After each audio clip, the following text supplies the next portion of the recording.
Hello everyone, welcome.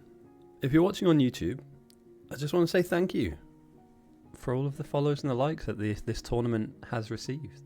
I know many people skip forward through to the end of the video when they're watching it after the Twitch stream, but I just want to say thank you. I am recognizing a lot of people commenting, a lot of people liking, a lot of new subscribers. I appreciate you, and I hope you enjoy the content. Today we have a quarter-final game. This will be a good one. Two very strong players going up against each other in Outstanding and Califerbop. Two of the tournament's better outposters. Not the best, but better outposters. So, yeah, we're in for a really good game here. Just a bit of housekeeping. Jarmkill, Smiley, Dander, Humble Biscuit, Sin Keep Alive. Thank you for the follows whilst I was offline. I do appreciate you, and I hope maybe you can make it to this broadcast. There will be four quarterfinals, one today, one tomorrow, and two next weekend. We'll then be moving on to the semi-finals, which will then culminate into a grand final. I'm excited. I'm genuinely looking forward to the tail end of the tournament. We still have a lot to go, and today's games will be on. Today's game will be on POC, Piece of Cake. So we could be looking at a 2.5 hour game, maybe. It all really depends off if any mistakes are made or if anybody capitalizes on the early game aggression. But yeah, so far, so good. And as far as I'm aware, everybody is here to start the game. So how are you guys? Welcome everyone joining us on Twitch. How is everyone? How is their weekend? Hopefully you're having a good one. So far, so good. For me personally. Blitzy, welcome. Atrixana, welcome back. If I remember correctly, you were in last week's game, one of the two. Maybe not on the winning team, but that's okay. As long as you had fun. As long as you enjoyed yourself. That's the key here. And obviously King of Gugu. For any of you who have not seen the AI-generated video on the Biter Battles Discord, I highly recommend you check it out. Some absolute mad lad, some absolute legend decided to, tell ChatGPT to make a song about the tournament. And somehow I feature in the main verse. And I'm not going to lie, the guitar solo is absolutely banging. It's really good. So, yeah, more of that. I know people have mixed views about AI content. And again, a lot of it is, terrible. It's slop, isn't it? I think that's the word people use for AI-generated. It's good, isn't it? Honestly, I listened to it and I was like, oh, this is going to be a little bit generic. And then, it started to really work for me, mate. I can't say it's, up there in terms of, AC/DC or, Queen or anything like that. But do you know what, mate? You've got to give it credit. An AI has generated a song for a very niche Factorio mod. And that in its own right is... Yeah. Oh, yeah, the double rocket one. I remember that. That was game 1. I think it was game 1, because game 2 ended really quickly, and I was a bit disappointed because we missed some opportunities to have a better game. Yeah, very close match. Both teams went for space. Yes, I remember this. Rocket, they had a massive rocket off. I don't know if that's the term, rocket off, but yeah, they had a bit of a space sign slug match, and one team came out on top. That was a good game, actually, because I thought the South kind of had it, because they got to Rockets first. Spoiler alert for anybody that hasn't watched it, by the way. I recommend watching that game back. That was good fun. That was really close. And the swings, the power struggle that went from, North being in control with their speed to then the South gaining control, getting to the late game. And then the South just couldn't outproduce the North's outpost. The North's outpost just managed to create, 15, 20 more rockets than the South. It was wild. Really, really good game. Apologies. I am slightly full of cold at the moment, so if you hear me, I'll try not to cough into the mic, I promise. I'll try not to sneeze or anything into the mic. But, yeah, apparently we have expedited our pick phase. They're saying anywhere between 10 to 15 minutes for picks. I'll believe it when I see it. When pigs fly, yeah, what most of us have enjoyed throughout this tournament is a 45-minute wait for us to pick teams of 20 versus 20, and like I said, watch other videos if you want to kind of get my views on that, but yeah, we can be better than that, I think. But yeah, we should be looking at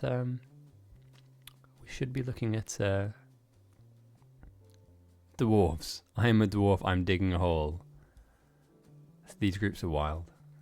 Let me just I've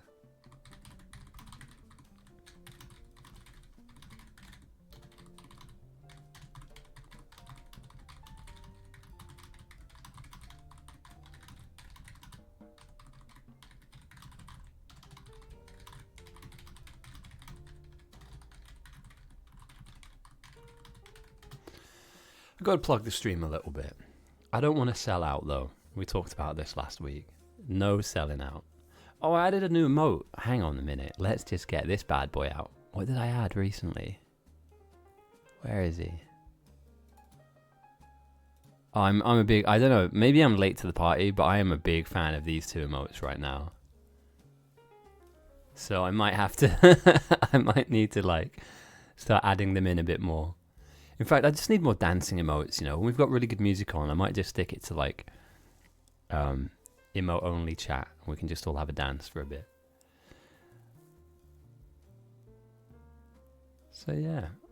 With that said, we will take a look at the map, because I believe this is the map that we have chosen. I think they've already rolled it. Everybody's in agreement that, that this is what we'll be playing. And it looks pretty good from my cursory glance. So let me just drop my nerds board real quick. That will come back.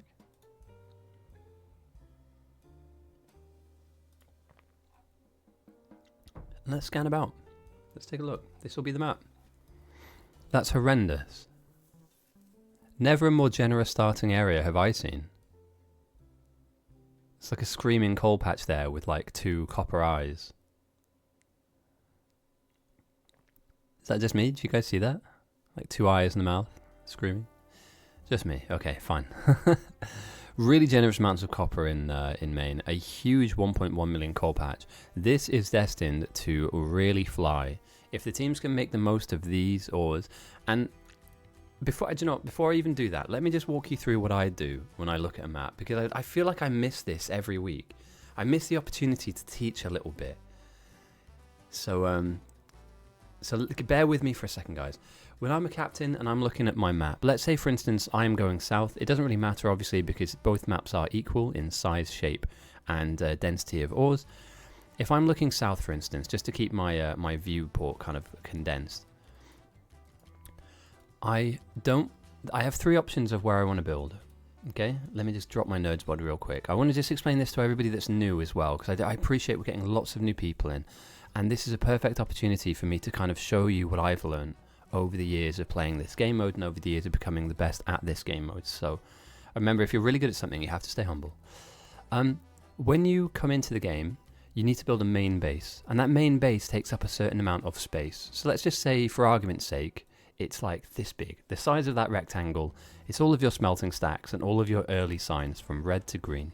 Later, you'll expand that to the later on sciences, but the initial room that you need for the opening base is this big, as big as this square.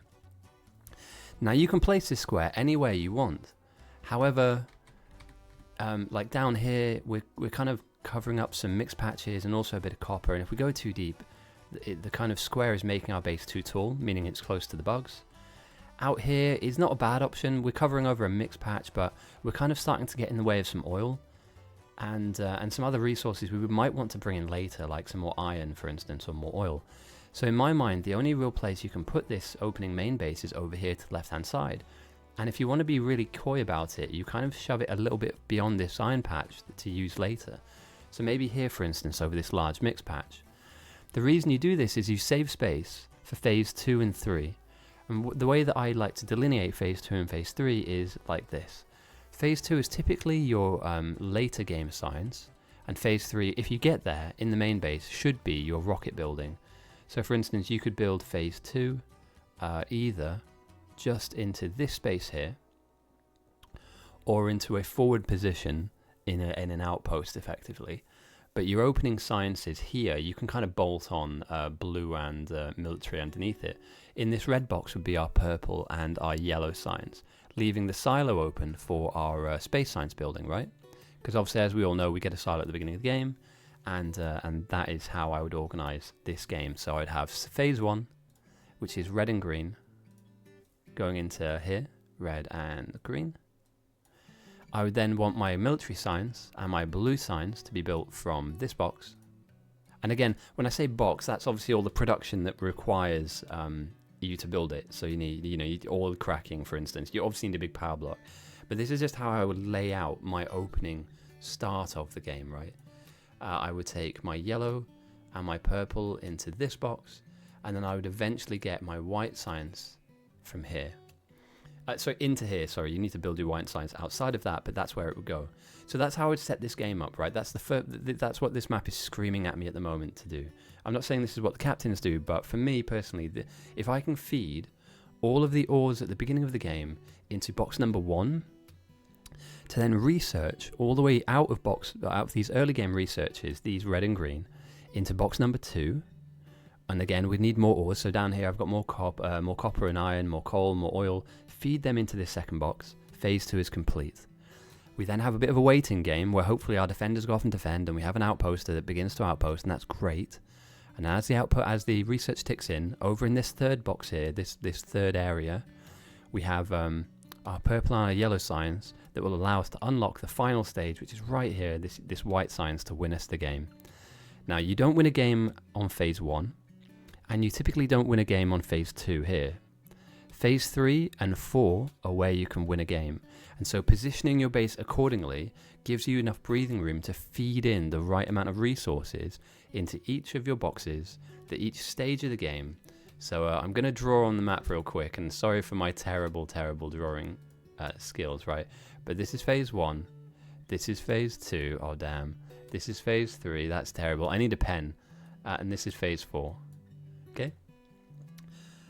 And phase 1 will take roughly 30 minutes to get up and running if your full team helps you build smelting. Phase 2 will take a little bit longer because you have research that takes longer. Phase 3 and 2, the gap between that is what makes a team fast. If you can speed between 2 and 3 as fast as you can, it means that you don't give the opportunity for the enemy to threat farm, you don't give the opportunity for the outposters to outpost, and it will give you a bit of a leg up moving to stage 4, because a lot of the items that you unlock researching stage 3 go into your rocket building in stage 4. Once 1 and 2 are set, that's kind of the difference between a good and a great team. Good teams will get 1 and 2 up and running pretty quick. Great teams will get 1 and 2 up and running at absolutely lightning speed. But 3 and 4, if you can go through phase 3 and phase 4 relatively quickly, you are laughing. And we're already picking teams at the moment, and I'll get to that in a second, but I appreciate that this isn't dead time. This is time that I can use to kind of show you guys why I would align the map in such a way. And as we've spoken before, oh damn, hang on a second, let me take my drawing tools off. Yeah, there's some empty space out here that we can use to build smelting stacks. Again, we would need to pave over some of these water features, but it's not a big deal. We have some space over here for later phases. There's a really generous amount of copper and iron patches around on this left hand side. Looking to the right, we have uranium here, so potentially if the game goes for long, we could be looking at a nuclear build. And there is a really generous amount of oil very close to the base. This looks like it's far away, but actually considering how far sometimes we have to run for large oil patches like this, there is a really hefty amount of oil around the area. So now looking at outposts, what spot do I like more than the next? So an outpost, if you're moving towards late game science, will need, let me get rid of that blemish on the map real quick. We'll need lots of copper. A strong outpost will need a ton of copper for late game LDS building and a couple of other parts. It needs a lot of iron too, and a lot of oil and stone and coal, but the way that we identify a good outpost location is through our copper location. So here we go, out to the left hand side, out to the west, a large copper patch here, large copper patch here, here, and here. And again, it's all very spread out, but the size of these bases need to be in order to produce a rocket so quickly. You could argue that this is okay. This is like a 7 out of 10, 6 out of 10, 6 to 7 out of 10 area. However, if I move over here to the right hand side to the east, I'm looking at some really condensed copper patches here. Some really nice coal, more copper, more iron. I would argue that the east is a stronger outposting location position. Now obviously choosing the spot is one thing, actually being quick and building your base up is a completely separate issue entirely, but this I would argue is a much better spot, a much neater spot for you to have to start outposting on. And again, here we go. Like a 3 million iron patch. That, some of this coal and the rest of this copper, you're gone.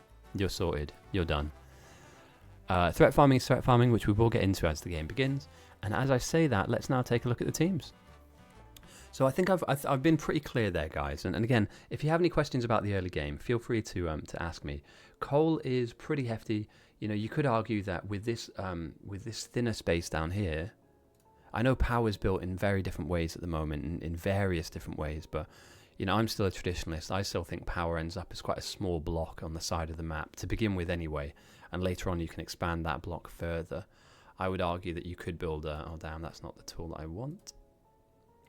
I would argue that building power down here, and you even have some supplementary coal that you can tag into, as well as the coal that's down here for smelting, but also for power. So my power situation, I would sit on this eastern part of the map, put it close to the river, build it really long, and just keep extending it until you need to build nuclear or another power block. So that would be step 1. Step 2, for instance, let's take a look. Where would I want step 2 for power? Tricky situation. We talked about the first production block being out here, potentially, as a better position. You could potentially build a block out here. And oh, here we go, perfect. Let's talk a little bit about what you can do as a new player. Power of mix, it depends if anybody's using this. You know, some mix patches are built better than others. So this mix patch, for instance, is really stone copper heavy with coal right next to it. So I'd argue that this is an amazing opportunity right here. Just as a side note, this is an opportunity for somebody to grab, because coal is normally what backs you up. So if you could thread this through a smelting line and add some coal in, you're absolutely laughing. This is a really good opportunity for somebody if they wanted to make use of this patch here. Similarly to this, actually, to be fair. So, new players.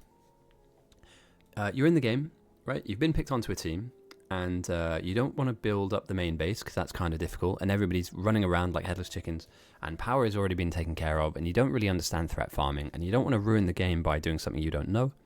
I will tell you right now, if you grab just a few smelters, a few belts, a few inserters, you can build a little tiny power block right here on the edge of the map. 2 or 3 boilers will do. 4 to 6 steam engines will do. Thread a little bit of coal into that to power up your little base and start smelting this stone, and this coal into an area like this. It's out of the way from the main base, and you can begin building walls the moment the game starts. And a game like this will absolutely need you to build walls. We will see some very aggressive sends around about the 1 hour and 30 minute mark. And these patches typically, unless an outposter wants to build out here and claims this spot as their own, these patches usually go underutilized. However, they have utility. They're actually incredibly valuable, but nobody. It's like people look at them and go, "Well, it's rocks, isn't it? Well, how useful are rocks? I want to send rockets to space, not rocks. These things, what do they even do? Why would I even need the most important thing in the game are these things? I'm telling you now, guys. I'm not lying. Trust me, when the enemy are at the gates, you'll be very happy that you have gates. And the only way you build them is through these things, right? So it's all well and good having blue chips, LDS rocket parts, launching silos and laser turrets, but if they cannot be defended, what's the point in having them? Yeah, I'm a traditionalist. If you're going to build up this house of cards, you need to make sure that a little gust of wind will blow it away. Won't blow it away, sorry. So don't build your house on sand. Build your house on stone foundations, and build a wall around your base. And if you don't know how far, as the wall builder, let's say you've come down here and you put your smelting line down, and you go, well, I've got 1,000, 2,000 walls now. I don't want to just building randomly. You know, what should I do? Ask your captain. Get into voice chat. Say, hey, captain, guess what? I'm a legend, and I've built up a ton of walls. Where do you want them? I'm 9,000% sure that any captain worth their salt will just say, here you go. I'll point you in this direction. Start here. You know, start on this edge here, roll it all the way down to here, roll it all the way across here, and then before you know it, you have a wall. And that's it. You don't need to build the defenses. Somebody else will do that. But a starting play for any new player, anybody that's joining this game right now, I kid you not, I'm not lying to you. I'm not fake news. I'm not working for Big Stone Corporation. Nice try, Blitzy. Trying to gaslight me into... No, this is a good play to make. And the only thing that would stop me from making this play is if somebody wants this area for an outpost. If somebody says, if somebody says, hey, this is perfect for a laser build, or this is perfect for a nuke build, we need this space. In which case, you can move to a new area. Let's find one right now. Let's take 2 seconds to find one. There we go, boom. Stone, coal, sorted. There we go. It's that quick. Stone and coal. We talked about this mix patch earlier on. I would use this to throw science. Fake news. I know, right? Oh, God, I hate that term so much. Alternate facts. Fuck off. Seriously. We don't talk about politics here, guys, but oh, my God. Use your eyes. Your eyes will tell you what you see. Don't listen to what you hear all the time. Look at it and judge it for yourself. So yeah, again, coal and stone, this is a good patch to use. If you're a mid-tier player or higher tier player, I can imagine follow the money, mate. The Wire is such a good series, and it is so true. Even now, in 2025, I would say, if any of you haven't watched it, by the way, great series. And by the way, can I just address one point real quick? Why didn't anybody tell me One Piece is so good? I recently started One Piece, and I kid you not, I thought it was terrible for like the first 10 episodes. I didn't get it at all. I'm now 300 episodes in, and it is incredible. And I get it now. Like, it's a little bit cringy at times. It's a little bit over the top at times. But some of the story arc and some of the bosses, and I'm not going to spoil it for anybody that hasn't seen it, but I'm late to the party on One Piece, and it is really, really good. Serious. And I'm not just saying that to kind of bait anybody into, oh, it's terrible, it's the worst anime ever. Like, I get it, there are better animes than that, and it does have some filler. Like, I realize that some of the episodes you can skip because they're just filler episodes, they don't really give you anything. But yeah, I did how far am I in? I'm up to Eni's lobby. Any of you guys that have watched it before, I'm up to Eni's lobby, and it is really, really good. So yeah, just a side note there. And The Wire, holy shit, what a series, mate. What a TV series. And what's interesting is McNulty's English. And he's not just a little English, he's like thespianic English. He's like Shakespearean English, you know. Very well spoken, very demure Londoner. And so for him to be Jimmy McNulty from Baltimore, from B-More, what a legend. What a legend. So so I've gone through my opening game teachings, we've spoken a bit about outpost locations, and we've gone through some early game beginner positionings. What are we missing? What else can I teach the new viewers that may potentially watch this quarterfinal game? I don't want to give away too much, but I'm saying that the eastern side is very generous on minerals. You know, it would not surprise me to have an outpost out here.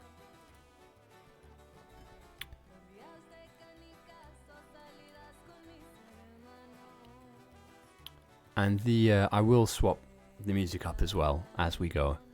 I'm really liking bouncing around different genres. It's really good. I watched the videos back just to check on the quality, and I'm going to be honest, like sometimes I'll just watch the video for the music. So, and obviously the very good video game content we have in front of us, but yeah, I need to remember to save some of the playlists that I'm using, because some of them are really good. There was some rock music I used last week that was really fitting for the end game. It was just really good, like ripping guitar solos, and yeah, thematically accurate.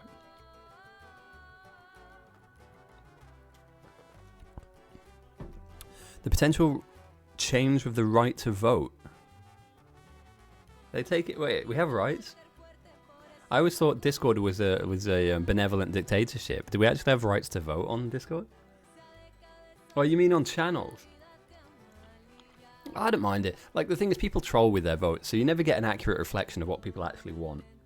You know, like even more than a year ago, about a year and a half ago, I posted into Discord, onto our Discord, do we want more captains games? And it was like 50-50 through the player base. And what I realized is most of the people voting don't actually play normal games. Like, they're just in the server and they follow, and that's fine. Like, it's okay to lurk. There's nothing wrong with that. But, you know, most of the player base, the people that play the game, came out and voted yes. And a lot of the people that are observers and spectators voted no. And here we are having a captain's game tournament a year and a half later that's very popular, because, you know, if you'd listened to that vote, you would have assumed that only half the player base like what we do. But, you know, and I don't want to be that guy, but I've got the recording of it. Big Game 1. The very first, I set up a series of captain's games called the Big Game Series, and shout out to anybody that was out there for the Big Game Series, by the way. That is, you're part of Biter Battle's folklore if you were part of any of those games. And I will dig those out, by the way, because they are some absolute crackers. Unfortunately, the quality of my broadcast wasn't as good back then, but I will try and find them and re-upload them. Neuro was the first winning captain of Big Game 1. Previous captain's games had been organised, but they weren't that good. They weren't that solid. We really figured out a good formula for it, and from there, Big Game 1 went to Big Game 2. We went all the way up to Big Game 18, and then I needed to take a break. I hadn't streamed that much before in my life, and 18 weekends in a row, I just kind of needed to take a break from it. But we started rolling normal captain's games in every Saturday, starting at 4 o'clock GMT, all the way up to today. We've had 1v1 tournaments. We've had, obviously your normal captain's games, these bigger tournaments as well. So I think we've really made it into something. And that's not just me talking about me. That's us as a community all getting together and having a great bit of fun. And again, here we are back on a Saturday afternoon, going to have some more fun. So, yeah, so far, so good. But I want to say, I started this up. I was the only one asking for it. I remember in Discord, I'd been made an admin, and I was just asking people, like, what do you want to play? And everybody wanted to play special games. And the reason why everybody wanted to play special games is it brought the player base in. And that's the thing I identified very early on. When you're giving free items out, a lot of people just appear to play the game.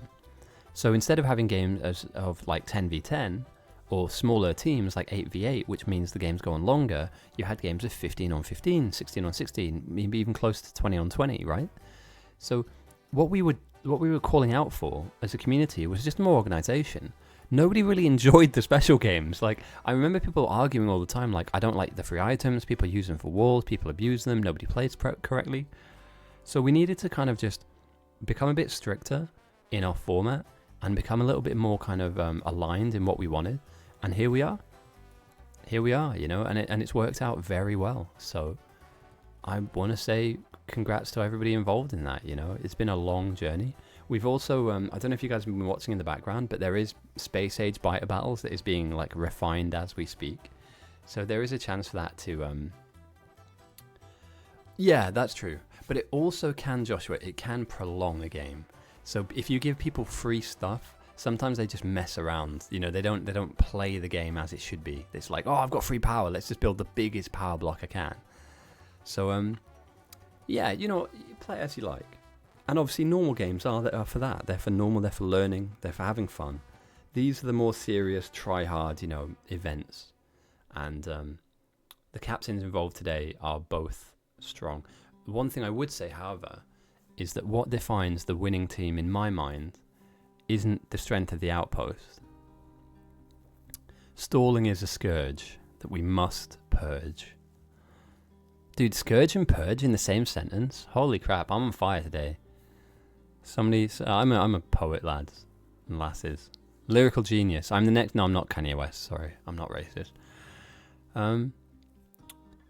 Yeah, Outstanding versus Califerbop, they need main base players. They need people to build up the main base, because at the moment we have here, in my mind, Outstanding, Claw, Cognitive, Neuro, and Carl are all outposters on the south.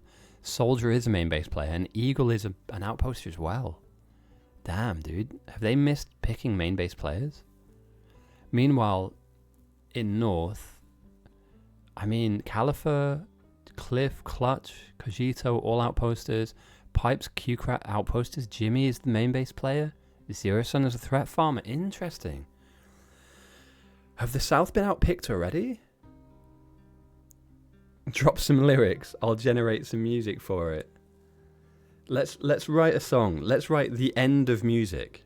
Once this song has been written, no more music needs to be made, because this is it. The pinnacle of humanity and musicality twinned in one epic song.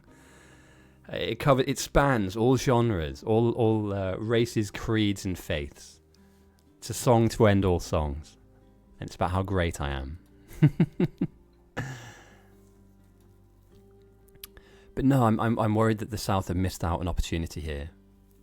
The South have missed an opportunity here to get a strong core main base builder. Now again, Nura can build main base with Outstanding and the Soldier, but is it going to be as fast as Jimmy 50 with some support players?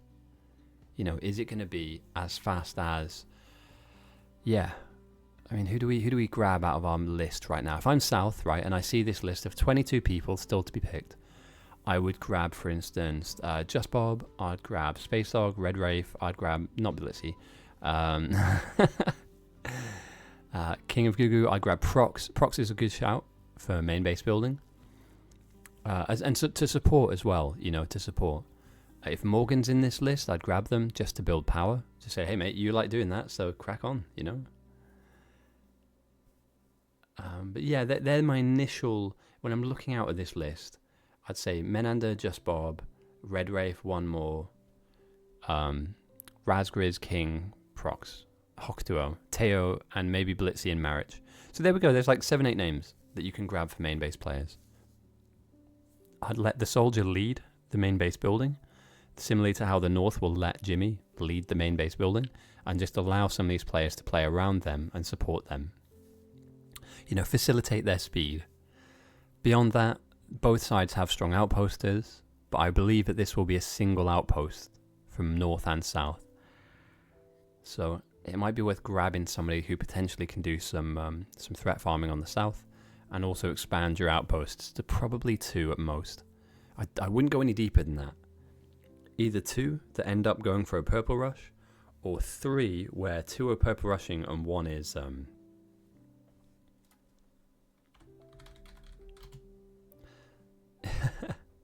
The memes, they're flowing already. Yeah, I need some threat farmers as well.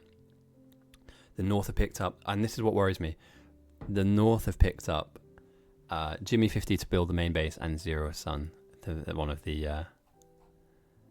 Oh dude, mix patches. Welcome, Lockless. Mixed patches are aplenty in this game mode. They are all built differently. We spoke earlier on in the broadcast about how this actually has a lot of potential, because it has some coal on the side that you can thread into the sushi smelting that will be most of these mix patches. But I'm of the opinion that whoever weaponizes these mix patches the best, whoever can optimize these with the right level of filtration, will have a massive bonus to their team. Huge bonus.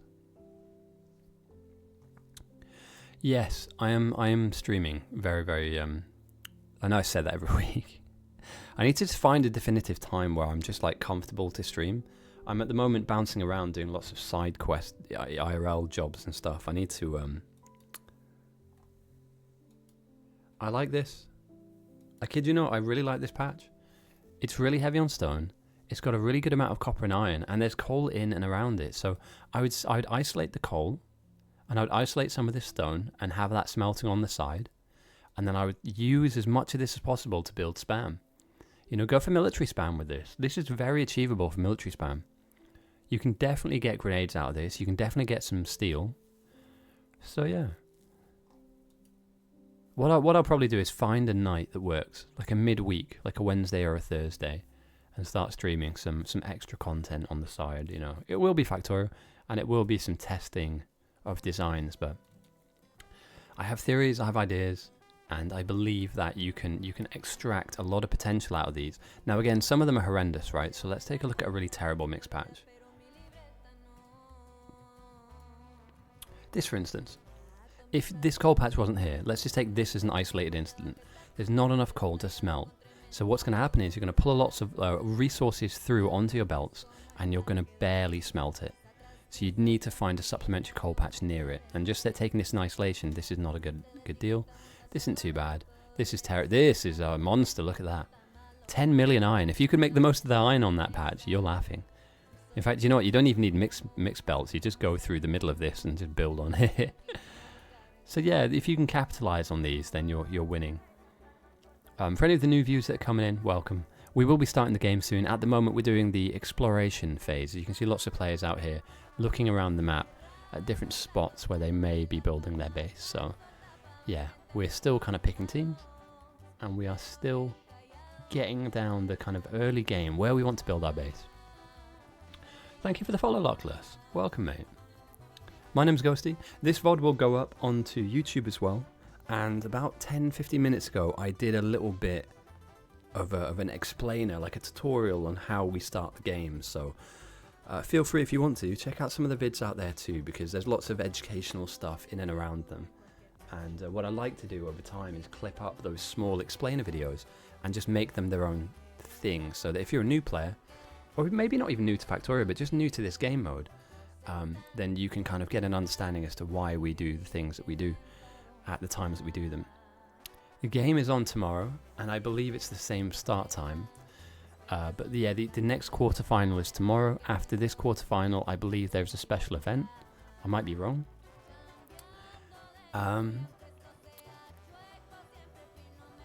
Yeah, let me double check that real quick. I don't want to give you anything that's not accurate.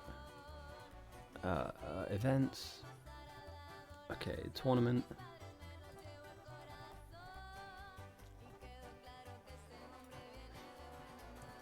Okay, today's game is Outstanding versus Califer, and they're playing on POC difficulty. Tomorrow is Teo Marks versus Neuro on normal difficulty, so a quicker game, and it will start at exactly the same time. Then next week on the 22nd we have Claw versus Pipes, and on the 23rd we have Carl versus Clutch. And out of that, those quarterfinals, 4 captains will be dropped, 4 will remain, and the semi-finals will be rolled. And then eventually, hopefully, down to a final. So yeah, it's exciting times. You know, we're coming to the back end of the tournament now. It gets serious. Lose a game, you're out. That's it. Pool stages are over.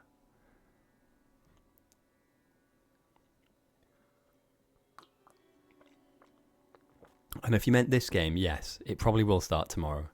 The speed of which, it's almost glacial at this point. You know, you could almost grow. You could paint and then watch the paint dry.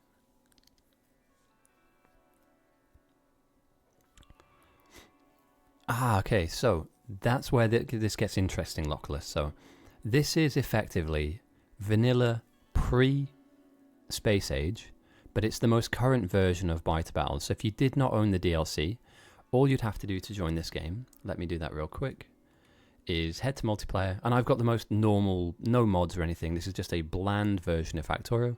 Head to Browse Public Games, up to free Bite Battle. I mean, with 63 people on the server, and there's no other servers as busy as ours at the moment, hit join. That's it. No extra bits. We do have Space Age being worked on at the moment.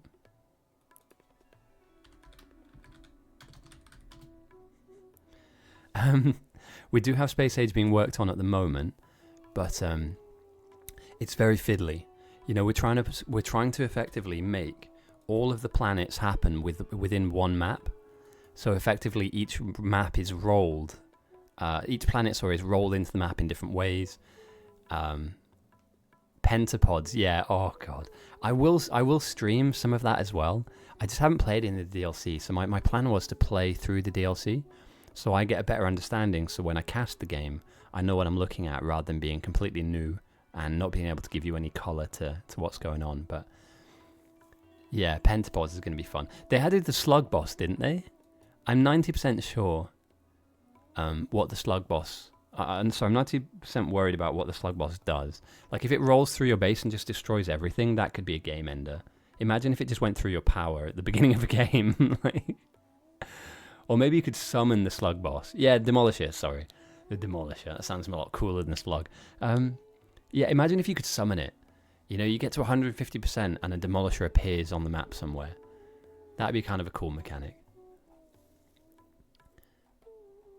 Yeah, not many people left to go. Only 80. Oh, fuck's sake.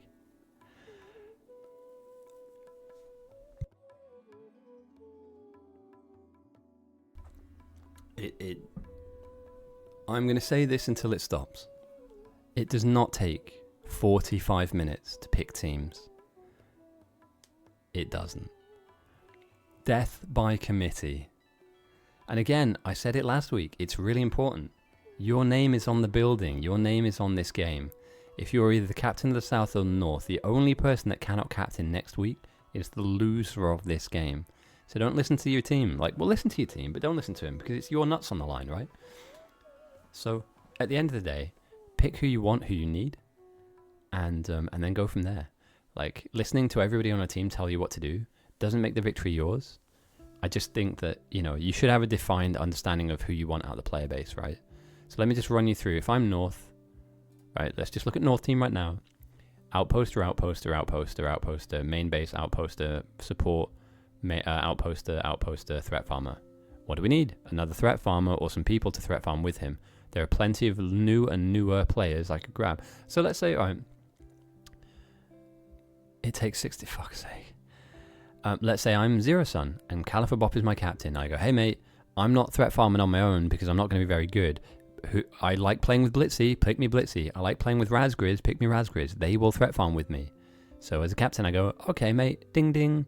2 more people for threat farm. 3 at most, love it. Right, threat farming is done. Don't need to think about that. Outposters, we've got too many. Let's not worry about that. All right, what do we need? Jimmy 50 needs support players. Okay, let's pick Lameness. Let's pick Razgriz. Let's pick Tom Fury. Let's pick Atrixana. People you can talk to. Plumpcat, for instance. Get them into Discord. Hey guys, I'll put the blueprints down. All I need you to do is build up the blueprints. Let me do all the thinking and the blueprinting and stuff. I just need help. And it's that simple. It doesn't get any harder than that. On the south, for instance, let's just run through the team. These guys are all outposters at the top row. Middle row, outposter, probably main base player, potentially threat farmer. The King of Gugu could go either way. Could threat farm on main base. Neuro, probably outposting, maybe power building. Outstanding will outpost. Tier Mark's not too sure. Soldier will main base. What are we missing? Threat farming for sure. Right? Who do we have? Woo can threat farm. Space Dog can threat farm. Menander can threat farm. Plumpcap and one more can threat farm. So get them in. Say, look, I need somebody out there fighting the bugs, right? We're not going to play as a passive game. Oh, Gabriel Chill, I think. Thank you for the follow. Appreciate you. Hope you're having a good weekend. We're just going through why it shouldn't take this long to pick teams. The game will start. We're not here forever. It feels like forever, but we won't be here forever. So yeah, what are we missing? We're missing people to build up the main base. That is certain. And we're missing people to build to threat farm. Is there any names out here that you think could help in that endeavor? There are, of course there are. And some really strong names. Menander hasn't been picked. Razgriz hasn't been picked. Space Dog hasn't been picked. One more. These are all veteran players on the server. This is not a hard choice. Unless you don't get on with them. The only reason you wouldn't pick these people is that you just don't have a good rapport with them. And even then, I'll just say, look, grab them, say, hey mate, do you like threat farming? Good stuff. Tell me who you want, I'll give you who you want. And then you can go and get and boogie on down towards the bugs and have a scrap, have a ding dong, have a disco down there. Because you're full of outposters, you're not full of support players at the moment. And out of the 12 that are left to be picked, 6 on either side. Yeah, I wouldn't split hairs over this.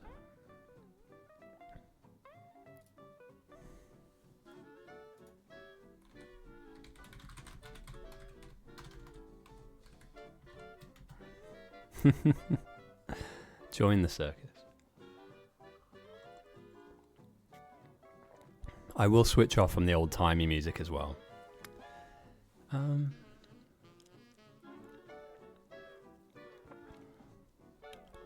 Oh, dude, I don't even know. Like, I saw for the first time 2 weeks ago, I saw the new sciences they have for the different planets.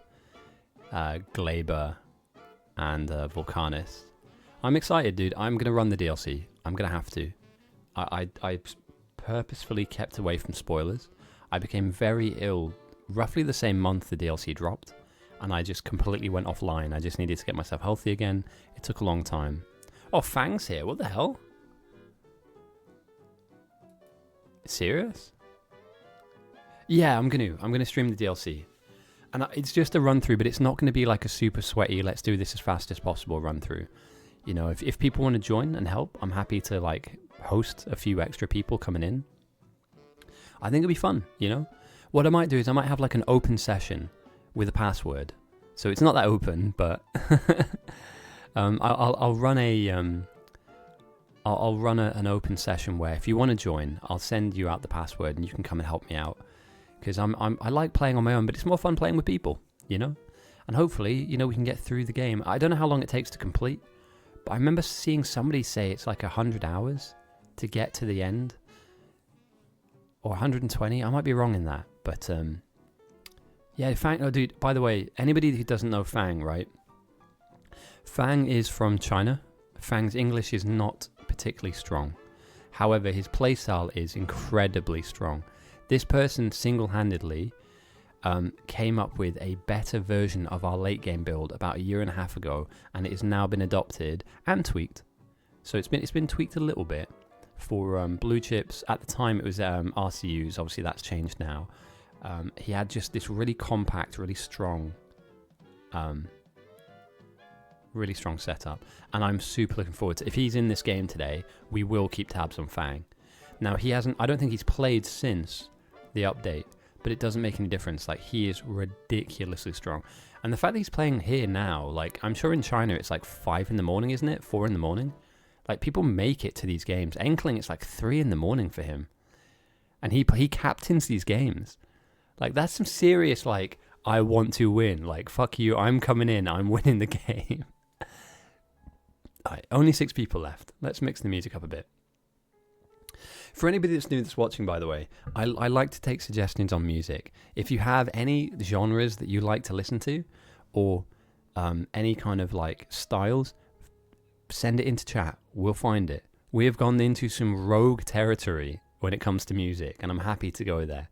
I just can't do any copyrighted stuff. But if you think of anything, like, let's type this, right? Vampire music. I've just thought vampire music. V-A-M. Here we go. Let's listen to a single song that is put into a category, a classification of vampire music.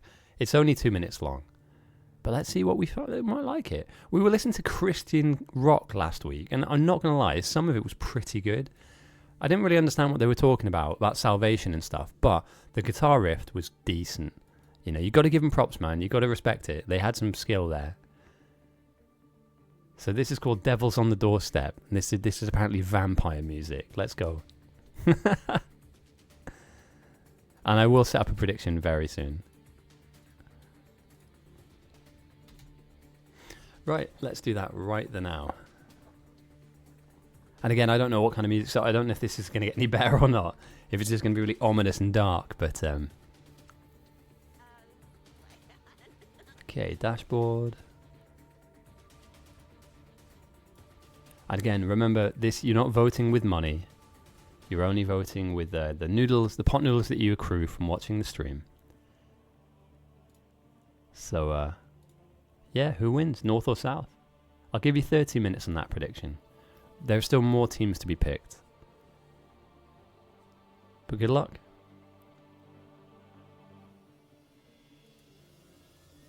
I don't know, this doesn't feel very vampire-y to me. I mean, I don't know exactly what vampire really is, but... By the way, the achievement for completing DLC in under 100 hours. Nah, I don't want to speedrun it. Like, I know that some people will grind that out, but... I'd rather play it over the course of months and just do, like, 2 hours at a time. You know what I mean? 2-3 hours at a time. Just slowly but surely get through it. And just enjoy it, rather than being drained and feel like, well, I have to complete it now, you know? Okay, there are 4 people left to pick, so this should now speed up pretty nicely. And just because your last pick, Atrixana, does not mean that your worst pick. Trust me, there are other players coming in that are behind you that are very, very, very strong. So you're just round 1 of probably 2 or 3 rounds of teams being picked. So don't worry, don't take it personally. Prove them wrong. Doesn't matter, doesn't matter. Any impact you have on the game will be a positive one. So enjoy the time that you are here, enjoying it.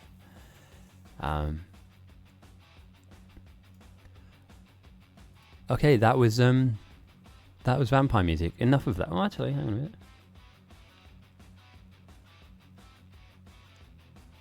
We'll leave this playlist on for a second or two. Why not? What's the worst that can happen? Only take 100. Yeah, nah, dude. I'm starting to think this might be a larger endeavour that we'll be undertaking, but I like it. How many viewers are in the game versus external? It's an interesting one. I believe that probably a third of the people watching are in-game, although there's no tactical advantage that they can gain from being here. Mostly because I tend not to... I talk in I talk quite codedly about the important things in the game.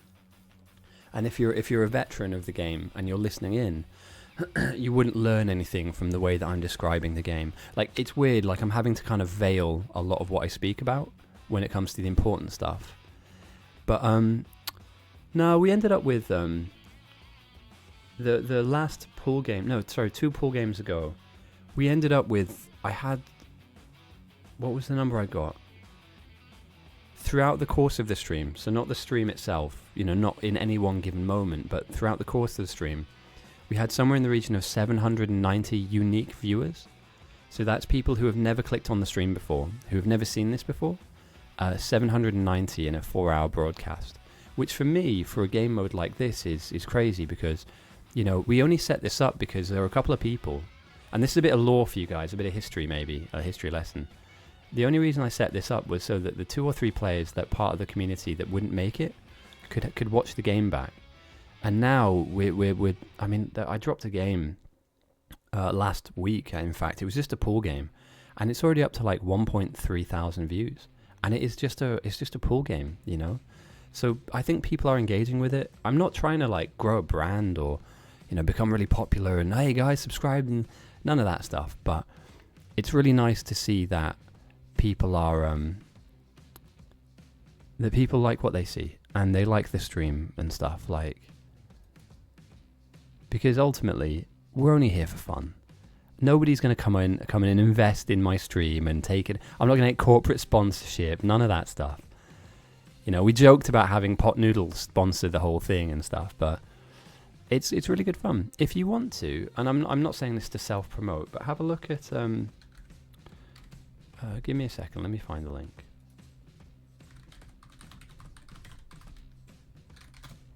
It is hit and miss depending on how good the games are. But, some of the videos are getting like thousands of views, and I think it's because of the quality of the game. So have a look at this. That's where all of the VODs that come here now will then be posted up there. And I'm starting to do like educational, beginner-friendly content, so for newer players. Basically, like, why do we do the things that we do? And they'll go up onto that channel as well. But yeah, the videos don't get lots of views because I don't think the games are very watchable. Like they're okay, but they're not great. And then some of the really good games, I think people watch them back because it's just such a close endeavor. But yeah, what's interesting is that the analytics I get, and I don't dive too heavy into this stuff, but people watch the whole thing. Like if there's a 4-hour video, people genuinely will sit through the whole thing, which is wild to me, and I don't know who has that much time to sit and watch a 4-hour broadcast, but the lowest view time I'll get is about 13 minutes. So people will click on the video and I guess they skim through to the bits which are relevant to them. So like if they were playing or if they have a friend that's playing, they'll kind of skip over to those points. So anywhere between 13 minutes at its lowest and then 4 hours. And what's interesting is they're cooking on the side. That's fine, dude. I'll take it. I like it, I'm getting lots of compliments for the explanation, which I really like. I'm trying to be better at explaining. Somebody said I had a podcast voice the other day, and I don't know how to take that. I'm playing lots of other video games where I'm on mic, and a lot of people are asking me to set up a podcast, and I don't know if they're taking the piss out of me or not. Genuine. Like, somebody said I've got a very radio, like, listenable voice, I think. And I've never thought of it like that. I just like talking about myself a lot. So that's why I talk a lot. Maybe a podcast is in the works. Who knows? If we blow up, maybe I can be like the next Joe Rogan, but less controversial and more about video games and cooler.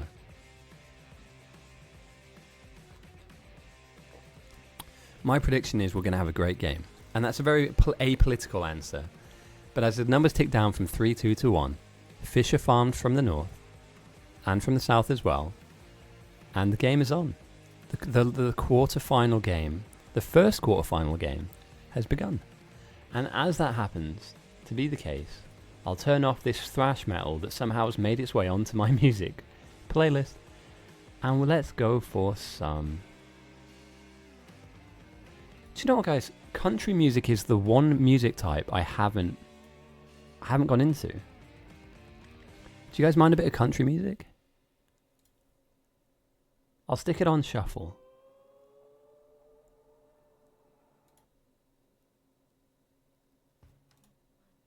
Here we go. Right, I found a country music playlist that you might like to listen to. As we begin the game, as the game opens up and unfolds, we'll begin to see the teams stick down the beginning items they're given, which are burner miners and stone furnaces. At the beginning, we can see here now people prioritizing stone, very strong play. And already we see some players moving out to the west, and quite a few on north moving out to the east. And it's interesting. I'd like to see who prioritizes what part of the map now, because it's difficult to really tell until the players get in. Like, my ideas and my ambitions for how I play this game out might be something completely different. And we're closing in on 20v20. There'll be another pick phase in the next 10 minutes for the rest of the players that have joined the server late. So these teams will really start to pad themselves out to really solid numbers down the line. Neuro and Claw threat farming? Really? Is that not a waste of potential? I mean, Neuro can play however he likes, but like, Neuro is a very strong player. And who's building up main then? Who's our main base player? Is it Outstanding? Oh, I'll tell you what, Outstanding Cog could probably run main base, right? I thought Cog might go outpost though. You've got Eagle here, you've got Claw and Eagle, Plump as well. Gabriel, King, massive. Although, if you're going to fight Zero Sun, you've got to do it straight away. So you never know. You never know. Again, these games start off pretty slow.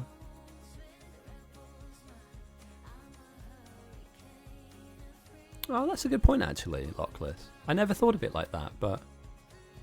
yeah, like a background... I do it all the time. Like, I'll stick something on just because it's listenable. Like, it listens well.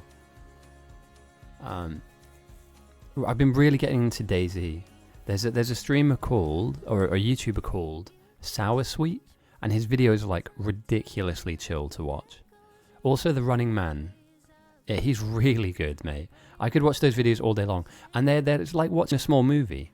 They're really well edited, like properly well edited, and nobody's telling me to say that. I'm not partnered with any of these guys, but like, I love their content. Really love their content. It's just chill. There's no trees. Damn, did we miss a fundamental thing in this game? Nah, there are some trees. Oh, damn. There are not a lot of trees on this map, guys. Hang on a minute. We've been talking about the map for so long. I don't think we have any large forested areas. Here? Oh, that's a challenge. Here, I guess?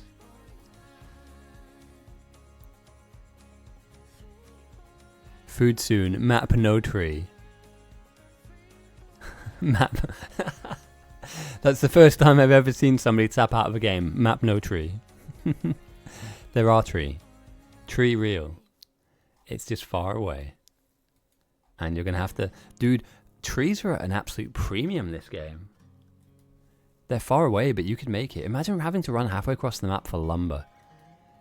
I mean, I'll start automating the steel poles as soon as possible, right? Because you're not going to have enough wood for... that's why these guys came out here then. Interesting. So the soldier and Dr. Claw identify that there's a really large abundance of wood down here close to the biters. I initially thought they were coming down to threat farm. They haven't. They've come here to farm trees. I wonder if the North have picked up on this yet. I wonder if they have a plan for this. That'd be an interesting take. Very interesting take. Okay, it looks like the beginnings of smelting lines, or the blueprints at the very least, are coming down. I would imagine power goes close to the river, east or west. And here we go, some starter power. It's really simple stuff. You know, we'll see a lab go down and some hand-fed science go into the lab, and yeah, job's a good one. This is kind of a waste of power balls you got there, but never mind.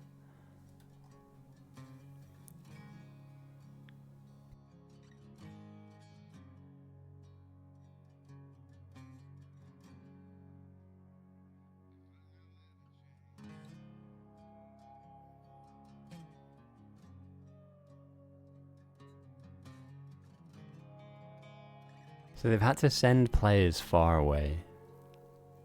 I wonder what kind of time sink that is.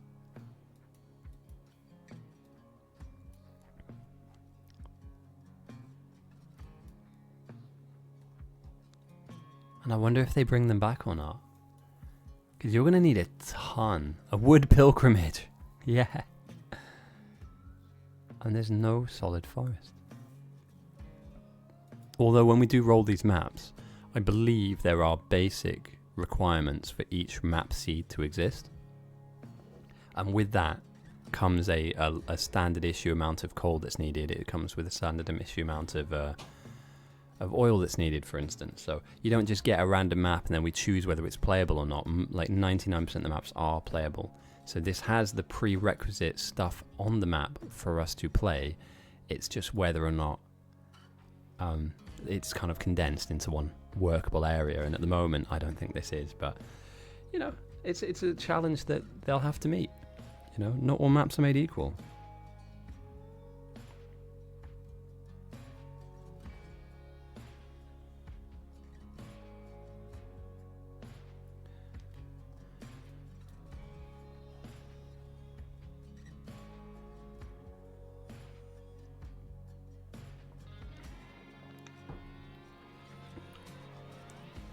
So I think I can comfortably predict that we shouldn't see a lot of early game aggression. I would say, for instance, that either team should throw some spam, but that wouldn't or shouldn't come from, with the difficulty mode that we're in, the early game sciences. You may as well just research with them, right? You may as well just get yourself up and running, get the research out the way that you need, and then see if you can send somebody to outpost and build military spam, for instance. You know, again, we spoke about this patch here, but there are several patches around the way that you could kind of get into your sphere of interest. And the beginnings of an outpost. Ooh, interesting. Dude, I wonder if like long power lines are going to come into play here. I really do. I wonder if like substations and things like big electric poles are going to come into play. Especially with like no word about. Like medium, surely you've got to factor medium electric poles into your build. If there's like not a lot of wood, you're not going to be getting away with stuff like this for too long. You'll need to pull these up in order to fill your smelting lines. So what do you supplement them with?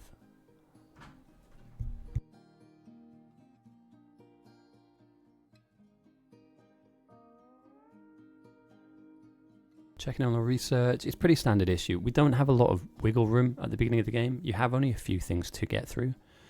The South have taken the lead. They've already got their electric mining research and they've got military 1 down. With the potential logistics finishing up soon. Moving into walls. This sheet over the course of the game will tell us a story.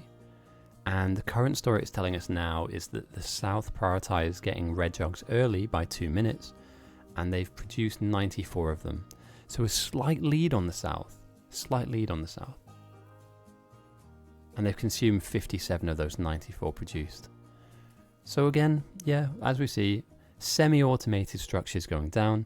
These are all slightly hand-fed, copper, and for any of you guys that don't know, the recipe for a red jug, the most basic of all sciences, is iron gear wheel, made out of just an iron plate stuck in an assembly machine, thrown into another assembly machine with some copper plates, and combined with those gear wheels, after a period of time, a red jug will appear, and be fed into a lab through an inserter. Power the lot up and you're good to go. And this early science flower can net you, I guess, the opening phase of the game. It's not the most useful, but it can work for you, you know. If you need to just get off the ground and up and running. As you can see here, we've got 8 labs running. And they're slowly chugging through this research. Later on, we'll see enormous science blocks get slapped down. And already we can see some predefined walls coming out on the edge of the base. I can imagine that. Interesting, right? They're smelting to the north. Okay. And Q-Crap with a belt base? This is different. This is different. I wonder if they're going to build this belt base for the main base. And here we go, the main theme of the for the game mode. For anybody new that's not watching, that's new to watching, sorry, that hasn't seen this before, there are aggressive bugs on both north and south. And if the bugs are able to come down the map and kill your silo, of which both teams have one centrally placed in their base, you lose the game. However, at this current moment in time, the bugs are very small, very weak, and you can shoot them with a gun and kill them. It's not that hard. Okay, round 2 of picks is being made. And we're 21 to 20. Perfect. The teams are really building up nicely. You'd hope for maybe 25 on 25. You know, there's still some people, I guess, that will come through. But yeah, they're building smelting to the south. On the south, sorry, to the south, so looking south. I don't mind it. I'm slightly worried that the base might get very tall. So when we look at defenses, there's 2 kind of ways to defend your base. Obviously, you need to build a big wall around it. That's just a given. But you can either build it short and fat. Let's use red for this. Apologies for anybody that's colorblind, by the way. A lot of bases are built short and fat. And again, we spoke about this earlier on, but you know, like phase 1 over here, phase 2 over here, phase 3 over here, and then phase 4, you know, into that little area there. So phase 1 is early science, 2 is mid game, 3 is late game, 4 is the end game science. If you don't build like that, that's fine. But you typically don't want to have like a long and tall base. Oh damn, that's the wrong thing. You don't typically want to have like a long and tall base because that's far too much room to defend. Right? You know, there's areas here that you just don't need. Like all these areas. Like, what are you going to build here? You know, your base is never going to be this big. And running out to defend the outer areas of your base from the bugs is like, it's going to take you like a minute and a half to get to the edges here. So that's a non-starter. You don't need that.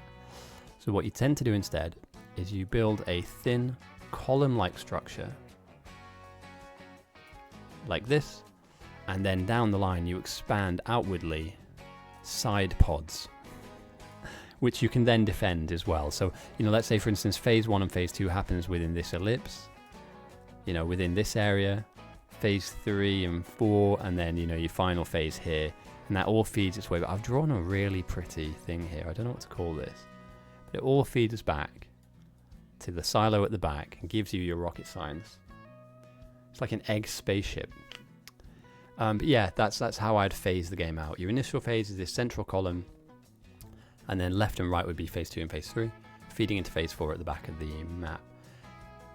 We see this all the time in the game. People that have really long walls, and I'm just going to kind of emphasize the point here, is when you've got a map that's like, when you've got a wall this long to defend, it's impossible for any player to make it to the edge of this. To run it, you need a car or a train to get you to defensive positions to defend against the bugs. And as we remember, the bugs will come no matter what, so they're always going to come and aggress down onto your walls. They will always come in at the sides as well. So you as a 20 to 25 person team need to make it to every aggressive area they come to, and having a large wall just makes your life harder. And as we spoke about just now, some of this area is dead space. You do not need this, you do not need this, you do not need this or this. You know, you could argue that a smaller square means easier to run to, less to protect, and you can thicken those walls much harder and faster than a long, thin wall that will eventually break to pressure anyway. So, yeah, all things considered, we're happy. And by the way, any resources outside the base, you can bring them in and not worry about the bugs. Like, having a few oil derricks out here, oil pumps out here, yeah, the bugs might bump into them, they might kill them, but there's no point in, because there's oil out here, extending a wall from this area to this area and then building around. Just leave it alone. Let them only protect the stuff that you care about the most, and the stuff that you care about the most is the stuff that will win you the game. Oil is everywhere, so if this oil goes down, you can grab oil from over here, from over here, from over here, right? It's everywhere, so don't worry about it. Have a plan B, have a plan C, and just keep cracking on. As the south are doing, smelting lines are coming in. Some copper's being smelted, some iron's being smelted, and the beginnings of a mall is being made. The north, yeah, I'd say they're roughly in a similar position, I guess. You know, one smelting stack's really nicely thrown out iron, which obviously they're turning into belts and gears. They're starting to turn on their green chip production. I'd say this is very close in terms of our main base production. This is obviously scalable more. They can just keep building smelting stacks across to the east. But overall, I like what I see here. I really like what I see here from both teams. Very quick.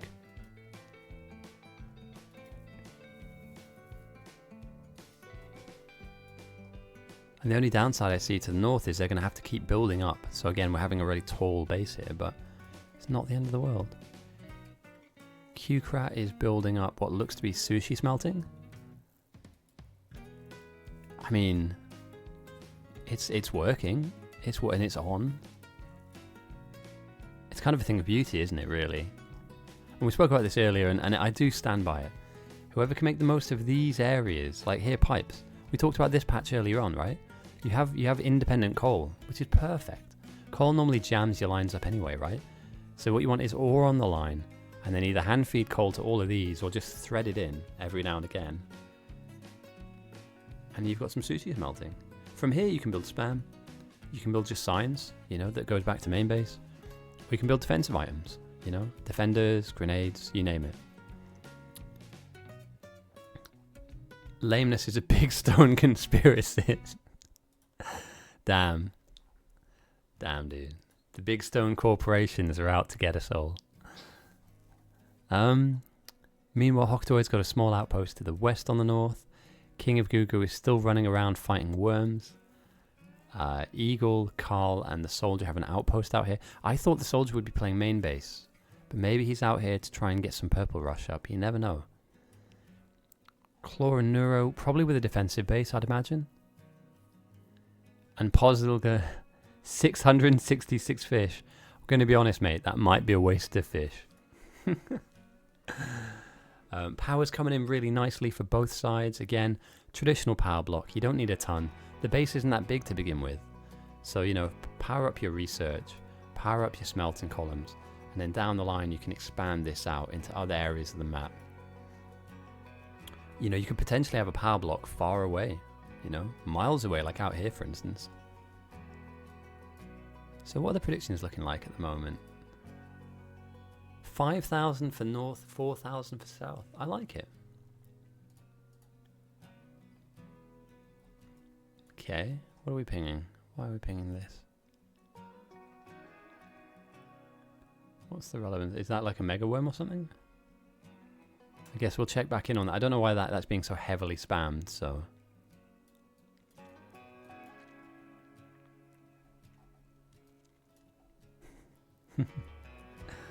So it looks like we got some northern and southern betters in.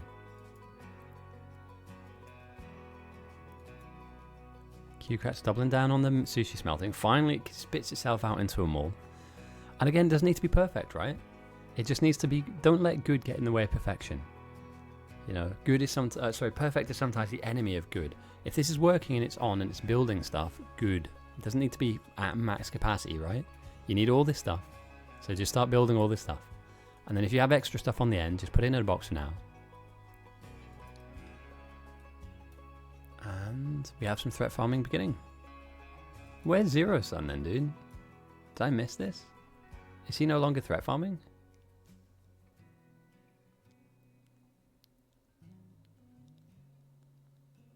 Interesting. Normally, this is where Zero Sun would be. Up here. Fighting the bugs. But no. He's down south. Or in the southern port of the northern part of the map.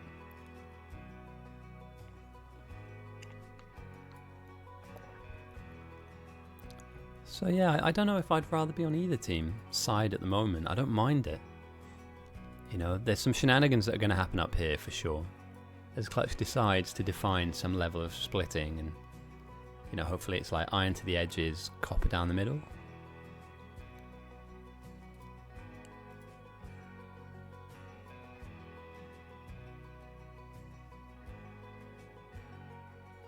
You love to see it, don't you? It's a thing of beauty. This game, honestly, I could watch this game all day long. I'd love to have like a time lapse of just like, you know what I mean? Like a hover cam where you could just get like a 10-minute time lapse of like this area being built up and just slowly but surely it all just comes into gear. So here we have on the north, and I would argue on the south we have this closing in. There we go. North slightly ahead there in terms of building. Green signs and red signs are coming into labs, giving them a huge boost in research speed. And if we check in on their research now, they're moving in through to automation 2, military 2, engines, fuel handling, and oil gathering. So they're motoring. The South, however, are going for physical projectile 1, which is good, I guess. And military 2. And I think the reason they're doing that is they don't have their labs up yet. They're still fleshing this build out. So in the meantime, in the background, our science flower has been pulled up. Why? Oh, there we go. Okay, I was wondering where the labs went there for a second. You should always be researching, always. You know, it's something that you need to be doing throughout the entirety of the game. And as I speak about research here, we know about the initial... power's a problem as well. Damn, dude. It shouldn't be. Are we missing anything here? Probably a couple of steam engines. Yeah, power should not be a problem this early on in the game. It's somewhat worrying to me. The recipe for green signs, by the way, for anybody that didn't know, is you need a yellow belt on a yellow belt with a yellow inserter, and then that yellow inserter, by the way of another yellow inserter, will insert itself into the base, into the assembly machine one with the yellow belt on the yellow belt, and it will spit out a green jug after being combined. I don't know how that works. Science, I guess. But yeah, green jugs will be created right here. And yeah, I'm wondering what... This should be enough power, like, and it's not just these 3 or 4 that we're missing here. Are we tagged into other bases? Are we tagged into this, for instance?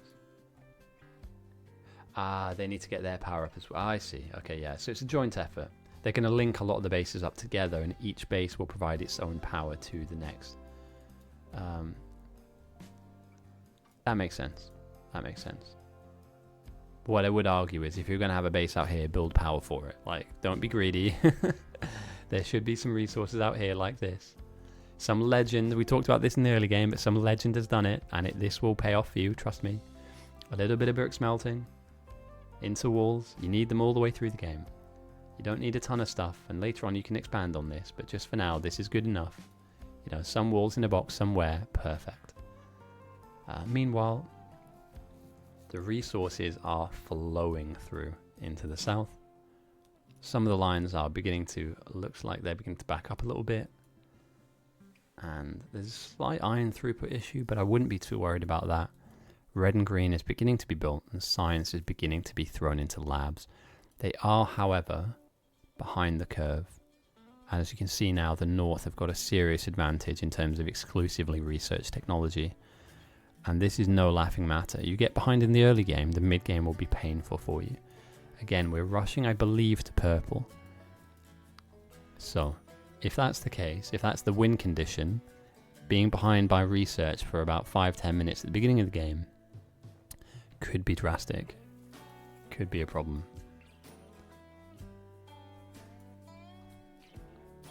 And they don't slow down either. These guys are ridiculously fast. And all the labs are working with backup science on the belts as well. So here we go, this is perfect. For the north, that is. Their outposts are slowly but surely ticking away too. We have another sushi smelting setup, slowly but surely building belts, green chips, you know, chesting up the copper you don't need, and then all the basic requirements for a base to start. Belts, miners, you name it. Threat farmers are doing a decent job at the moment. Do I get a pull out here? Minus 1.3k on the north. And the south have yet to begin threat farming. That's interesting. Are they just not prioritizing threat farming at all?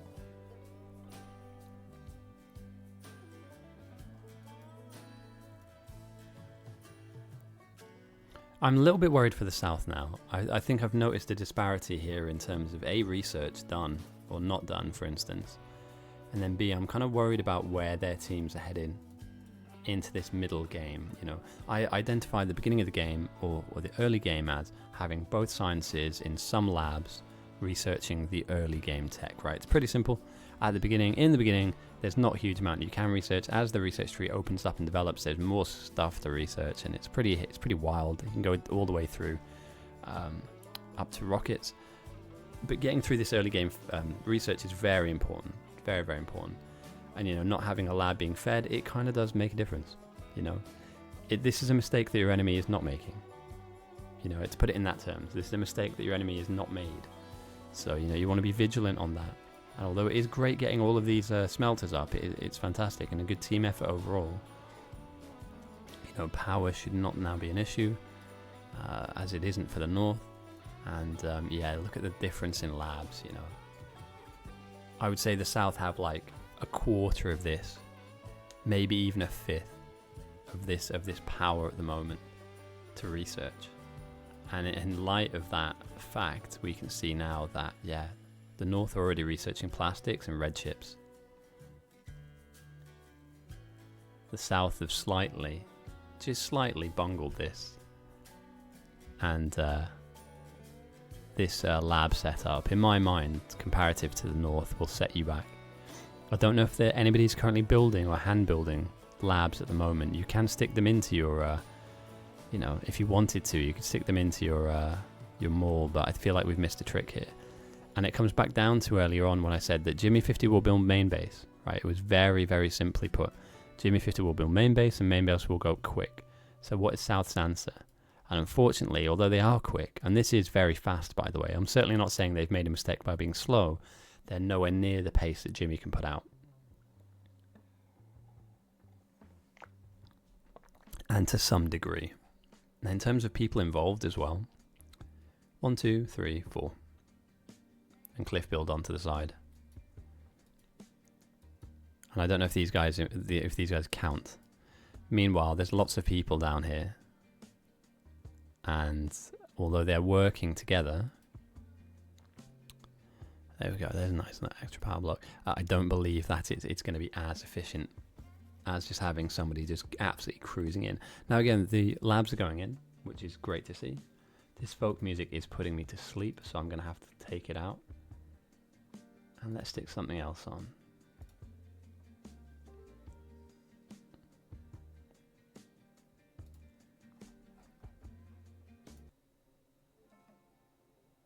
There we go, that'll do. And just like that, the bugs are in. And as you can see here, with a basic gun, with some ammo, the bugs are easily defeated. And although these are 2 waves, Euro beats. We'll get there, mate. As the game picks up in pace, we'll stick on some Euro beats, mate. Once the tempo of the game begins to increase, so will the music. And by the end of it, we'll have some really crispy stuff going on.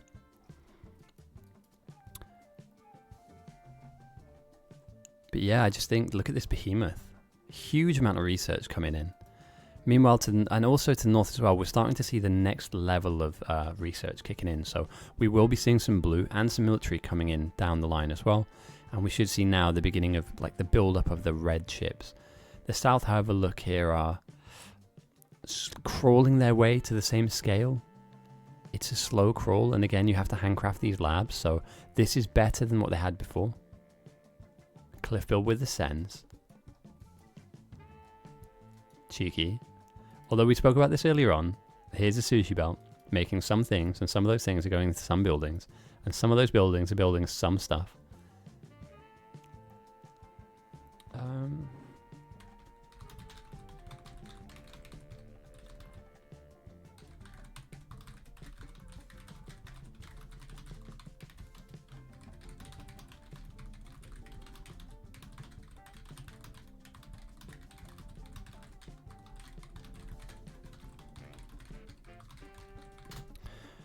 I think there's a new guy that's joined the server. I don't want to check everybody out, but let's just see if he is new or not. Bear with me a second, guys.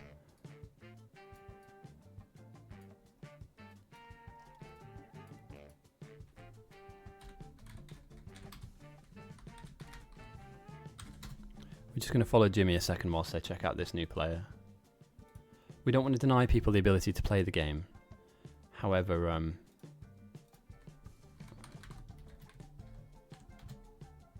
he has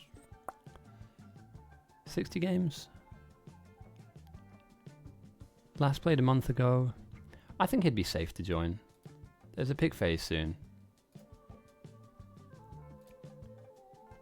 Yeah, he's played enough.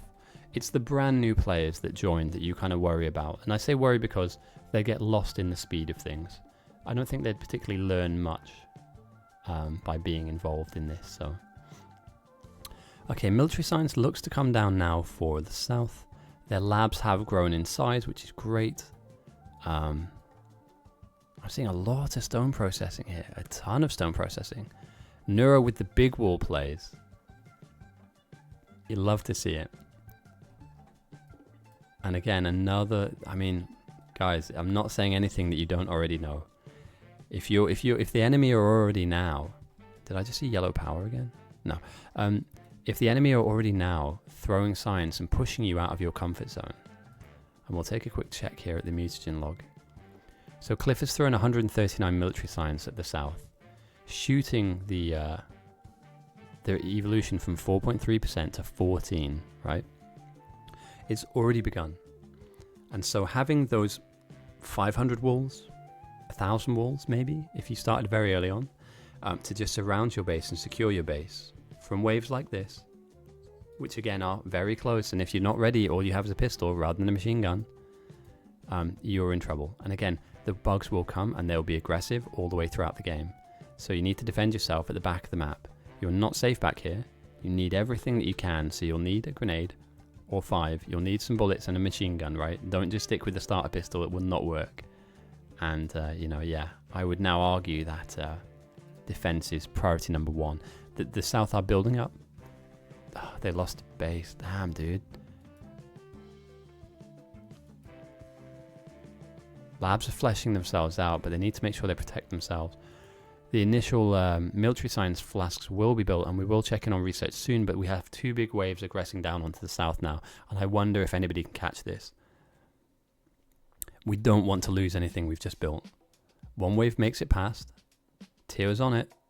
Does he have a grenade? No grenade. Does he have any fish? Does he have any heals? No.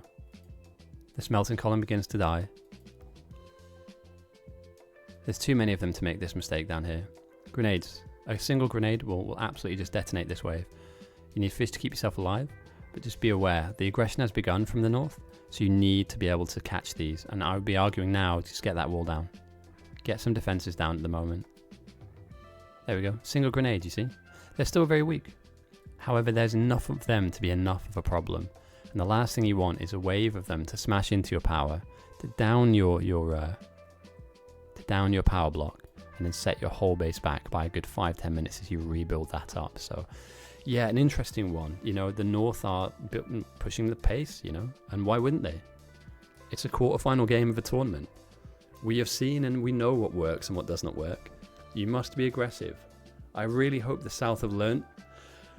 There are so many games. Oh no. So you yawn my head off. There are so many games that we have seen where one side was aggressive and won, and the other side didn't and lost. So please, hopefully somebody on the south has got something planned for this, a counterpunch, because Cliff will continue to send military science, which will be a problem. You know, this will slowly build itself up. And the thing is, 16% now, it's, you know, a grenade will do it, but when they get to 26%, 36%, that is worrying territory for me. And you know, hopefully, rather than just, all you need is a grenade, right? Watch this. Single grenade kills them all. You know, you don't have to deal with losing, you know, assembly ones or the bottom of your smelting lines. Just have a grenade on you and get ready to use it.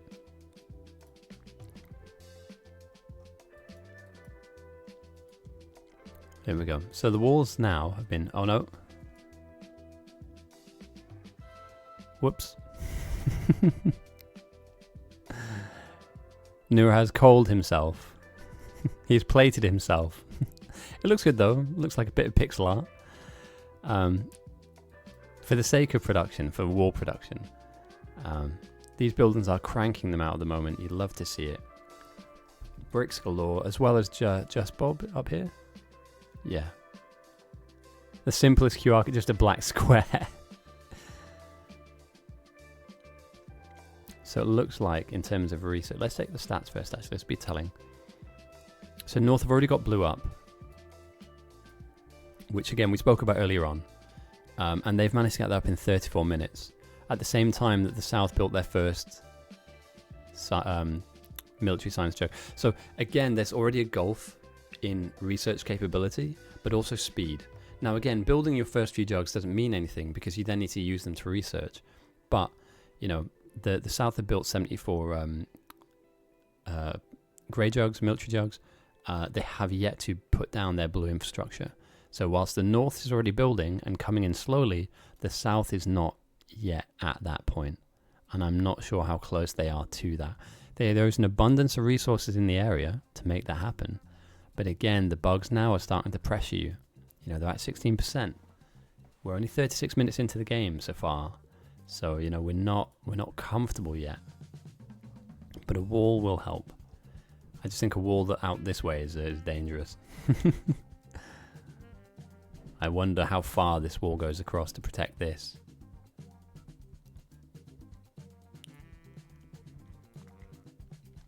But this is what it does, you know. It's a barrier. It's not going to do any damage to them, but it will keep them at bay long enough for you to get here and fix this problem. So at the bare minimum, a very cheap wall that all you need is coal and rocks for. Smelt them down, chuck them into assembly machine. All you need to do is just find them at your wall, chuck a grenade at them. That's it. Simple as that. Rebuild the wall. This is scary though, dude. How many waves have you seen run past South Slabs? Far too many, dude. Far too many. Like, if they start pulling up these science machines, game. Yeah, I'd rather damage my own belts than lose the buildings to them. Like, that's another one.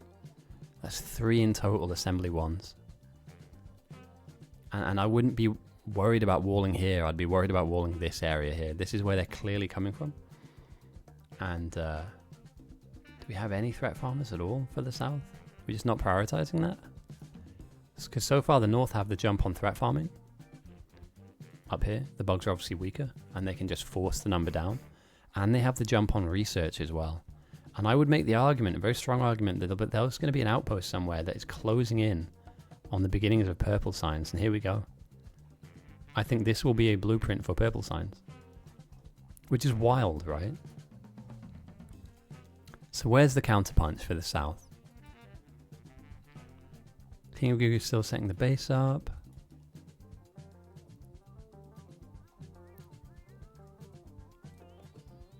A wave comes close to the outpost, but Carl, obviously being the vet that he is, just meets the wave, grenades the wave, end of that problem.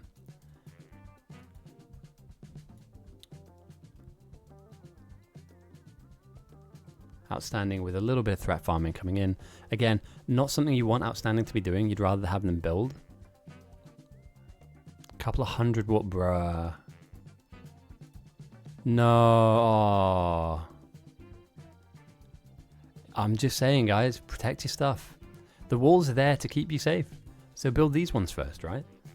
I'd protect the closest most part of your base first before moving out. You know, if I'm being honest, you take a risk by being in an outpost, right? So you should prepare to defend yourself. If I'm a main base player, guess what I'm defending first? My main base. I'm defending this area here, this power block, all of this smelting. If this goes down, the game is over. If this outpost goes down, the game still goes, right? But I just wonder who's paying attention to this. You know what I mean? Like, how much of their power do they lose before somebody goes, yeah, it'd be really nice to have a wall there, wouldn't it? You know? So let's check in on this. Steam engine, 3 steam engines, 4 steam engines. The boiler doesn't really matter too much, like, because obviously, you know, it's not doing anything with nothing plugged into it, but like 5 steam engines for 1 wave. Let's say you miss 1 or 2 more waves coming into the area. I'd love to have a barrier down here. That'd be really cool, wouldn't it? And, you know, if you have some walls, we do have some walls being made, right? And even out here, right, I'd grab these guys and just say,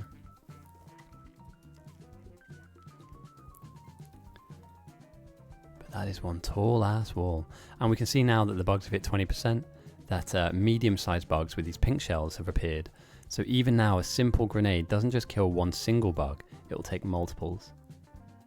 I'm all for Jazz Fusion, but I didn't pick Jazz Fusion for... This is meant to be funk. Damn. So yeah, the South under a lot of pressure here. And they're building a wild defensive structure. Like this is, look how tall this wall is. Let's just put this into perspective real quick. Like really, really quickly, right? I don't want to spend too long on this. Let's just square everything up first. Let's minimize the amount of stuff on my screen. Let's draw for a second. Here is what the North are proposing that they defend at the moment. If you had to draw a wall around the main base, right? The main base actually is this. Let me just get this all in. This is the main base for North, really. In fact, it's here, this box. The outpost up here does not need to be defended, right? It can be. You can build a secondary box over here, but this first box is where main base sits, right? This is where the heart of our base is. Meanwhile, in South, main base exists. At the moment, this is what they're proposing, right? Because the wall is going out of the way. Look at that. You don't need that much space. It's so wasteful. All of this. All of this. You don't need to save this outpost. That's not how this works. It's a gallant effort, right? But main base for the South really just should start here. And end here. That box. That's it. For now. You know, the outpost can well, struggle, mate. You know, you struggle for now. We'll get you later, but the main beating heart, you know, the brain of the operation needs to be defended. So, you know, all the supplementary stuff that's on the edges, stuff like this, I'm sorry, man, I'm not building a wall out there. If I'm captain, I'm not. You chose to be there, and if you chose to be there and build there, you need to defend yourself. And again, I want to win, and I'd like your base to be up. But at the same time, you've got to be aware and alive to the idea that they are sending science at you not to kill your main base. They're not throwing science so that this base dies. They're throwing science so that this base dies, right? Or that this base dies, for instance, right? Are they being successful in achieving the goals that they aimed for and planned out? Yes. What is this playlist? Alright, this is coming off. I've not been very lucky with my playlists today, guys. I'm sorry. This hopefully is slightly better. Player goes down. Damn, dude. Everybody press F to pay respects. I'm sure other players have gone down over the course of the game, but it's another game. And we'll check in on the research too. I want to see how much has been spammed. So 602 military jugs have taken their evolution from 4.2 to 25.1. And that's just off a mix patch, right? That's just this. This single base is causing all of the problems for the South. Just this. Nothing else. Now, do the South have a contemporary? Somebody doing that as well? No. And I think that we need to kind of forego the idea that we can just build with impunity and our enemies will let us. They won't let you. If they're good, they won't let you.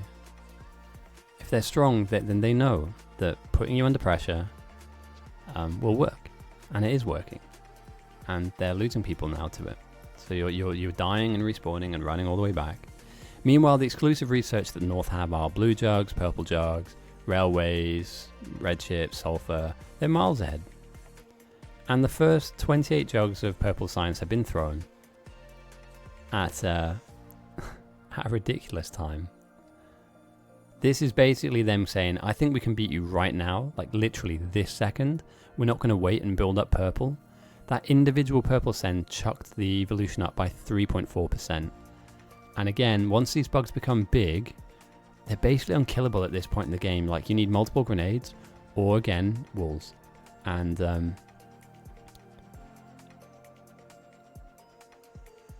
yeah, I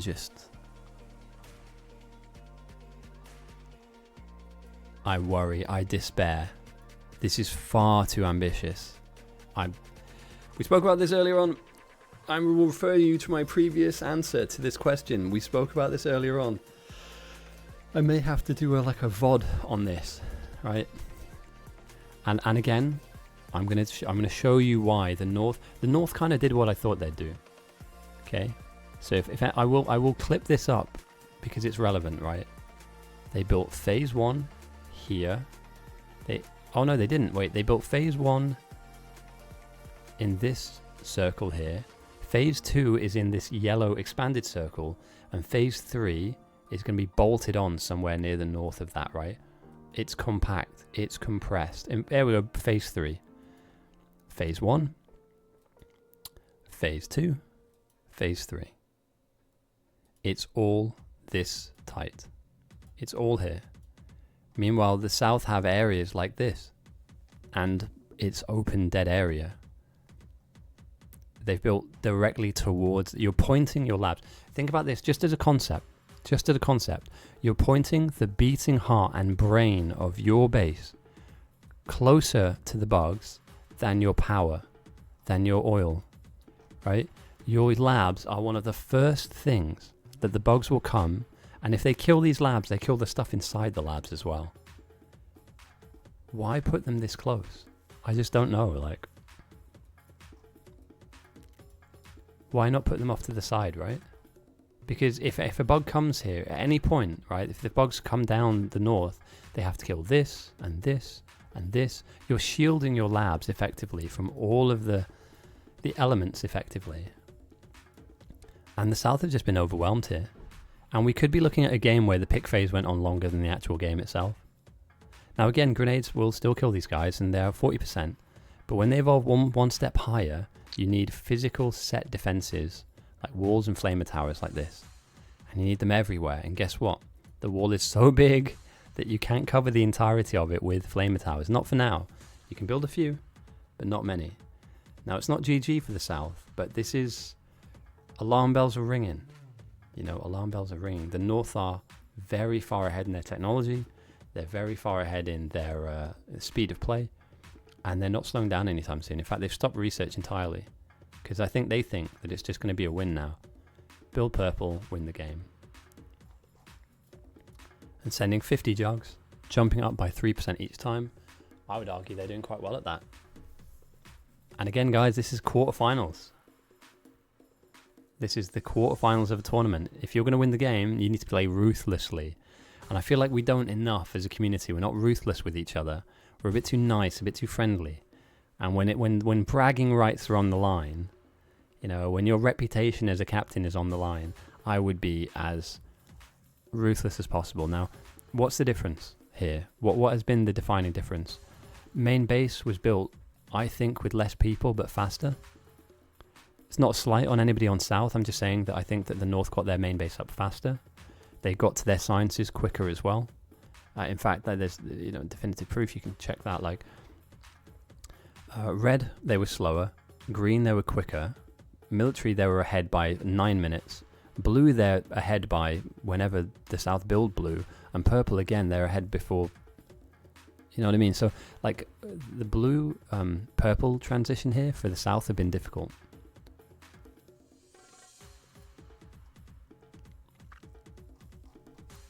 So yeah, 50% has been achieved. We'll start to see now, so these brown bugs are kind of phase 1 of the biters. These mediums are phase 2, and phase 3 are these blue shelled big bugs, which will dominate the game now and rinse, absolutely rinse areas like this, for instance, which is a good play. You need walls. But yeah, what worries me is if we're struggling with mediums and smalls when bigs appear, I have fear. When behemoths arrive, no one survives. Maybe I am a lyrical genius at no. But yeah, they're still completing a wall. Now again, 40 odd minutes for purple science is wild. Like, it's very quick. But we could have predicted this. This could have been stopped very early on.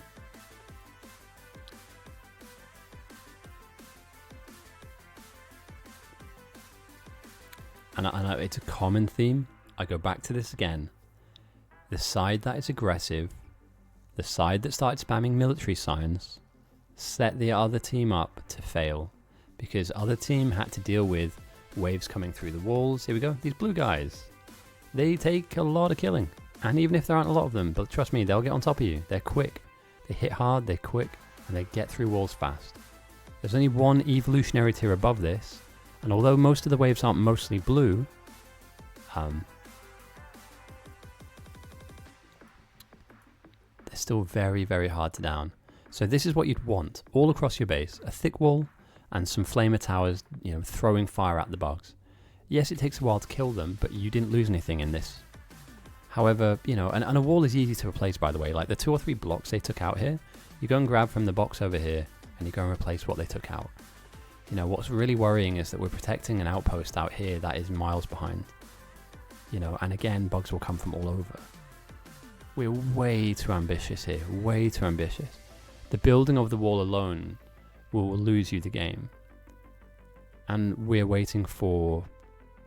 What are we waiting for? What have we researched? Flammables are up, obviously flame towers. Strong explosives, a good shout. But they just, yeah. The North Research red chips at 28 minutes, 24 seconds. Yeah, I guess we'll touch base on that one, but yeah, where did it get slow?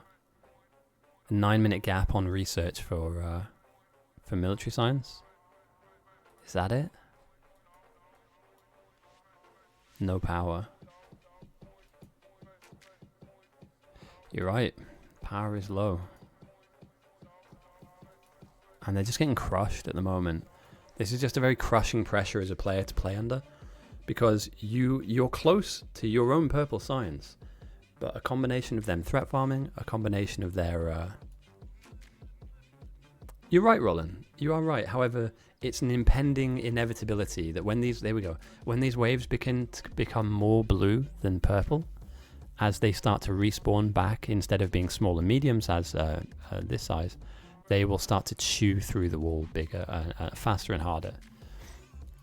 And I just worry that what the South are most vulnerable to isn't these attacks here. These attacks they will repel. It's these open areas to the side. We have all seen games, all of us, where a side swipe has been achieved and the bugs have managed to, yes, they've gone, and attacked your walls. That's great. And, having them attack here and here and here is fine. But it's the bugs that make it round and through that are the biggest problem, because there's nothing that they can bump into that they cannot kill. That cannot kill them, sorry. And a thick wall is great. And they are walling up, but yeah, I'm desperately worried for the South, because the North will keep applying pressure, right? That's all they can do from here. They just keep applying pressure. They're going to do a little bit of research, build up more purple jugs, and just keep pushing the pressure. We're at 60% now. Just check that out. North are dealing with 15% bugs. The South is 60. I would just love to have seen a Southern outpost that spammed military science, right? Look at what Cliff built. Cliff built this. It's just been working for like a while now. There are 5 military builders here, 5 military builders here, and every now and again he grabs a few hundred jugs of military science and throws it over the border. Perfect. And now everyone's at it. Everyone's throwing purple. There's not a huge amount to really say. That's just it. Holding on, clinging on to the game, rather than having any semblance of control or manipulation. They can't manipulate the game to their advantage at this point. Now, can they survive this? Of course. But yeah, Bitsor is right. This is how Bite Battle should be played, right? You shouldn't let your enemy team get ahead. You just need to keep pushing and keep pressing. Here we go. They've made it in at the side. I really like the adaptation of handheld flamethrowers. That's really cool. That wasn't in the meta about 5 or 6 months ago. But this is the outpost that all the hopes are pinned on for the South. And there is an open door to the South here and an open door to the West. It's quite scary, really. The bugs can chew through the walls to this level every time a wave arrives. Imagine what they'll do to your base with no walls. Imagine what they'll get through. One wave of majoritively speaking blue bugs. And once these pinks and brown shells die off in the waves that follow, the only thing that will spawn will be blue. Meanwhile, labs are Do we have any purple coming in? Do we have our purple research? They still haven't researched purple. And they've researched blue at 53 minutes into the game. No, that's the difference. Blue took a while. Like, blue took a long time to get up. There's a 23-minute difference in the research of blue signs. And what that translates to, by the way, for anybody wondering, is that 23-minute difference. There are 490 used blue jugs that the South haven't even built, that haven't been used to research. So in terms of levels, they're just a few levels ahead. And I appreciate this game is going quick, but, you know, we're going to see this. We're in the quarterfinals. It's going to get rough. We're not going to have those fun, haha, nice game. No, it's going to be brutal, man. If I know my enemy are weak in certain areas, I play to those strengths of mine, you know, that I have that beat them in their weakened area. Oh, damn.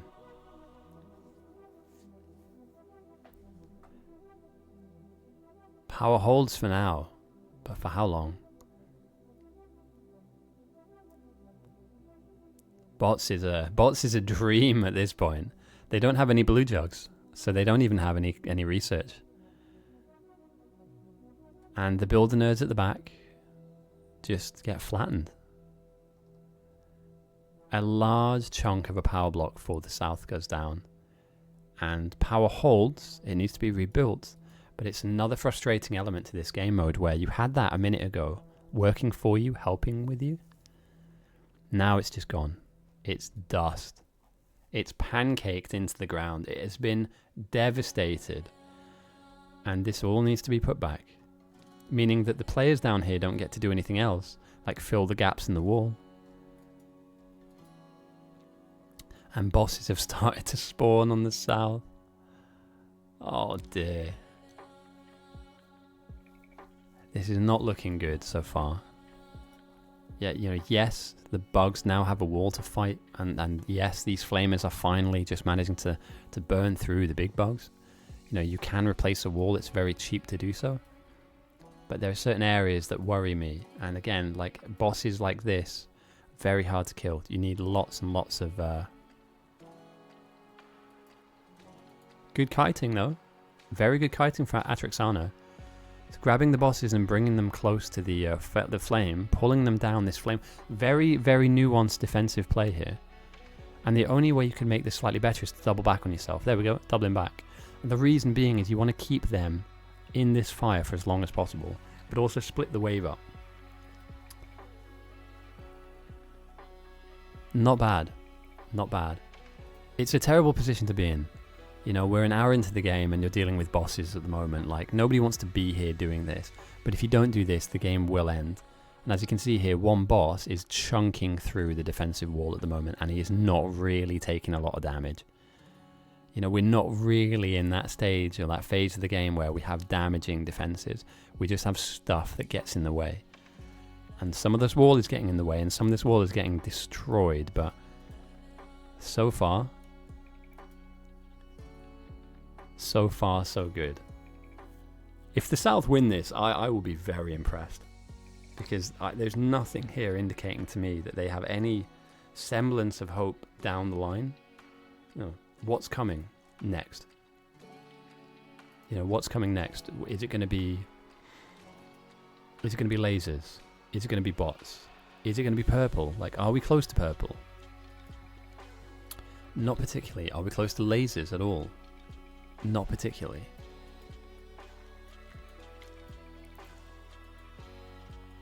And I believe that our power is starting to bounce a bit now.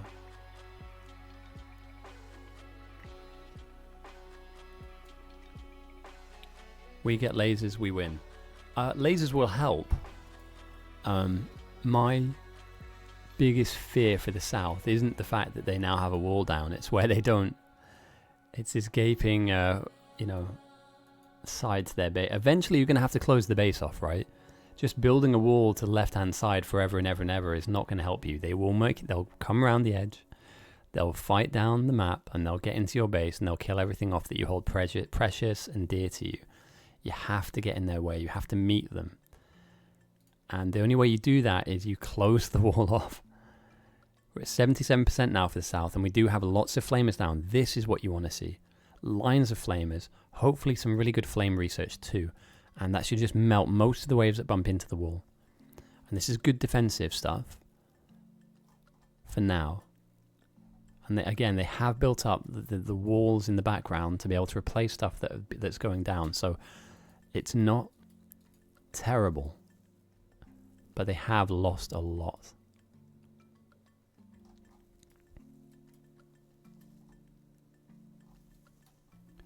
And there are still areas of the wall that are not well defended. I mean, these guys are coming back again. Just think about this. This power just got rebuilt, and these bugs are back for more. And the size of this wave and the thinness of this wall will indicate to me that some of them will die. But even if they chip into it, the next wave that makes here, the wave after that, they'll just slowly chip away at this area, slowly devastating it. So I always say every game, it's not wave number 1 that you have to worry about too much. It's actually the following waves. It's the follow-up waves. It's like wave 2, wave 3, wave 4, right? They'll make a dent. Like here, for instance, this is like a small dent in the wall. If the next wave comes here and one comes here, then they just dent a bit more and a bit more and a bit more. And before you know it, you have multiple holes that you need to patch up. So I feel like I've been looking south most of this game. I will look north, but I believe they've managed to reach what they want. You know, they're not really going to be throwing this purple science in for research. They're just going to try and get the south 11% more evolved to behemoths. And that can happen. In fact, that will happen. Why is the music terrible today? No, okay, there it is. Sorry, it's just really quiet on my end. So yeah, we've hit 80%. Corentois has been killed by a bug. This stone production was doomed from the start. It is going down. And it's not going down swinging. It's just going down. Meanwhile, the north... Okay, some counter sends. Here we go. Oh no, wait, did we sweep our research lines? No. Where did that come from? Hang on a minute. Why did we send hundreds and hundreds of science?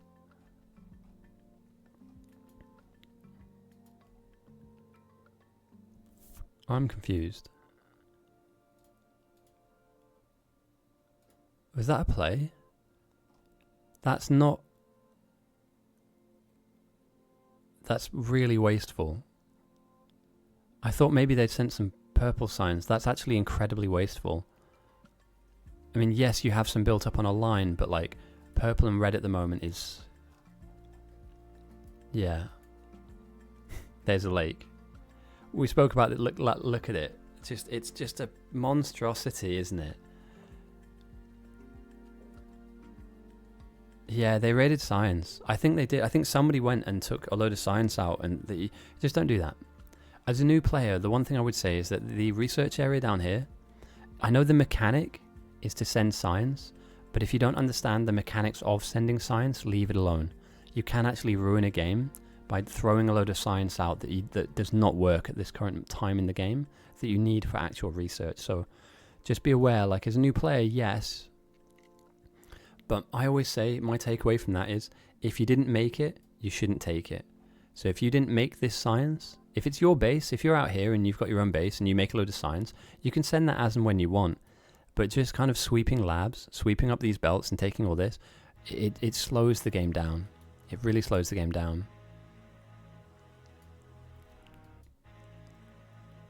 And now we're missing military science. In some of the labs, look, we're missing mill in some of these. So that send has really crippled the south, man. That's just one bad decision to another. Like, pulling the wall out this far is a really bad idea. I mean, you don't need all of this stuff in this space. You're defending thin air, and beyond that as well. Like, although it's thick, the wall here now, the research is slowed because somebody swept the lines. And the south, and the north only have to push you like 5% more, and you're dealing with behemoths. And I don't know why, but this blue build is huge. Is there any reason for that? Are they going to send blue? Tell me this is a bit too long, right? This is way too long. Well, I mean, the south cling on. at least, you know. There's a wall out here with some potential, and they've stuck a radar down at the very least. Again, this isn't safe, this area here. You know, I will keep my eyes out on it. Bugs will come through here, trust me. Stranger things have happened. Strange things have happened. The North are a positive threat, but it's only 1,000, and they do have a threat farm up here. And again, at 25%, this is manageable for any threat farmer.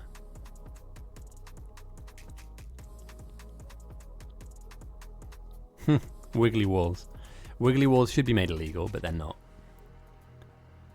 So yeah, I would have closed this box up. Oh damn, look how deep they're making it in now. They're chewing through this. More bosses arrive with a wave behind it. The wall is already half health or half deep. I believe they will dig this completely out. A second wave comes in. 2 waves of biters and 2 bosses make it to the wall on the south, digging their way through with only a few flame towers currently aggressing onto them. These bugs will surely break through. And it's just a matter of time. And it's just probing and testing and pushing through. And although walls are cheap to make, eventually your stores will run out. You know, if every time you replace this is 50 walls, you then need to create another 50 in a box.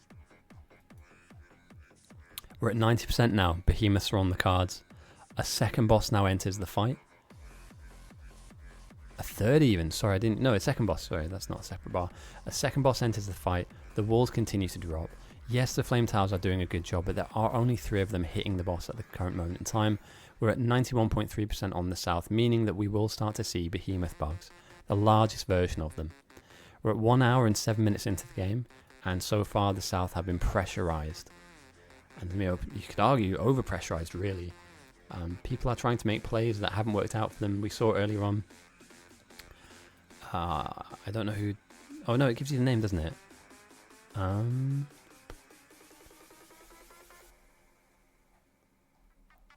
Here, this send here at 61 minutes in. Aparisi, I don't think that was sanctioned. I don't think a captain allowed that. I might be wrong, and if they were told to do that, then that's fine. But they are certainly missing some signs now. And blue is on and working. But they're in for a rude and painful surprise, though. You know, the waves at the moment will be building up. The behemoths, as you can see now, the green shell bugs are on the board. And they will begin to aggress onto the pitch. And if you think blue was a problem, trust me, green is worse. Green is nightmare mode for the bugs. And it takes a long ass time to kill them. They do a lot of damage. And yeah, grenades aren't going to work. Poison capsules are your best bet. Here in this position, you'll need some poison and slow capsules. And you need a lot of them, because a lot of behemoths are coming now.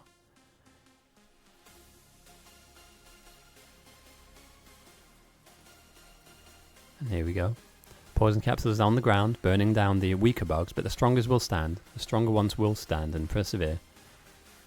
And they're just testing and probing. You can see now here, just massive dents in the wall. Cute, 1 wall left here in this area. If another wave comes and smashes into this, they're in. And they're on top of all of your defenses. And the moment they can start ripping these up, we have some serious issues, serious problems. As we see another wave just disappear here into the fog. We'll try and keep tabs on all of this stuff. But the south are in for some problems. You know, they have some very anemic walls down here.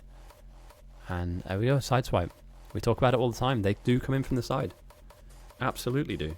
It's not just all at the front door. They're not just knocking on the most guarded part of your map. They're trying to find a way in. They're trying to probe their way in. You know, this won't survive. And if this wave here was on its like kind of reflected area onto the west, it would be easily walking through most of south space. So here we go, behemoths are in, and as they stand in a pool of poison, there is an open doorway here for the next wave to come into. So how fast you can fix these doorways and how quickly you can re-establish this wall is very important. And here we go. Look how deep this wave has gone. It's right next to power again. You cannot afford to lose this. And this wall is not... It's strong enough to kill off some of these bugs, yes. But we're certainly living in a purple era, where purple science just dominates game modes so far. There needs to be... I think after this tournament we need to take a good look at the numbers here, because I get the feeling that most games are won, regardless of difficulty level, of us skipping through red-green, skipping past these two, and just landing on purple and spamming it. And previous metas that I've been involved in, space science and yellow science were how you won games. So I don't know if there's been a tweak or if there's been a change since the DLC drop, but yeah, purple dominates now, dude. Yeah, and now the waves are starting to become majoritively green. So most of the wave now are green bugs. No more medium-sized bugs with pink shells. Yeah, green and blue. And later on, they'll be pretty much all green. So tough day at the office for the South. They're not out of the woods, but purple is still yet to appear for them. Laser towers are being built though, but I don't know if they've got enough power for it. Like, their power block is already struggling. I mean, they're building it out, but like, if you had multiple lasers firing now, I'm not sure that's the play.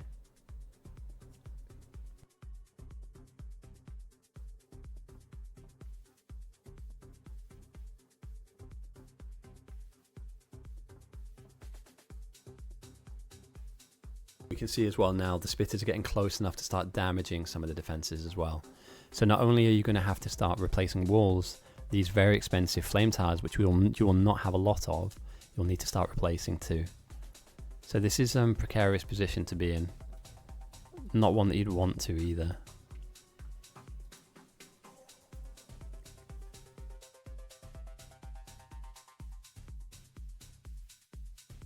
I mean, they're holding until they can't. That's what this feels like. I feel like they're not progressing in a way which you want them to. And they might be limited by research, but they're not pushing to purple. They're not trying to get to purple. They're just researching laser upgrades and hoping they can survive, but they're nearly 100% Evo.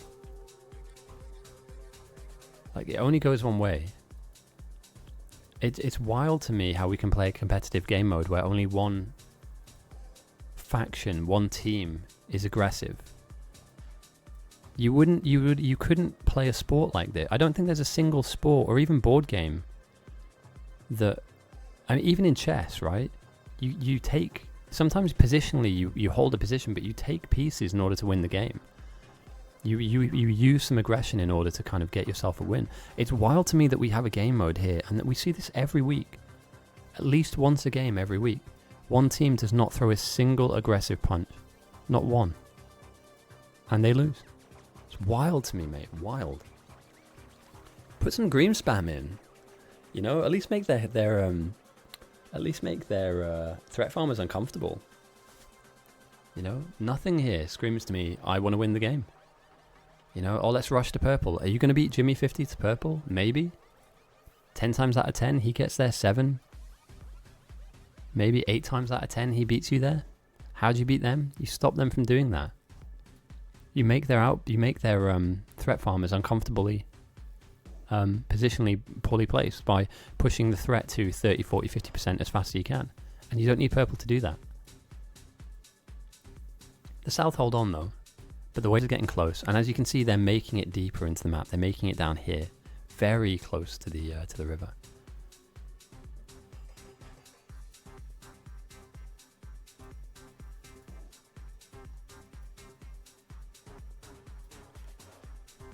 So I believe, yeah, they're just holding on, Roland. Like they're not.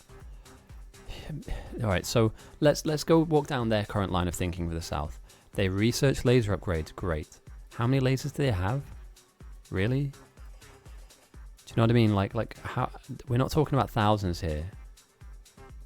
They have a box of 46. If 46 lasers are going to stop this from happening, and if the answer is no, what could or would have stopped this from happening? Counter pressure. Counter pressure.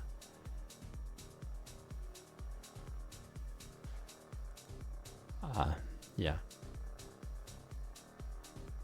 They're just sticking with purple. Purple is working at this effectiveness, this mutagen effectiveness. All they have to do is just stay the course. There's no progression to a rocket. They won't need to. At the moment, if I'm looking on the, to use a boxing analogy, the South have been knocked to the ground. They've stood up with shaky legs, and the North aren't going to change their plan. They've knocked them down once. They'll do it again. And now their opponent is weaker and not ready for that extra bit of pressure. So the first knockout punch was getting them to 90.9 pushing the pressure after that point. They're just left in a weaker... I mean, look at this. There's no way the South are in a stronger position now. So they're just going to keep doing the same thing. If it keeps working, then there's no need to change it. But I'm not sold on this, though, this play style of not being aggressive. You know, if nothing changes, nothing changes, right? Great saying, by the way. And if nobody on the South or nobody on a team wants to be aggressive, we're going to reach this position every time. Every single time. It's obviously you want to get to purple quick and get to lasers and have a big base and have an amazing established position. But guess what? You have an enemy team that doesn't want you to have that position. Yeah, they are working actively to force their hand faster than yours, to get to a position quicker than you. They're racing to a spot ahead of you so they can beat you to the punch. So you need counterplay to that. Now, I've got a pretty clear understanding as to how I would, mess around and stop them from getting what they want. But I just think there's a fundamental misunderstanding of this game mode at times. And the South have got some very, very talented players here, but they've just been beaten to the punch massively. And, some lasers by your smelting it's not going to do a trick.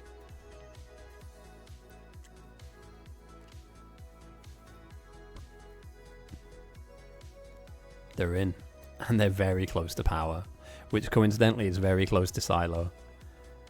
And yeah, the lasers are on, but are they drawing too much power? They're basically drawing too much power as well. That's just lasers here that are going off. I'm sure down the line, once we have lasers in the front line. And have the South research purple yet? No. The North completed their purple research at 42 minutes, and they've been building their purple since the 42-minute mark. The South are just not. They're just going to go down the laser research path and hope that the 20 or 30 they have in storage will save them. It won't. It absolutely won't. The bugs now are 102%. And for anyone that's played this game for a while now or have been in these positions before, I hate to say it, guys and girls, you have about a 2% chance of winning this game. And 2% is generous. Very, very generous. And again, we're losing these laser towers are very important to us. Laser towers are incredibly important to us. And we're losing 3 or 4, 5, 6 per engagement. The wall is still now threaded.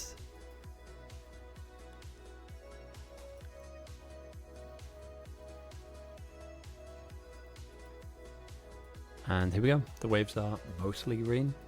And guess where they're coming? To the weakest part of the map. They're coming down to where they just made some holes, There's no point in these bugs and this AI attacking everywhere. They're just going to go to where they think the weakest spot is, right? They are sentient. And I agree, if power goes down for the South, it's over. Even if they get a little bit of this block attacked, it doesn't look like much, but they have this, and that's it. And I think somebody out here had built some power. Oh no, some devastation out here too. And although, yeah, lasers would be great, and we are building some up here, this is actually pretty solid. It's just not enough. It's not enough.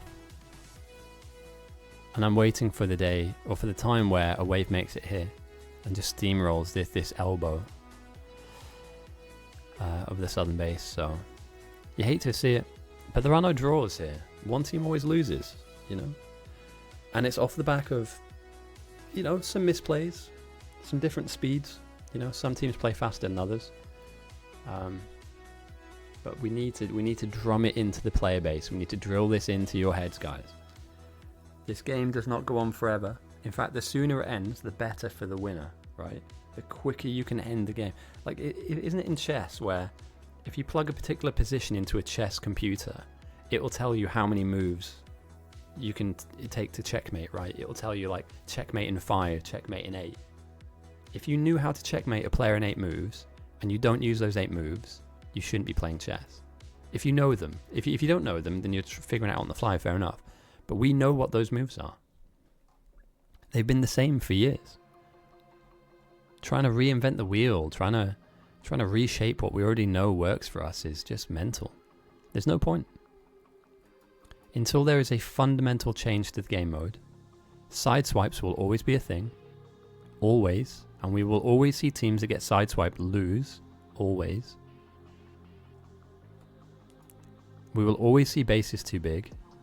Even though we know that compacting our base down makes sense.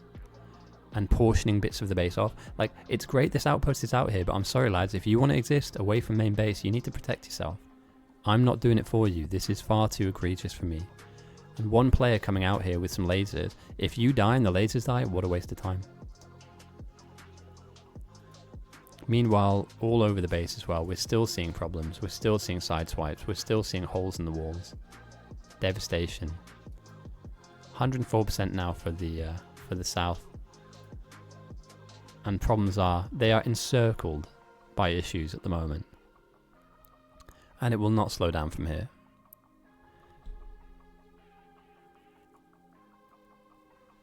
And, you know, are they close to... where's their research at? Still no sign or semblance. I mean, yeah, laser upgrades are great, but Jesus. You don't have the power for this, do you?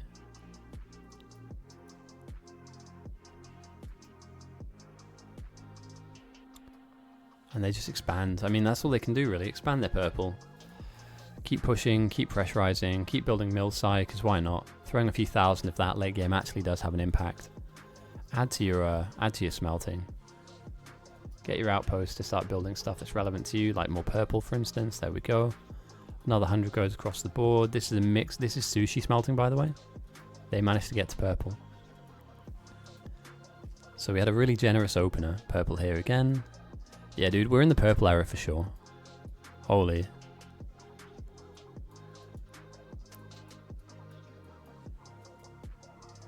All we're missing now is a large concentration of bugs. So we're only at 10,000 threat at the moment on south.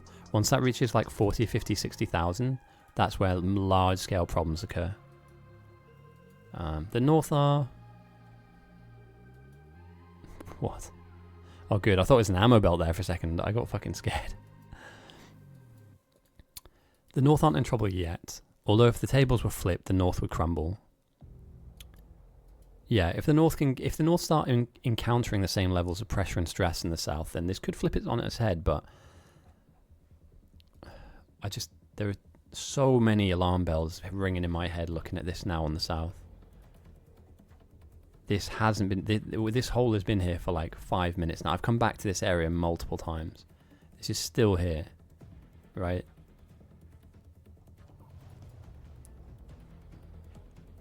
But we will take a look north. It seems as though some lasers are stabilized. And at 21 versus 21, both teams have enough manpower or person power to get this like going on to make this happen. I just think they need one bit of luck, you know, and it doesn't look like the north are slowing down. I mean, look at that. They don't even need to really kind of like send every now and again. Yeah, I agree with you, Roland, but I mean, look at this. The North researched this at 40 minutes into the game. The South aren't even researching purple, so they can't even build it. Literally, I mean, the North have sent 9,000 purple signs. Just think about that. They've been from the 40-minute mark to the 1 hour and 24. They've made 9,000 purple signs, and they sent all of it across. Meanwhile, the South haven't built one. That's what, when we talk about who's ahead and who's behind, that is a damning indictment as to either the speed the North have gone or the lack of pace on the South. And having laser upgrades is great, but trust me, when the bugs get to 150, 160, it doesn't matter how strong these are, they're getting through every time.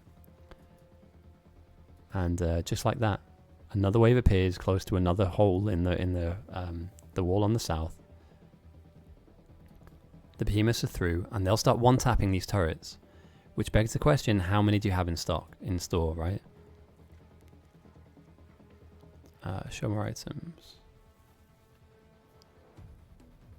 So they've lost 63 laser towers. Okay, there's 300 buffered and they lost 63. We'll keep tabs with that because that's quite an important number. So how many they lose compared to how many they're building is a resounding statement as to whether or not they can hold their defensives. If they're losing more than they're keeping or they're building, then they'll eventually run out. And when they run out, they'll start to have a deficit in certain areas. That deficit in that area will turn into a large gaping hole, which will lead the bugs to come in. And as you can see now, packs and packs and packs are regressing. Bosses are regressing onto the south. And they'll start making holes, making waves. Well, here we go. There already is a really large hole. Now, I'm going to check in on that number in 3 minutes' time. So what we'll do with the defenses lost is we'll check every 3 minutes just to see what they are losing in real time. But, you know, if it's more than a double-digit number, if it's 10, 20, 30, that's too many. It's far too many. Because what they don't have at the moment is full coverage. And the way you really defend your base is you have full coverage from 3 different planes, right? The northern plane is off limits. It's impossible to come here. So you need the southern, eastern, western coverage, large thick walls, and set defenses. Set and forget. And then all you need to do as a player base, as a player in this game mode, is make it to those areas with your own defensive items and help. So at the moment, this is not enough. You know, this will not be enough. And we're at 110% almost on the south. The north have got, you know, positive threat, not many. We're at 42%. They're nearly on big bugs. Potentially, if this goes down, it's a bit of an issue for the north. I'm not supremely worried about them yet, but they could be up to some. They could have some problems. Sorry, down the line.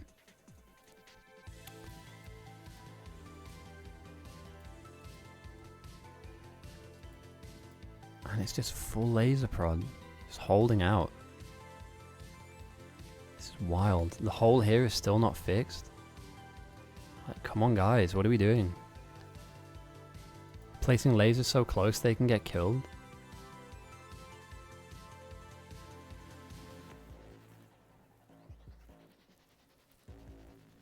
Another one goes down. The wall gets chipped into. I'll check in a second to lasers lost because it's been 2-3 minutes now since I checked, and again, if we see an extra, it was 63 I believe last time we checked. If it's gone to 73 or 83, we're into some trouble here.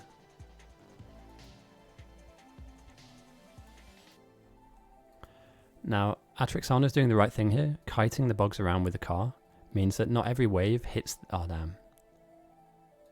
RIP to the kite mobile. Atrixana is currently a viewer of the stream, a follower, so press F in chat. They tried their best. Unfortunately, the bugs got to them. And yeah, just really large holes being punched into this wall. We've hit the 3-minute mark. Let's check in on those stats real quick. The North, they're on for it, mate. They are on for it. So yeah, we've seen an 11.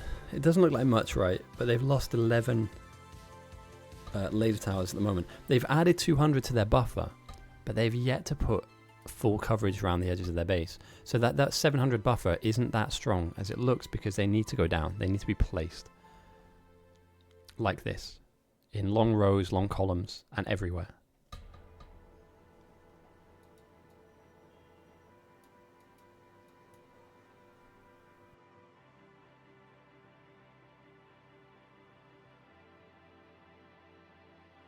And the North will eventually end up on positive threat, but they're yet to deal with big bugs, so they're still dealing with mediums and smalls. Again, like a simple poison capsule, even a grenade at this point would be more than enough. I'd argue that Zero Sun's got far too strong fuel in that car. There you go. And this is how you do it. With a car, for instance. Get some bugs, drag them through the poison. One thing I'd worry about is that you're bringing them towards your defenses, though. Like, I wouldn't drag them away from their own spawn. Drag them through the poison. And just, you know, they can't handle it. They're not strong enough to walk through this cloud, so they go down. And by doing this, you can kite really large numbers of them safely, at speed, through this poison. And over time, you can kill off hundreds of them. You know, hundreds and hundreds of them. It's, in my mind, this is a very expensive play to make.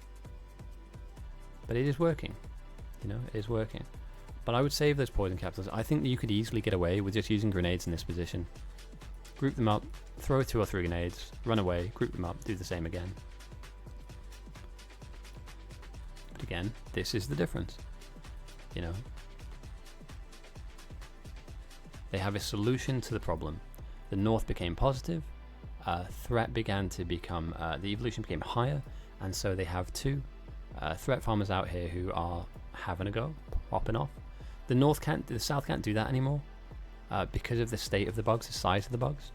But in the early game, they certainly could have tried to make a dent and give themselves a window of opportunity to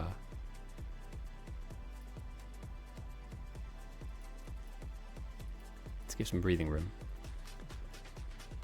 So yeah, are they going anywhere near purple? They're not. They're going for bots. Okay.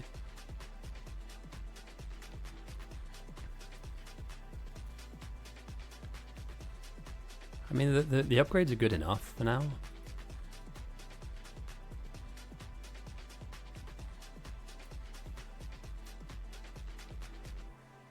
Damn. That means this outpost is completely cut off, right? Can it power itself? It can. Does that mean main... Oh, wait. Does that mean that main base loses power as well? Yeah, it looks like they've disconnected. Here.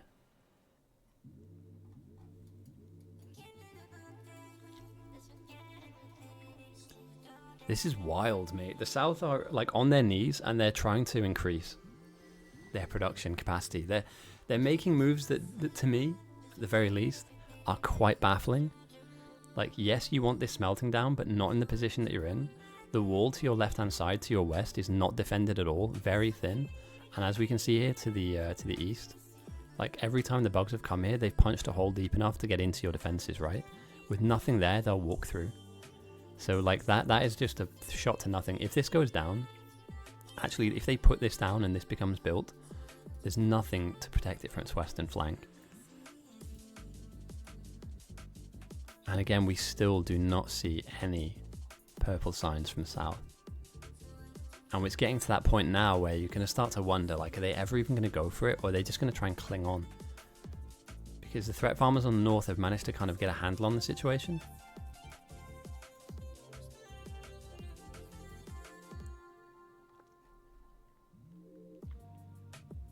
I have to go. My people need me.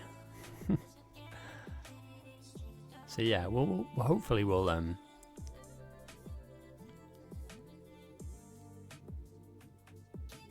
are we doing here? I need someone to open for me. You just pull the wall up and okay. Gets trapped anyway.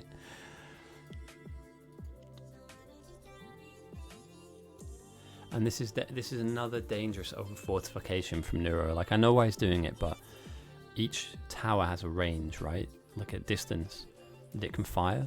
And what you're doing here is you're effectively sacrificing some free resources. Let's pull up my drawing tools real quick. So that the ellipse, for instance, around that laser turret is something like this. Let's just say the outer ring is where it reaches this furthest, right? What that means is that anything in front of this here is just free to kill. You may as well pull this up because nothing can touch it, right? Well, these ones can because it curves itself down. But anything that's behind here is just free to kill effectively. So it's not a waste of resource, but it's not ideal. Now the flamer towers have slightly larger range, but little inefficiencies like that when you're running out of stuff can bite you in the arse, can get to you. And we can see here there are some edges of this here which cannot be touched. But it's on the very limit. On the very limit. And again, it's a buffer, isn't it? It's a buffer to keep them away. They are punching holes at the moment in various locations, so yeah, the thing that frustrates me is they're going for a rocket. Are they mental? There's no way the South get a rocket off at all. They'll be at like 200% by the time they have one build.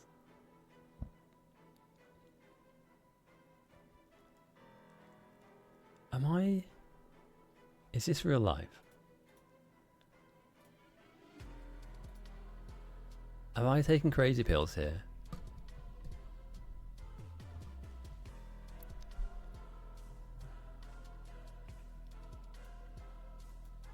Both teams are going for a rocket, apart from one team is sat at 116%. What is this?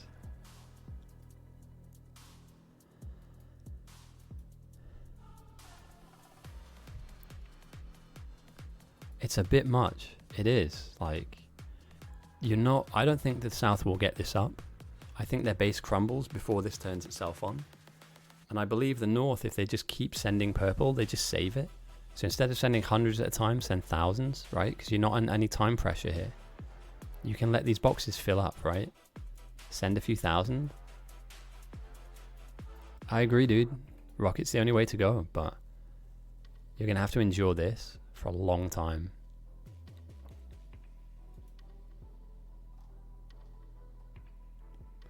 And like I said, they're denting the wall. That's the thickest. The wall is at its thickest there. So there are areas out to the edge, and again, the bugs have made it here where they just plowed their way through.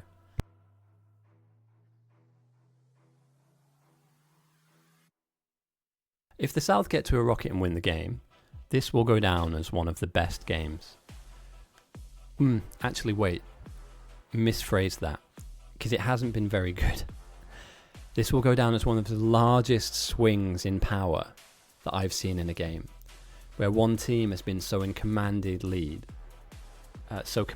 in the lead, sorry if I can use my words correctly, to then lose to a team that suffered, struggled and continued, and then got to a point where the opposition didn't expect them to. Again, things like this don't help. How many of you guys have seen Star Wars, right? You know, like when the Death Star got blown up, there was one hole in it that for some strange reason you could shoot a missile into and it blow the whole fucking thing. Yeah. We're looking at that spot right now in the South space. 1, 2, 3, 4, 5, 6 deep wall. For rocks. No, for one line of rocks to come in. The other line isn't working right now. It's busy. It's on holiday. It doesn't need to work. Yeah, so we persevere. As do the bugs. And let's take a look at the lost defenses tab, because I do want to make sure I keep checking in on that. So the South have lost 117 lasers, 800 buffered, but again, we spoke about this earlier on. Their wall is not fully covered, so buffered is one thing, but there's nothing down here, for instance, right? There's nothing over here.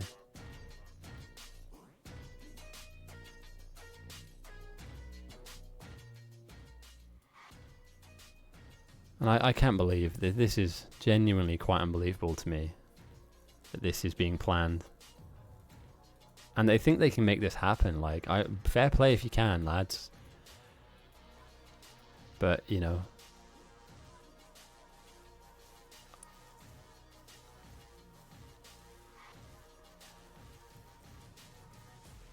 Oh, my face. Who knows? Okay.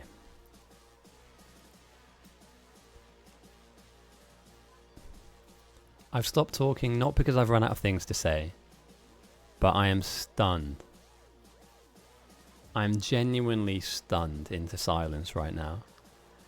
We are in a quarter-final game. Does anybody want to point this out? Does anybody want to put their hand up and... Anybody understand what I'm looking at right now and why I'm upset? Actually, no, upset isn't the right word. I'm not, because it's not my game. I'm disappointed in this. This is really poor form from somebody who probably should know better. I'm just going to look up this player real quick, because you should know better than this.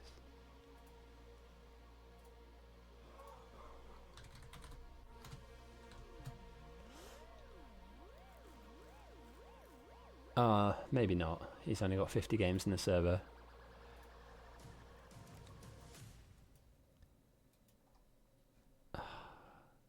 What a nightmare. What a nightmare. No, it's not limited. It's just he's going to build 5,000 red belts. And you see all of these minerals and items that are being built. Like, look up here. They need that stuff here, right? So drag these. So you've used some mixed patches to smelt, and that's great. And you've got some stuff. That's great too. Take all of this stuff and bring it over here now, right? Instead of them setting up brand new smelting, bring your contribution and plug it into this. Add to it. The red belting meme. At this point, it's got to be a meme, right? Damn. Just when you think you've seen everything. The thing is, we're not going to see that in the semi-finals or the finals, right? As a captain, you need to be hot on that and just say, no. No, absolutely not. Filth. For anybody that doesn't know, the reason we don't build red belts is because yellows are serviceable enough and reds cost a lot of iron that your team will need for other things. You do not need to red belt the entire base of yours. And what will be even worse, by the way, and I mean this, and I say this with meaning, is if this guy puts down a Roboport and sticks like a yellow chest down here and then orders the bots to build red belts everywhere, that is a kickable offense. 100%. Massively kickable offense. When you need your bots to be building this, the only chance you have of winning the game is getting to a rocket and you send some bots to randomly red belt parts of... Nah. Never mind, dude. Hey, it is... Let me just do a time check for you, Roland. We are 1 hour and 41 minutes into the game. And hopefully you enjoy the VOD when it does go live. So, yeah. Thanks for joining us, mate. And enjoy the rest of your afternoon, your rest of your evening. Maybe even the morning, wherever you are. I think the North might have this. But we'll see. Stranger things have happened.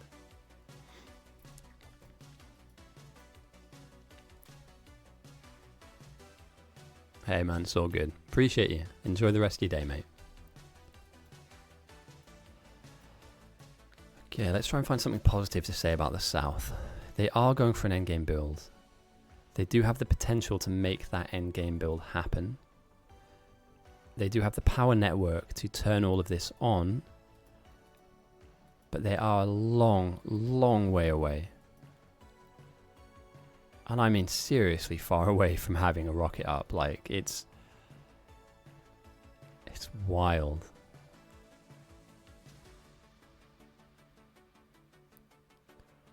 Okay, so they finally researched lasers on North. They're in negative threat, so they don't have any compunction to build anything like that yet. They have some defenses down. They're only dealing with 43% bugs, so... Yeah, I'm not overly worried about the North. Like, if they get hit with a big send, then they're in trouble for sure. They don't have this level of defense. But they're not... It's not easy street at the moment for them either. And there we go, like thousands send now. That's what they need to do. Save the purple up, send thousands. I don't know if that was a play though.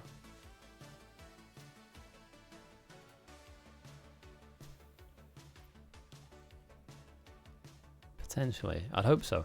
Like I said, I would say this, guys. Do not send signs unless you've been told to. Like, at this current point in the game, although North are well ahead, you can cripple your team by making a misplay. And each team has a captain. Each captain has a role to play. And their job is to calculate what they need when they need it. So don't just make a random... It can really throw a captain off if you miscalculate a send. And you can kind of end a game on your own. It's one of the major ways you grief in this game, so don't do that. I'm not saying it so that people can learn how to grief, but, you know, messing around with power, for instance, is a kickable offense. Messing around with science is a kickable offense. It takes a long time to build it. You need it all the way through the game, and the random sending of that science could be an end of the game, so... Yeah, you're correct, Zudmud. So that the larger sends that you make increases the multiplier of that send individually. So a send of 10 isn't the same as a send of 100, isn't the same as a send of... can't get my words out. Isn't the same of a send of 1,000. So ideally, if you can, send thousands of assigns rather than tens or hundreds of them. Also, the time in the game as well is important as well. Although...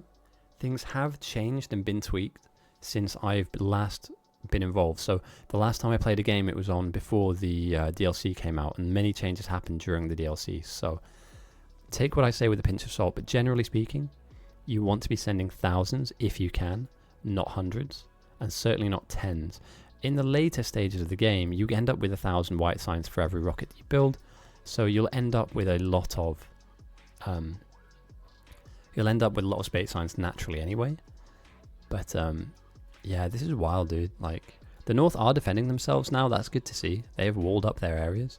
There isn't a ton of defense behind the walls, but the threat farming's going well.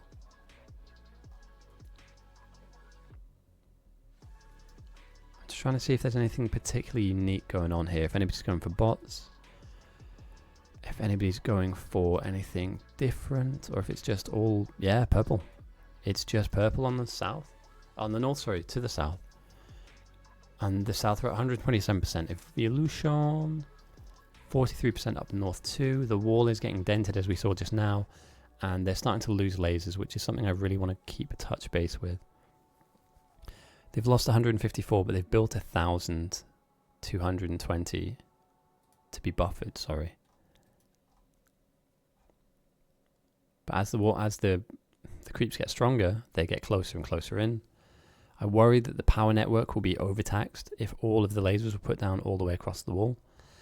But it continues, you know, we continue on. It looks to me like the South are really confident they can get a rocket up. It's wild to me that that's the case. But we'll see, you know, we'll see.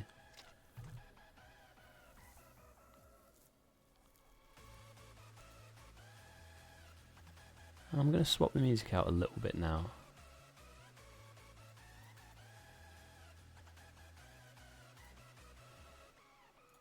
What do I want to listen to?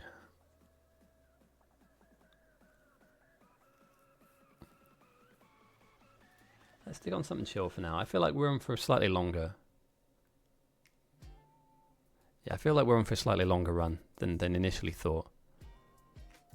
Now that the South have managed to get their threat farming under control, and they're managing to actively affect the waves, not only with the lasers, but their own kiting as well, we might be on for a slightly longer developed game. Although I'm worried, though, there are still some holes here. There are still some issues. Like, if another wave hits this area, they're in. So I'd just be very cautious about being optimistic for the South right now.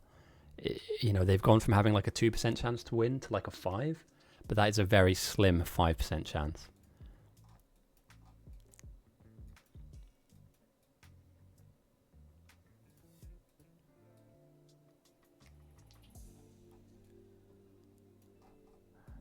And obviously nobody's gone for a nuke this game. Although, here we go, sorry. They paved over it, brilliant.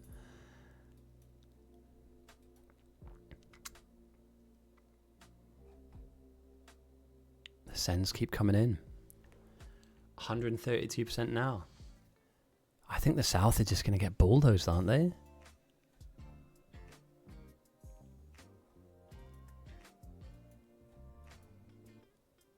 They're completely bulldozed.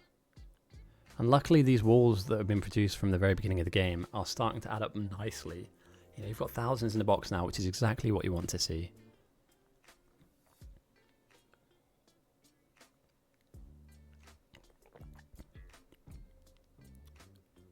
Poison and slow capsules getting into a box. You love to see that too. Damn. What's this guy doing with 76 laser turrets on him? Okay.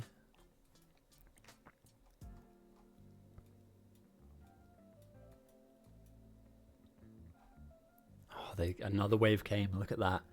We were here a second ago, right? And there was a little bit more wall here to deal with. And now, yeah, we're a one thick wall away from losing this spot.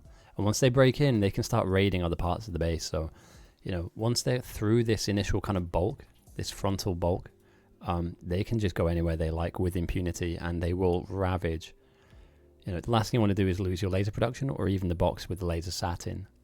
A box of 270 odd that goes down is a huge L for the South. Massive L. Okay, we've got some extra power being built.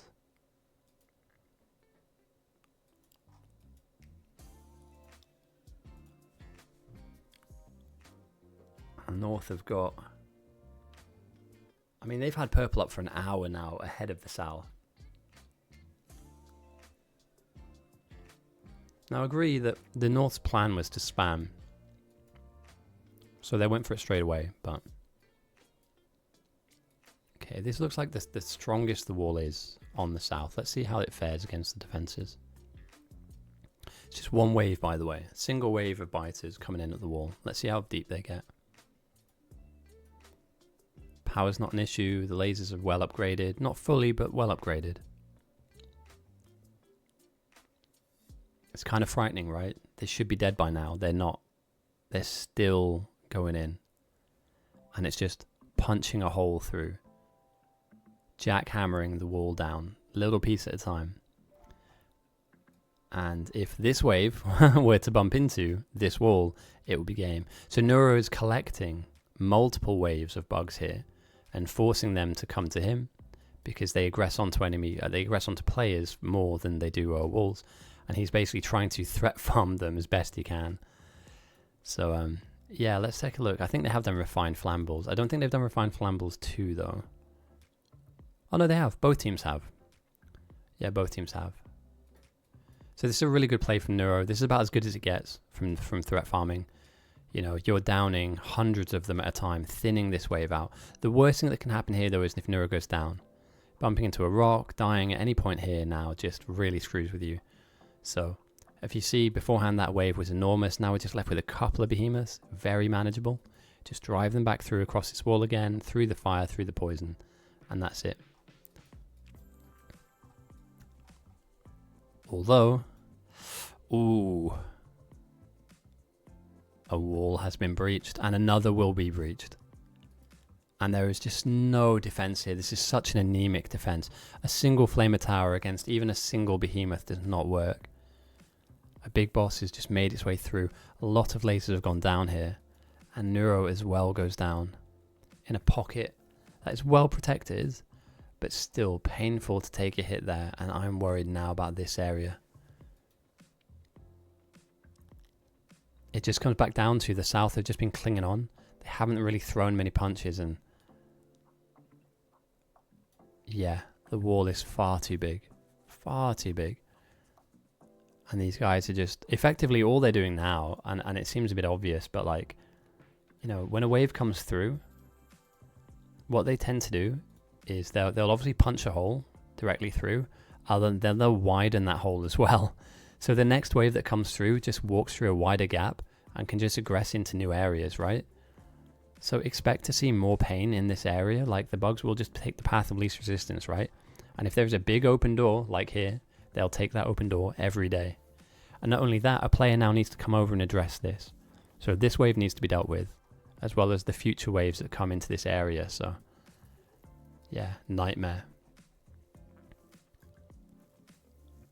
So I like watching it happen. So I'm just going to kind of sit here for a second. Let's see who deals with this. Pings are going out, but, you know, pings will not be enough. Something needs to be done about this. Somebody needs to get here and make it right. And again, cutting off oil. I'm not sure how far this oil pump goes, if it goes to Derek's or anything, but yeah, things like this is not what you want to see. This is effectively the strongest... Oh, damn, look at that. This is tragic.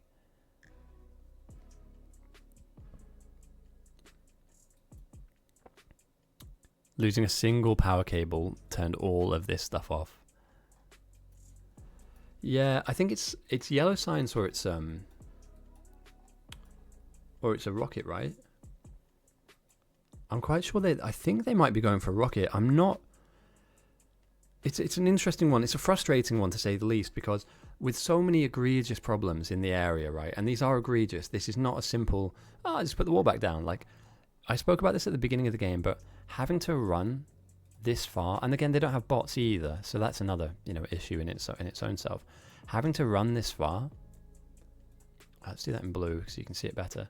It's wild, right? It's so far. And if I zoom out even further, look, just compare the north to the south. You know, to north, from the center of north space to its fringes, you'll have to run here in this pattern. So the center of the base to its fringe base is about here. The south, from the center of the base to the fringe base, is here. Now, I know it doesn't look like much, but what you're defending out there is thin air. Like completely thin air. There's not a huge amount of stuff out in this blue zone that you really need. You could easily shorten this wall down and make the runtime even shorter. So I wasn't convinced with the initial layout that they put down on the south. I would have gone for something slightly more conservative, something like this, for instance. And then if you need to, you can tack a secondary box onto the side and then use that for any extra stuff. So any attacks that come your way are here, here, here, and here, right? But you're surrounded by a wall, you're safe. Instead, what's happened is they've built outposts in this area and decided, hey, we're going to defend that. So we're going to make the wall all the way across this way and all the way down here, and it's just too big. It's unmanageable, it's unwieldy. And we're seeing now little raiding parties of bugs happening in these areas, and they're not able to sustain. Because where the defense is strong and it's good and it's thick, which is here, it's surviving, obviously, and they're threat farming here very nicely. But where it's weak and anemic, on these fringes here, I mean, look, 1, 2, 3, 4. That's a 4-strength wall. A single behemoth will get through that. On their own, a single behemoth will chew through that any day of the week. And at the moment, because of how strong they are, they're able to tank the damage coming in as well. So this is a really, really serious problem for the south. And belligerently going for yellow or going for somebody turn this off. Oh my god.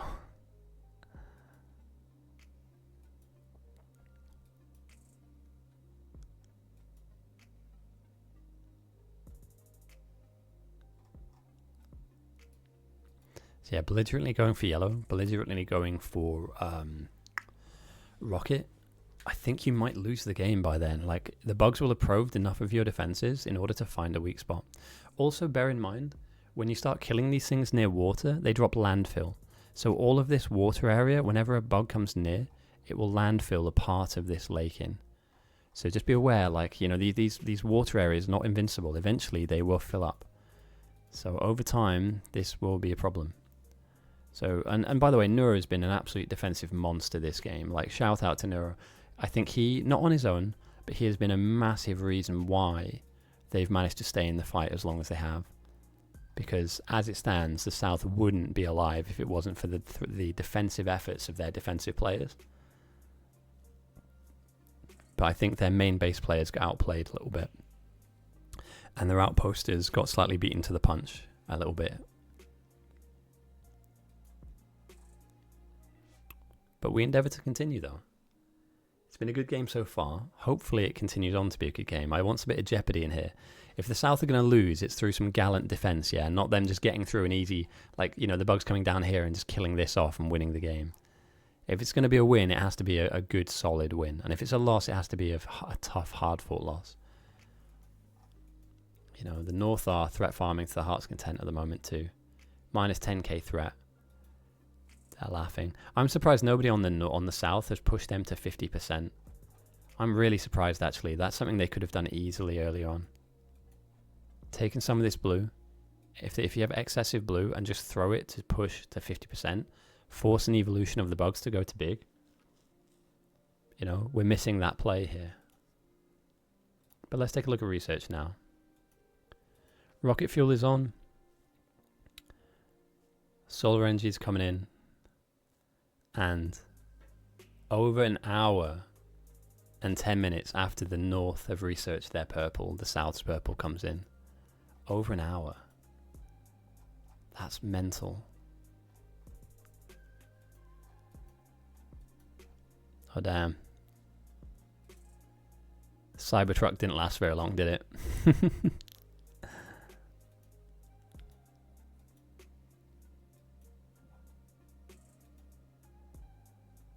Yeah, car's dead, dude.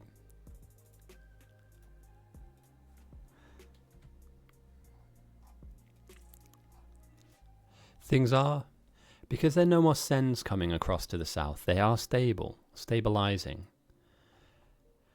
But Like, look at this. What are we doing? Are we seriously going for a nuke? It's almost like they're not under pressure. They're playing as if they're not under pressure at all. As if there is no issue at all with their defense, and as if they're just, make some LDS. It's fine. Don't worry about it. We'll build some blue chips. Don't worry about it. Blue chips. They're fun. Are they really going to get this up?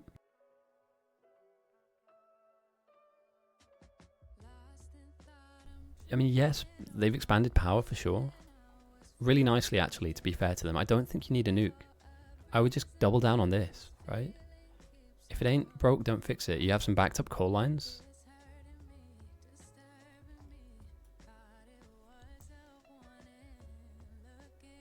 Yeah, I don't know. I'm not entirely sold on this, but they've got it up at the very least. And it's mostly working, right? So some LDS is being created. But do they really go for a rocket?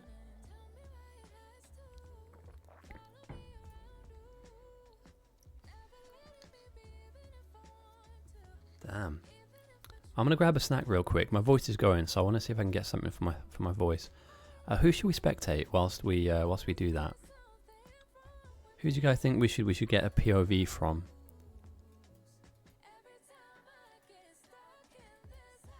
Where's Nura at? Nura's been absolutely killing it for a while.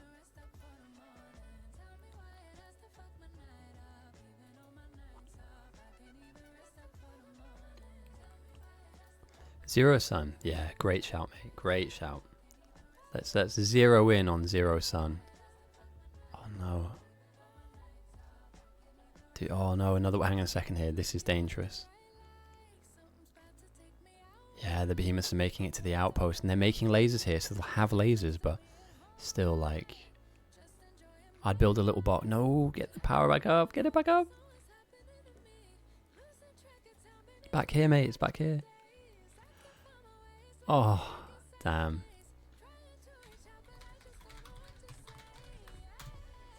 Alright, Zero Sun the Threat Farmer. I'll be back with you in a minute or two. I might just make a cup of tea for my throat. As you guys know, these games go on for a while. We're not going to miss the end of the game in the next minute or two. So if you need to go get a drink, if you need to get a snack, have a stretch, take that time out. This should be a really good ending to the game. It's been a really strong one so far. And again, this is a quarter final of the tournament that we've been running. So yeah, there's no mistakes made at this point. It's just one team is at an advantage, another team is at a disadvantage, and we're just watching that play out in real time. So yeah. We're on for a banger here. We're on for an absolute banger. So, yeah, see you in a bit.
Alright, I'm back. So, some automation of poison capsules has been made. Has there been any big sends? Have I missed anything since I've been away? Let's take a look. The South still getting hammered? Yup. South are taking an absolute beating. Let's see how much they're losing defensively. They've lost 258 lasers, 2,200 placed, 1,600 in store. It's not bad. Like, they're getting absolutely handled in certain areas. But they are repelling the bugs. You know, it's just wall restoration needs to be a key here. Somebody needs to get out here and fix this because, you know, it doesn't take much for them to get through here.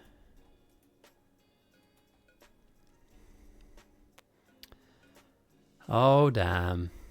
Here it is. Now, my question. Oh, where's my... Here we go. They finally get purple up? A full hour and 20 minutes after the North got purple, the South finally do.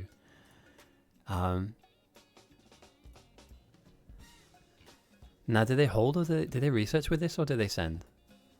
You know, the argument could be made, if you throw that into labs, you can get some more laser research. Or do they just send yellow? Like...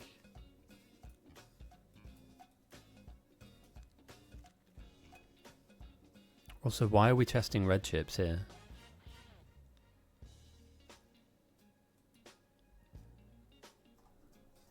What do we...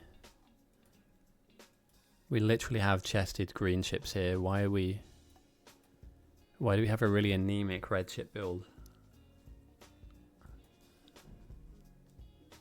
Okay, robot flying frames. It just seems a little bit disjointed, doesn't it? Just a wee bit disjointed, like... They're still absorbing pressure and the bugs are at 139%, so it's been a while since something's been sent to them. The wall's taken damage. It's been chipped away at heavily in certain areas. I'm super surprised nothing's come around the edge here. But stranger things have happened.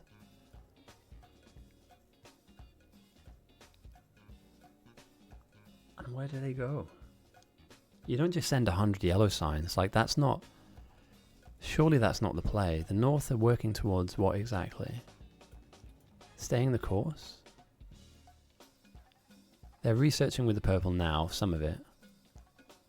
Still building up large amounts of it. Do we have any pivots?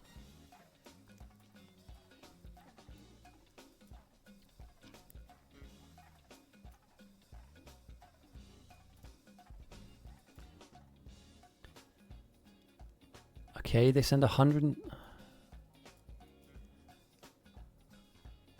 Who's that guy? Why is he sending...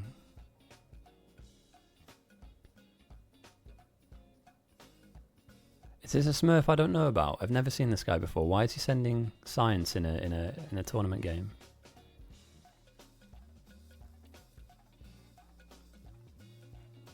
Sorry, 1 second. I need to go and see because I'm worried that people they over-egg this.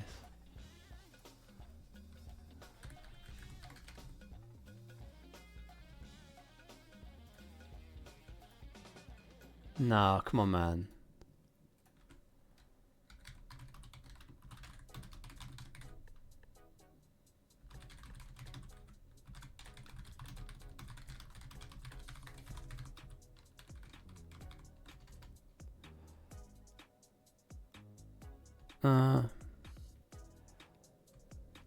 Like...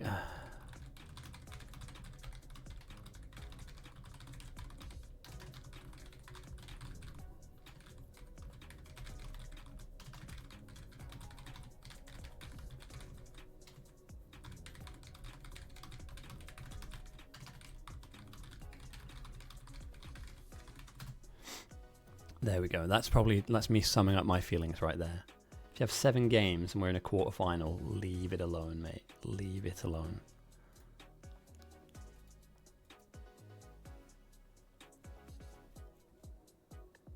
That's fine, mate. It doesn't matter who ordered it. It's just, yeah. Could be considered troll. We saw it early on with the South. We saw it earlier on with the south. Somebody decided to throw.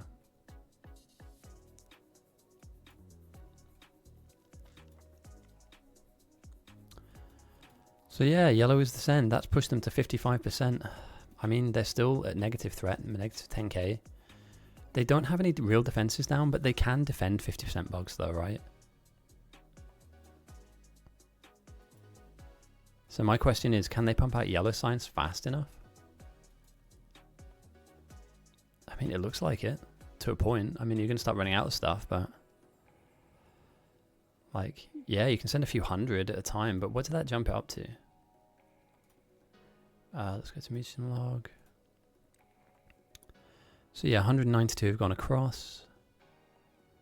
Jumped by 10 points.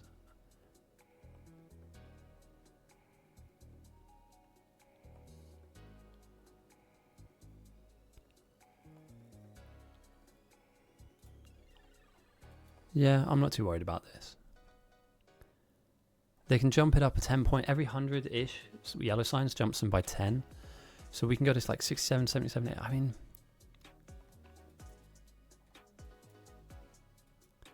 potentially with like a 500 yellow jug throw, you can get them to like 80, 90, maybe. I'd save to like 1k though, right? I don't think the North have this in their locker, and you have a higher multiplier. So what their laser sat at? Not that strong. It does, but there's like a buffer to that. And because we're so low at the moment, sending yellow will just rock it up regardless, because we haven't reached that buffer zone where it starts to slow down. So yeah, even sending like military signs now would change the dial for the North, because they haven't had any mega sends go up against them. Again, looking at North's defense, I'm not overwhelmed by it. South have got their act together effectively.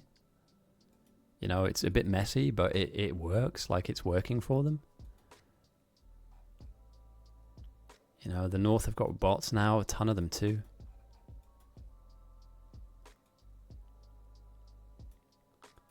And yeah, I guess the question is now, like, how much yellow do we want to make and hold? I think 1,000 should be enough to get them to 90%. And then they're dealing with Behemoths, and then the coin flips, right? Then the turntables turn. And all of a sudden we're starting to look at their defenses and ask the question, like, how did these guys get here? Right? Through here.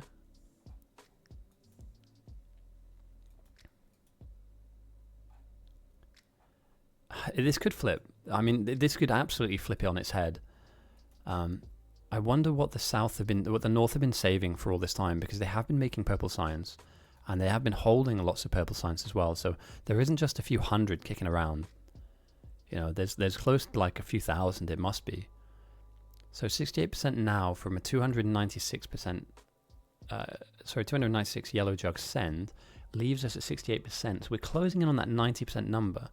And what we want to see is the threat go positive, right? We need these walls to be tested if we're south. We need these walls to go down or to be hit hard, because at the moment, like, yes, flamers will do a job, but they won't do a great job. They're not going to kill off, you know, large packs of bugs. So they need to experience positive threat. But even that said, we did see Neuro earlier on kiting really large amounts of bugs. So it's not beyond the realm's possibility that even if they do experience Behemoths, that Zero Sun isn't able to deal with that threat as well as the other threat farmers. So it's not, I don't know.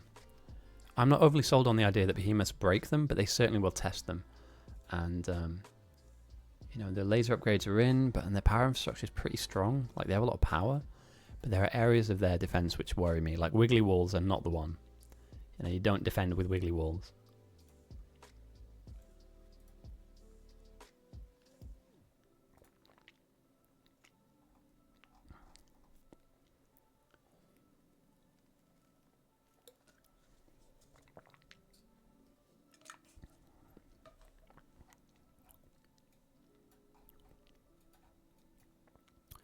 But yeah, here we are, in an endgame of sorts. It's taken us a while to get here, and I didn't expect us to be, yeah, at this stage.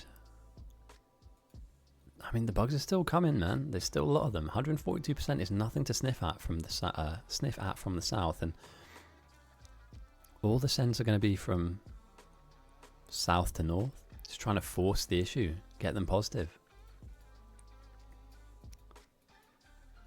But the walls are dented, and with no robots to replace, this worries me a little bit. In areas it's thick, and in areas it's thinning. Drastically thinning.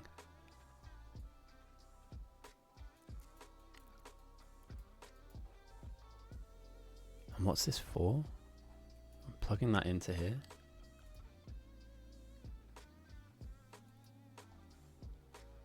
Interesting. Yeah, it does seem desperate. It does, because if you have confidence in your ability to build a lot of it, which they can, I mean, it's not like this is slow to build, but just small throws of like 40, 50, you know, you could argue, you could probably back this up with some purple at this point in time. You know, ask an outpost to throw some purple out. And then talking about research, let's take a look. South are going for nuke reactor. I have not yet done my Space Age run, but I have casted some Space Age biter battles. So my goal is to play the Space Age DLC so that I can learn the new stuff that's in the game. So watch out for that at the moment. I'm trying to find a good day that works for me. It's probably going to be like a Wednesday or a Thursday afternoon, where I have some time to like spend a few hours getting through it. I'm not really going to speedrun. I want to take my time and enjoy it, because I don't know if there's going to be another DLC in the game. I feel like we're going to get this one and that's it. So soon TM will be my my DLC playthrough, and we'll take it nice and slow. And what I'd like to do is open it up, so not have a public game, but if people that are watching or people that are spectating want to come in and play, I can give them a password and let them join. So it can become like a multiplayer thing if people want to kind of help me out, or if there's lots of jobs to do, you can kind of pop in for an hour and help me do some jobs. That'd be kind of fun. Yeah, the yellow is being built, the yellow is being sent. Yeah, I don't imagine there's a 3.0. I would hope, although I don't think they will do this in the not too distant future, because why would you? The game is super popular at the moment. I don't think there's going to be a Factorio 2. Not in the next 5 or maybe even 10 years. Because why would you change this, right? What would you make any different? You have the 3D games that are out there, like Satisfactory, and there's other ones. But yeah, bug fixes. That's the key here, I think. Just make the game a little bit more user-friendly, quality of life stuff. And then before you know it, you'll have a game that'll last longer than any Fortnite. It lasts longer than any FIFA game, any Madden game out there. It'll just be very, very good and best in class. Yes. Yeah. And then all of the mods need to be rewritten. Not everybody that's doing mods or that made those mods are still in the community as well. So you run the risk of alienating some fun stuff back in the day that now won't be a thing. So I'm concerned in that respect. But you know, very similar to the Kobe's MMP runs. I'm sure that they just run an older version, hopefully, and that works for them to a point, obviously. I'm getting nervous about holes like this, though. Holy. Alright, some bosses on the north. They're experiencing positive threat. We'll keep our eyes out open for attacks up north. Don't touch. But yeah, they've yet to kind of be really heavily attacked. In fact, their walls have barely been scratched. So, I'm looking forward to seeing the coin flip and for them now to start defending. It's certainly not enough what they have here, even though the lasers are strong and they will kill large bugs, big bugs, sorry. When this pushes to 90 to 100%, if and when. Damn, purple got ripped up.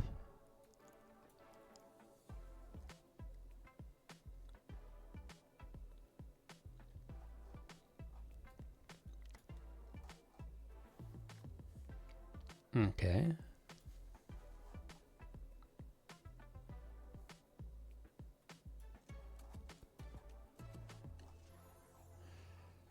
I mean, they're just waiting. Do they go silo research? Are they really going to go there? Okay, both teams are looking to get nuked down the line. find flambles as well.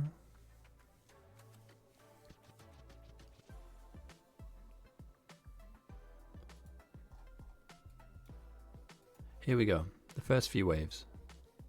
Again, a wiggly wall is a problem. The idea of flamers is here. But these bosses are no joke. I mean, they will chip through the wall. Not as fast as on the south, but certainly they will make it through. And we should be seeing attacks now all over the place. Now again, they're not that strong, physically speaking. So they will die eventually to any level of kind of pressure that comes onto them from defenses. But we're closing in on that 90% spot that the South have been enduring for such a long time. I mean, these guys are 143% evolved. They are literally chewing through any defense you have. So once the North start to experience that, I'm not too sure about them surviving. But for now they hold. They have the upgrades. They have decent walls in some areas. In other areas, not so much. For instance, this area, if even bugs were to come close to this, they just ravage it, savage the base and move on to the next place that's undefended, onto the power block to the left, and then onto the silo, and there'll be nothing left effectively. One large explosion and the game's over. So yeah, it's precarious one for both sides, but you need to evolve one more time. These guys need to go from blue shells to green shells, and once they're green shelled, they'll power themselves up. And the South have done a good job here. They've stayed in the fight. I thought this was over about half an hour ago, 45 minutes ago. I thought this was completely over. They've stabilized, and they're weak in some points, very, very weak in some points. But in others, they are incredibly strong. And it's everything you'd want from a quarterfinal game. I was worried it'd be a very early GG. You know, it's like, oh well, game's over. You know, let's all go home. And then somebody makes it to a quarterfinal who didn't really have to push themselves too much. I think the semi-finalists should all be battle scarred. The finalists should be battle hardened. You know, you should be ready for a bit of a ding dong, a bit of a scrap. And this is exactly what this is. It's a proper scrap.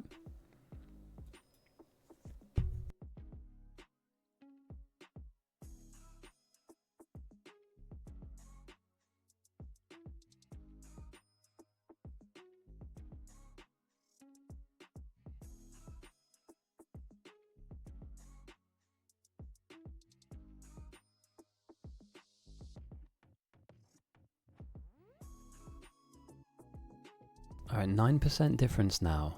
That's all they need from the south to the north. 9%. Is this slowing down in any way? Not really.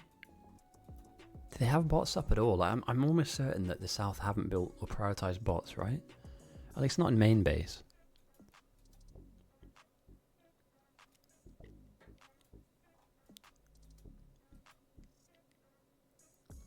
They just expand the yellow build. They're not making room for a rocket? I mean, in theory, technically speaking, if you were to throw the same amounts of different signs, right? So let's have a look. You know, 20,000 from north to south on purple. If you were to send the same amount yellow from south to north, north die. But they've only produced 1,100 so far. So, and sending in small pieces, small parcels, just to push the pressure up, it's not the best, but it's working out for them.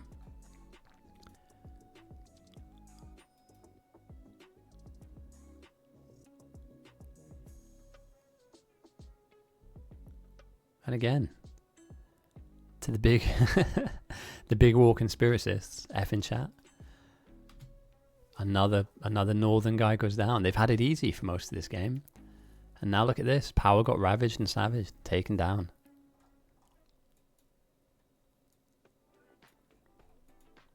I wonder if power. They removed that, right? Though that wasn't all destroyed. Some of that was moved out here, I think. And there's a decent coal reserve to last them. But yeah, it's a bit of a hit. It's a bit of a hit. If they lose more of this, then we could be into some issues later. I believe that I saw a nuke being researched for one of the teams, right? Maybe both? Oh, they're both going for it. Okay.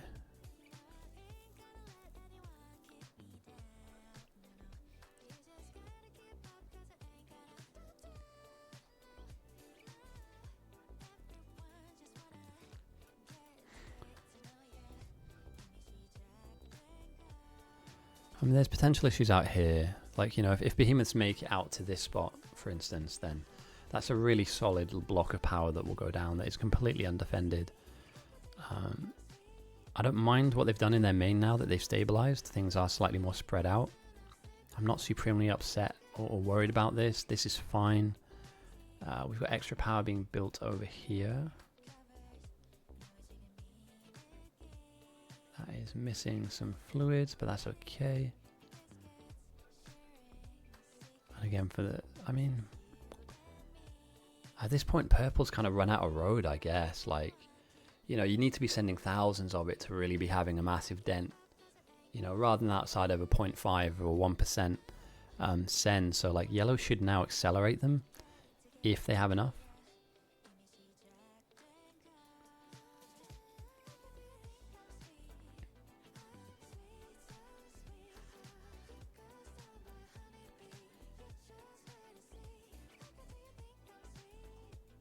Just trying to look for anything that's new. I just want to see if anybody's plotting anything that we haven't seen yet. Oh, Zero Sun goes down. Damn. Far out though. And they are bringing in uranium ore. They are cracking it. We do have one spicy rock.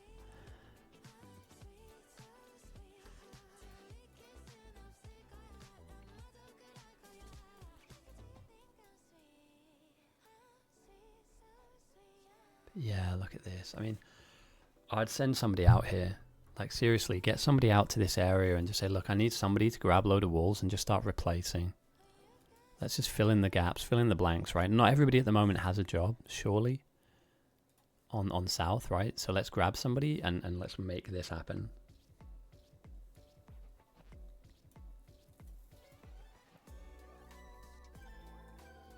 Is it these guys?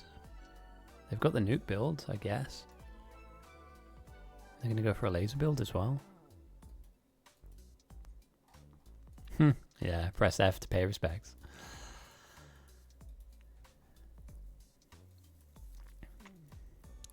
So yeah, I'm just waiting for something to happen. I'm not entirely sure. I think we're building up yellow to calculate a send that will push them to 90 to 100.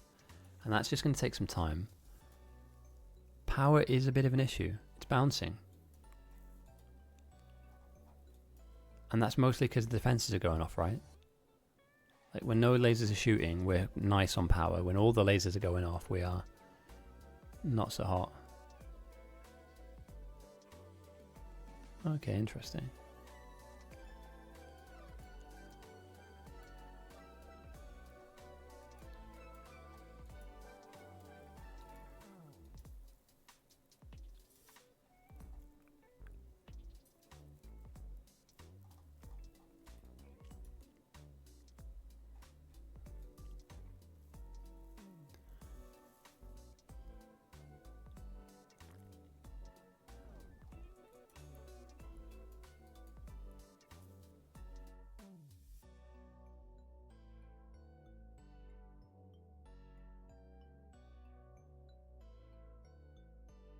I get the feeling now the north is slightly rattled. Like, they're now slightly behind the curve when it comes to that next level of tech. I think we're not researching with this. So what are we even going into on research wise? Because we're going to start running out of stuff that's relevant to us. We're going to start running out of stuff. I think they're waiting for a few thousand, dude. I'm almost certain. There it is. There's a send over. Yeah, 1,000. So we're at 93% now. And Behemoths are on the table. So now both sides have got a problem. I know, it's wild. They still don't have any purple prod. I don't think I've seen any purple being made at all.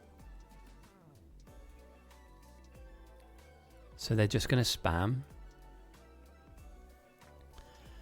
I know, right? It looked dead and buried. I'm going to be honest, it looked dead and buried. When the wave of biters an hour in were like here, like smashing up all of this area here, like they just need to make it a few more clicks over to the west and they are on top of the silo. Now the north are in trouble and they're missing defenses in certain areas. And although 94% is okay, you know, most of their laser defense and flame walls will handle this. They have Zero Sun threat farming though, so like they need to push that deeper and push the threat number as well up. But yeah, these green guys are on both sides now, north and south. And that is a large problem. And I don't know how much of a problem it is for the north. We'll keep tabs on it. But we're going to start to see large waves like this appear. And their defenses are going to be tested. Their power is going to be tested. Their walls will be tested.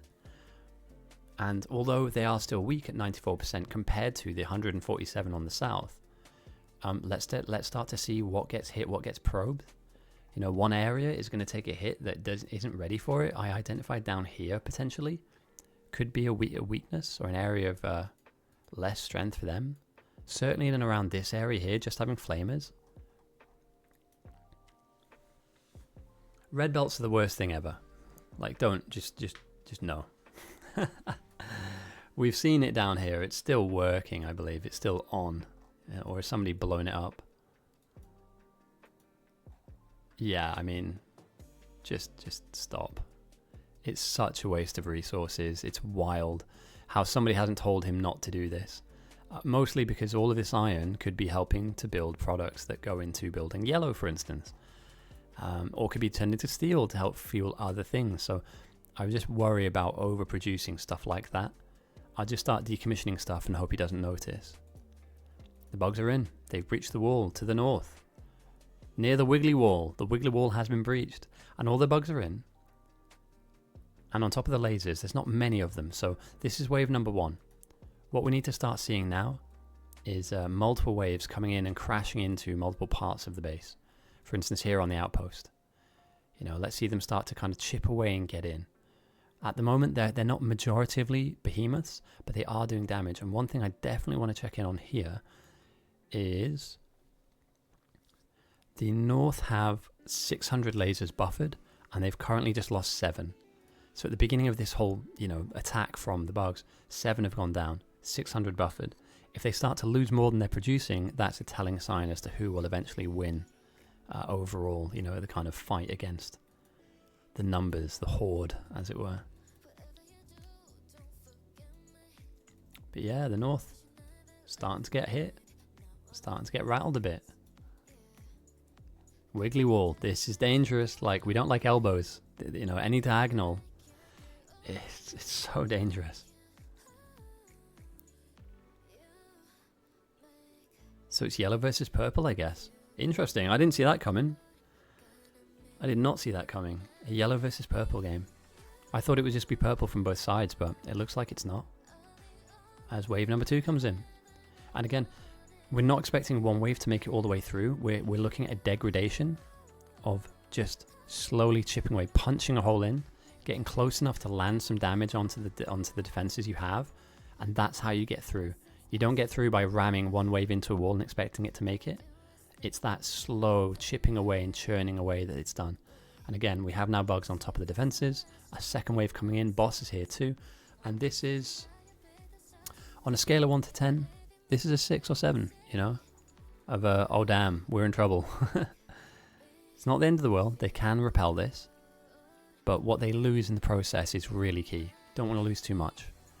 And at the moment, they're pushing back, you know, that's 2 waves and a boss down, but where that's going to happen in areas of the base which aren't well defended like that. And that's what I need to keep hot on, that's what I want to make sure I don't miss.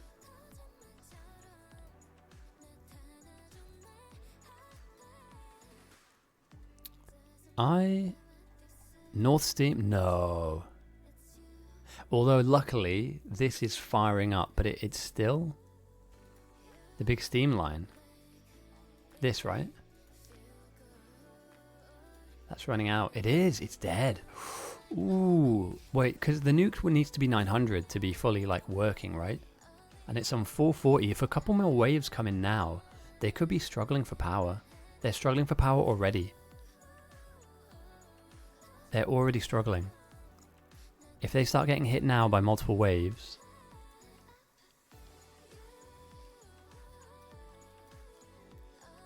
and the South somehow have done it.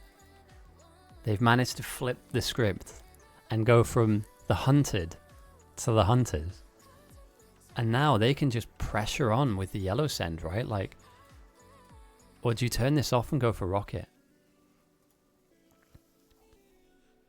Zero Sun goes down again. There comes a point where you cannot threat farm anymore, and this might be it.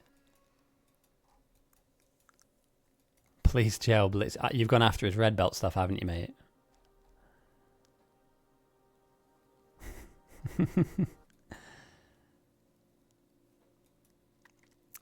Damn, 100% Evo. I didn't think we'd get here. And now we start to see stronger waves of bugs aggressing onto the north, where they have had power problems. Now the lasers start firing, those power problems will get worse. Any bot that comes here, by the way, will get down, so we will check in on the lost bot stats as well. Again, they've got lasers, laser upgraded, but, I mean, you know, multiple waves coming in, slamming into the wall, causing them issues. We need the bugs to be slightly stronger than this, although they are making inroads, as we can see here near the outpost to the north. They are making inroads, and they are downing towers. It's very close. It's a lot closer than I thought it would be.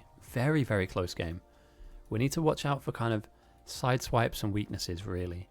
I'm not worried about the south right now. They have a very strong setup. I would like to see them use some yellow to research the last laser upgrade, just because. I mean, they're going for a nuke, why not? But I can't be too aggrieved at what they're doing. It's just going to take a lot of yellow. I know, mate, I know. But you know what? Some is better than none. And they have so many buffered that at the moment all they can do is just triple down on it, right? Just stick a load in. And then some will die. But that's a challenge. That's a that's a choice I'm willing to make. And so far it's working out for them. They have some sacrificial lasers at their disposal.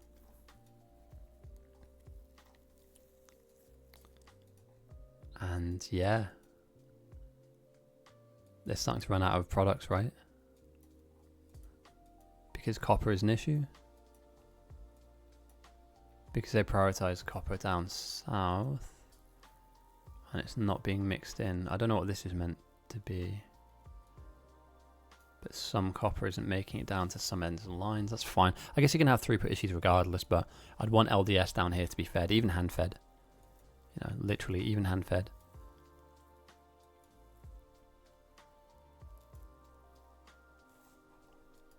And yeah, let's check north. What are we worried about? Kind of here, I guess. Anywhere around the edges. They have their own yellows. Oh, okay. So now it's yellow-purple for north. They've only made 21 jugs of it though, right? So they're kind of behind there.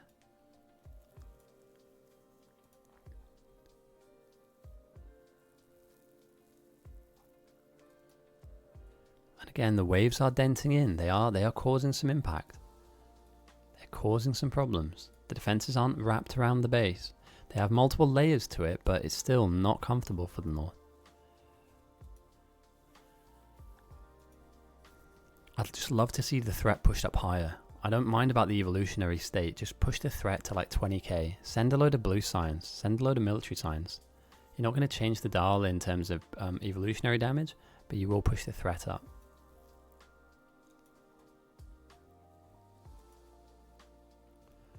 Also, does somebody want to tell their team they have like 4,000 red chips just sat in a box here? That's wild, mate. You know, you can chuck that over here.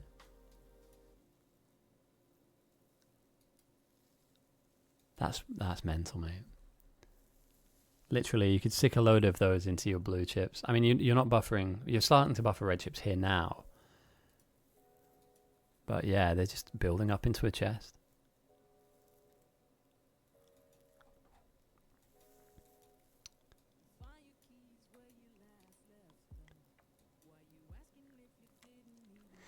I think they've sent all of it, mate. Let me check. I think everything they've built, they've sent. 4173 built. 4139 sent. And then another almost 500 goes across. And the waves are starting to build up. Perfect. Okay. So now the north are starting to see what the south have seen for like the last hour. Constant, relentless pressure. The power should be okay now that the nuke's up, though. I'm just waiting to see attacks from other angles, other areas.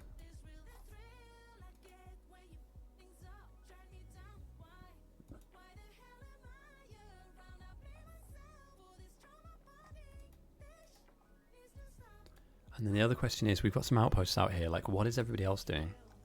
Yellow's being made in Maine. Is this it? Like, I mean, it's not that this is a bad thing, but is this it? You know, you've serious copper problem here.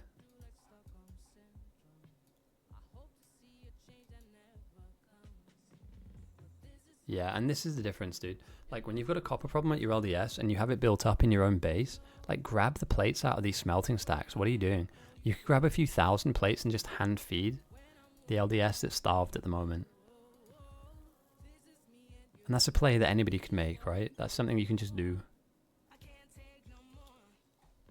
I mean, some of these copper smelters, only near the bottom are they full, but they just don't have a use for any of these plates. And these plates aren't going anywhere, right?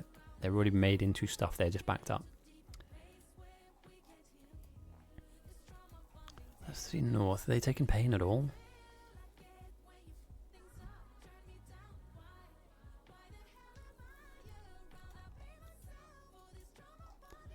So far, no. Really, I can't see any particular spot that's taking a big hit. You know, it's taking a bit damage. Meanwhile, on the south, it's like fucking Helldivers 2 out here. These guys just relentless, and they don't stop coming. But yeah, the lasers are well upgraded. The problem I have now is like, yeah, how much can you absorb in this area? It's been a while. Like, their walls have had holes in them for a while now. Like, they need to start fixing this. This is way too... It's starting to thin out the defenses. Once the bugs get in, they'll just rinse through these towers. Towers are not strong themselves. The strength is the fact that they're behind a wall. That's it. Once they come through, they're in, and they will rip everything and anything up that they come into contact with. And they're in. They're through the wall already. And just like that, the next wave that comes here, the wave after that, the wave after that, big issues. So the defenses have held, sorry. Let's see how many bots they're losing on north as well, because remember, bots are replacing the walls. They've lost 18. That's actually acceptable. That's actually acceptable. Only losing 18 in this stage. My worry is there's 24,000 of... Where are they? Where are the enemy bugs? Why aren't they coming down in waves and waves? Why aren't they as aggressive as this? I mean, it will happen. It definitely will happen.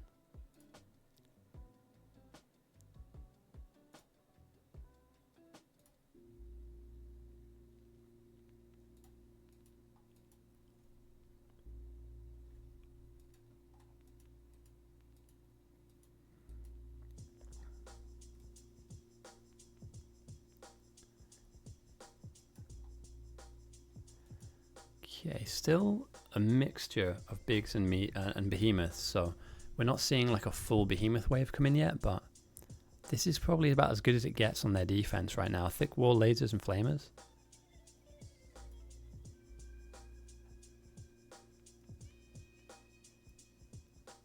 But the upgrades are in.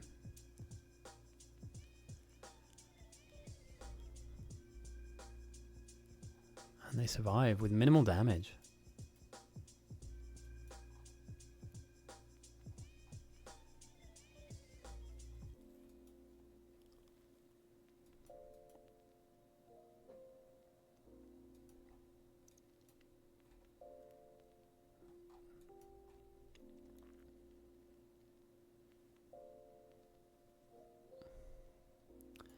Oh lads, they're not going to get to a rocket now, surely not. The North have started building yellow, so they can go yellow. They can go yellow-purple spam, which is really strong, like really strong. But we're not getting to a rocket at all.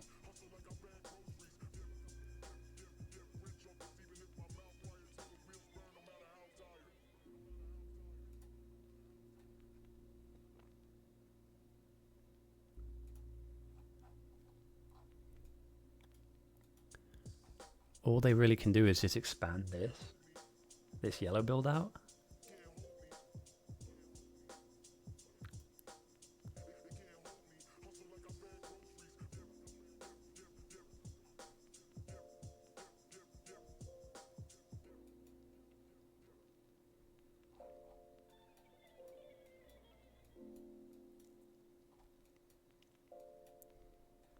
And now they're starting to think about teching up. It's a good idea. Like, somebody should have been making purple a long time ago, though, mate. Because even if you don't throw it, you need it, right? If you want to get anywhere near a rocket, you need that. You want to get any deeper into your laser tech, you absolutely need it. Like, you can't just... Damn, dude, look at that.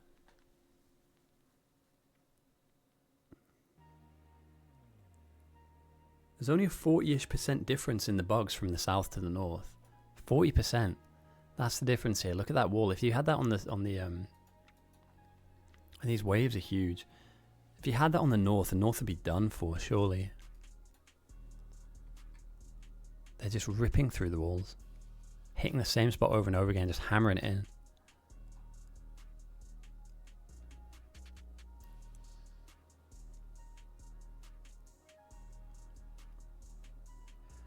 And again, no purple means no TIV, like 6, I think, or 7 research for the lasers. Yeah, they are, mate. They're like water, you know.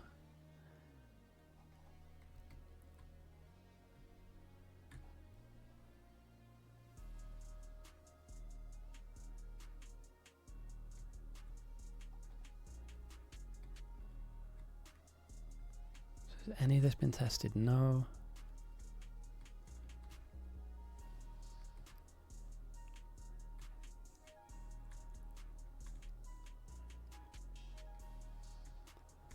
There we go, the silo has been queued up.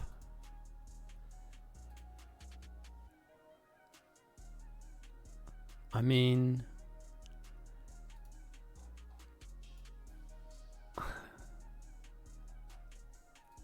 At the current pace of the game, the bugs will overtake you before you hit a rocket. If the North can keep sending thousands at you, there is a large problem to be had. Because they're coming in now, like, and they are making waves in. They're making it close enough to wipe out large swathes of your lasers. You're still on the clock, right? The South haven't grabbed the ascendancy in this game mode. What's frustrating is that the North aren't really experiencing the same pressure that the South are. The waves aren't coming in as frequently, or maybe they are, but just in different spots.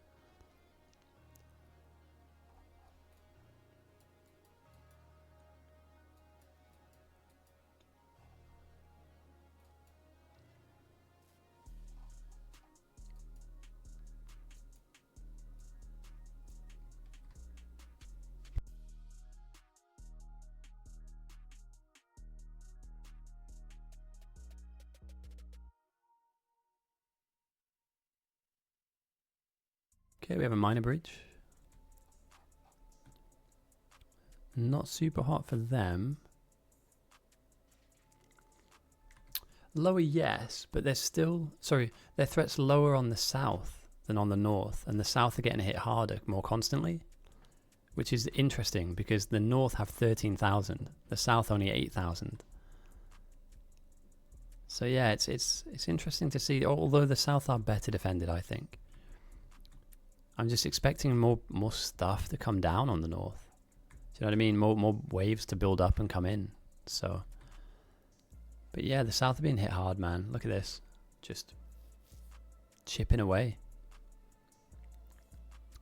Yeah, so when a biter dies, the number of threat will go down, and if it's a behemoth or a boss, the number will go down significantly.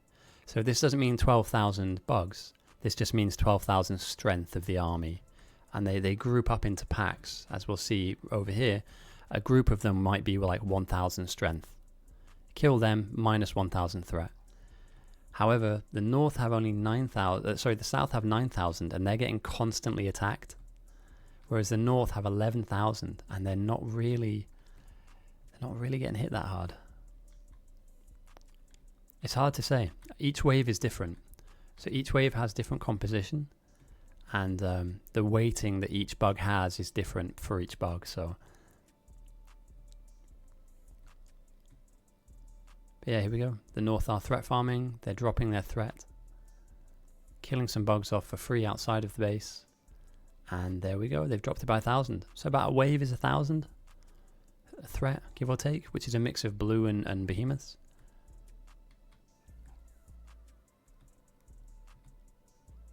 Yeah. We'll check on all that stuff near the line. Down the line, sorry. I'm trying to figure out, I'm trying to look around the map and scan to see where the next play comes from, because at the moment it seems to be a yellow rush or a yellow spam. They got through. They did. Ooh, they did. Damn. And they're in. Okay, here we go.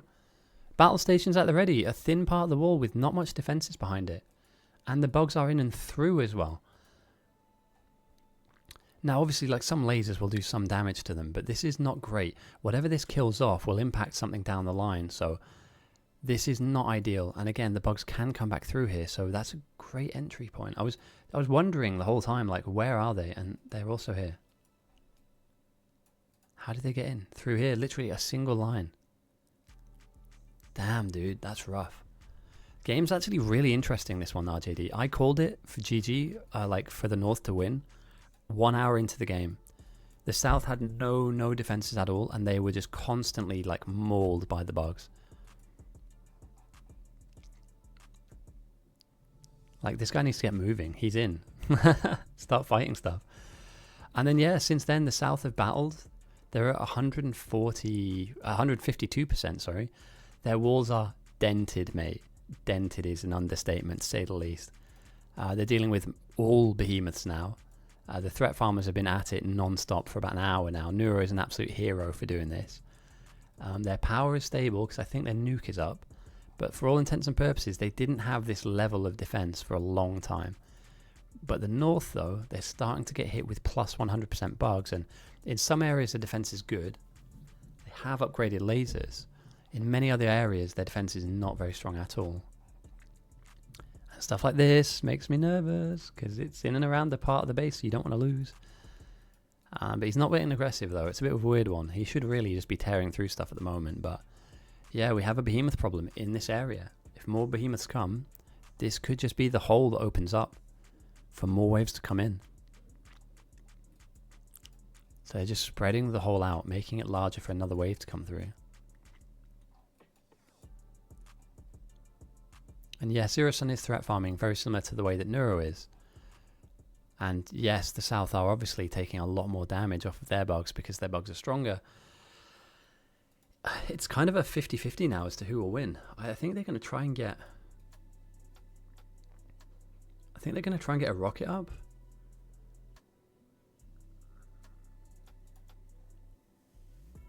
Yeah, pillboxes used to be the way. They used to be the way. Boxes about 600, but a lot of the time people will hold the signs. Oh damn, Neuro goes down. Press F to pay respects, holy. He's had a great game this game, Neuro. He's literally been on it. Literally been on threat farm non-stop. The king of the southern defense, mate. King of the south. But yeah, their walls are starting to take a real hammering. And it's not long. It will not be long until we start to see one of these bases crumble, because already we're seeing now the North start to get put under pressure. Areas of their base just not defended. Parts of their base with nothing behind the walls. Open space. I do not think we see a rocket in this game mode.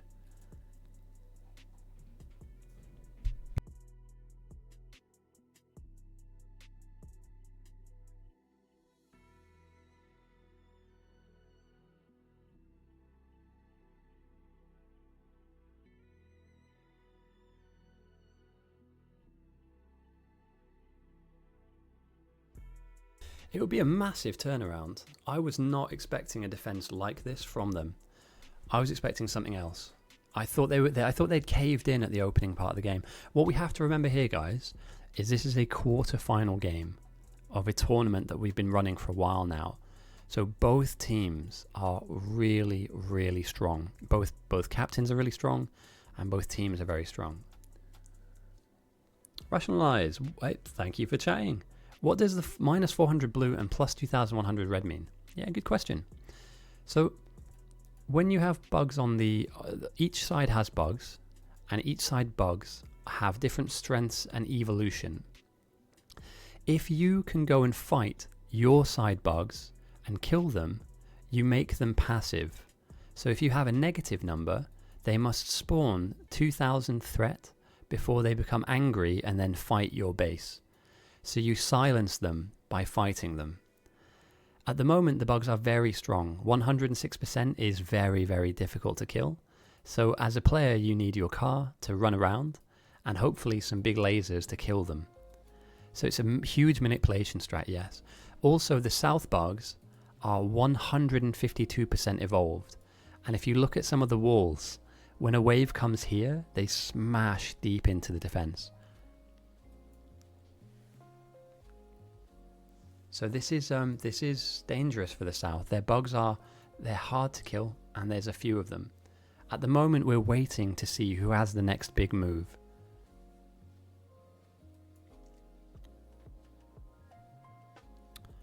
Yeah, there is a off 100%. The reason I became the number one in this server was through offense, through attacking and threat farming. From there, you can transition your playstyle into other playstyles as well. And yeah, I'm going to start posting a couple of like how-to and explainer videos because we're picking up some traction with the tournament, and I want to see if there are new players involved or people out there that want to play that are a bit confused. If I can put together some short-form videos for explaining why we do what we do at the times that we do it. What's happening right now is this large factory up here is creating late game items, but at the moment the north aren't really getting to the south as much as they want to.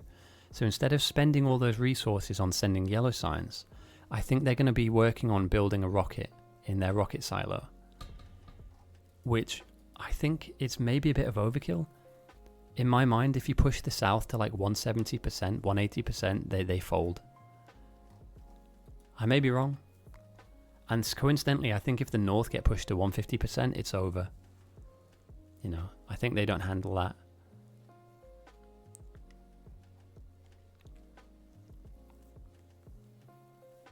Rocket is more expensive, but you also have to research, and research takes ages. So the rocket silo is a long research.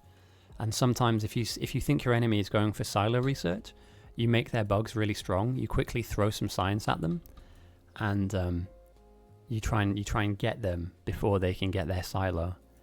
At the moment, what we need to see on the north is no more blue spawning bugs, only green.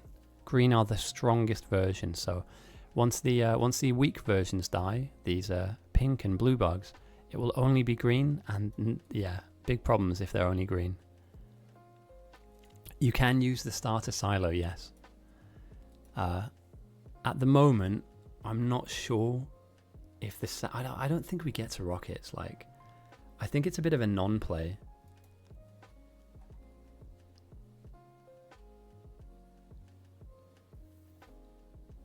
I think the south are just saving up yellow signs. They're just trying to max this build out. And at the moment, it's robot flying frames that are the problem, which are coming from... Where are the flying frames coming from? Oh, they buffered it. Okay. Down here.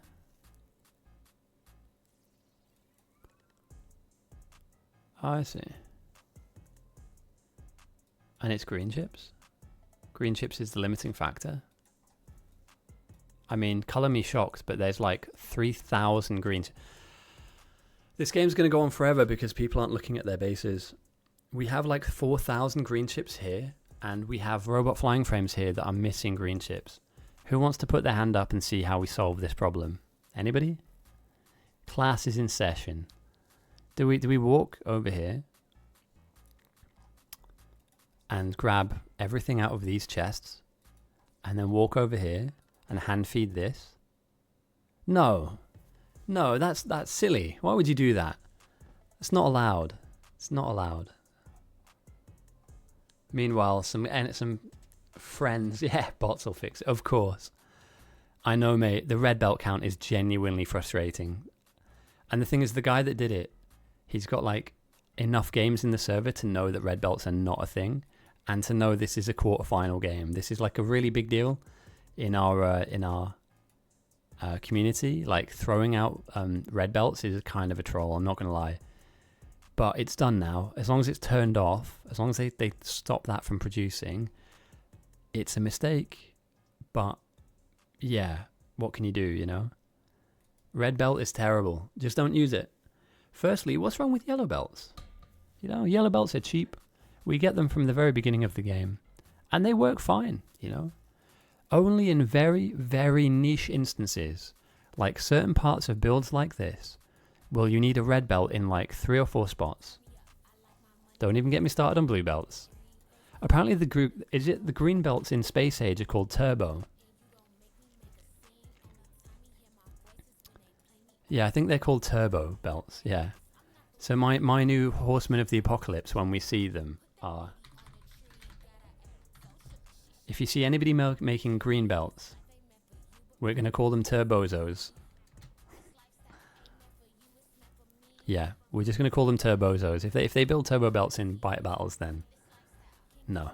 Nobody needs that many items that fast. Not in this game mode anyway.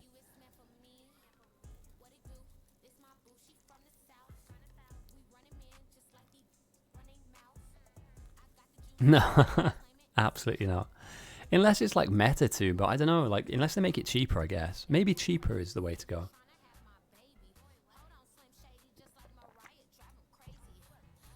Yeah, and it's so expensive. Like it costs so much to make and gives you very little back. So I'm not a massive fan.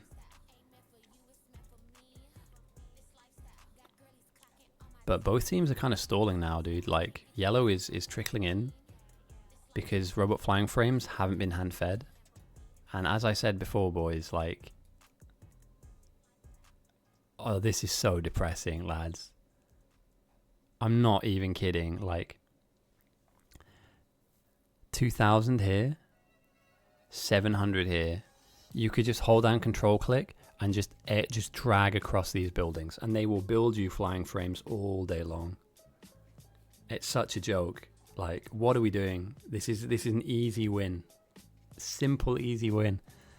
And then you get your yellow signs faster, and then do with it what you want. Research with it. You don't have to send it. You know, if you need to, yeah, chuck it in your labs. No big deal. Altus, nice to have you with us, mate. There we go. See, they're starting to research with it now, which is great. So yeah, and this is closing in to be a very good game. You know, I'm still worried about the south. Like, the bugs are very strong. The north are threat farming now with a really large laser box. So maybe we see potentially we see a rocket.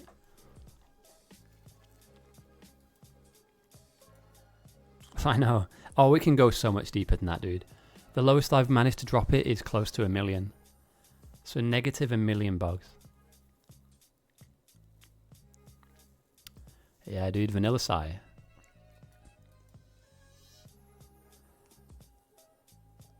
Damn, the bot network is so tiny as well. You're not going to get anything done with 200 bots. Sorry, 602 bots. My bad. Still very low numbers for a base this size.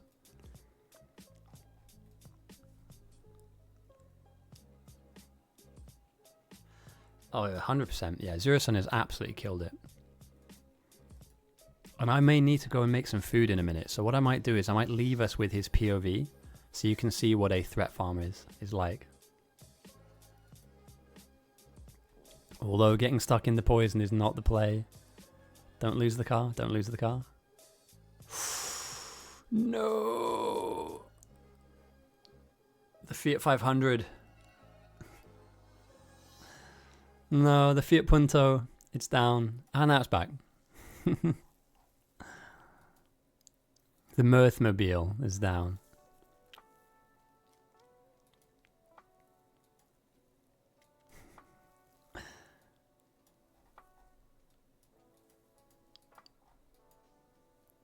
Also, we should probably increase the game speed as well. Like, we shouldn't stick at 0.8 if the UPS and the FPS are bouncing. Like, the only reason you have high FPS, low game speed is if we're spawning creeps in.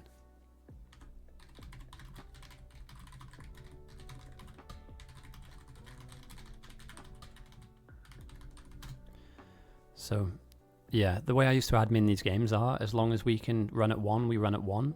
And if there's a large send, we drop down to 0.6 or 0.7. It only really lags the server out when we spawn in, you know, tens of thousands of stuff. So like this, as normal, we're fine.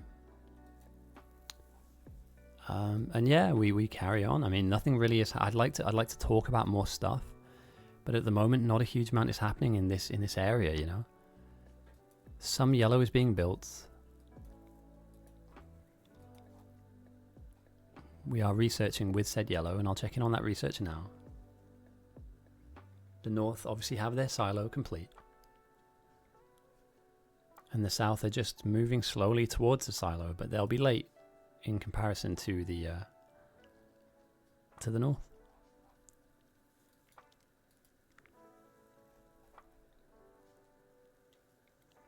Okay, satellite production is here. Again, you love to see it. It's the last thing you need, but it's absolutely needed. Purple is completely off now because there's no need for that anymore. Silly. Yellow is completely off. No need for that anymore because it's silly. And we're just building up components for a rocket silo, which will probably sit itself somewhere around here. We almost certainly have rocket fuel being built. So yeah, we're moving into rocket-based territory here. Obviously, we need to build the silo, and then we need to build the satellite, and then that collection system, which catches the science falling out of the sky. And once we've done all of that, Steelers, goddamn.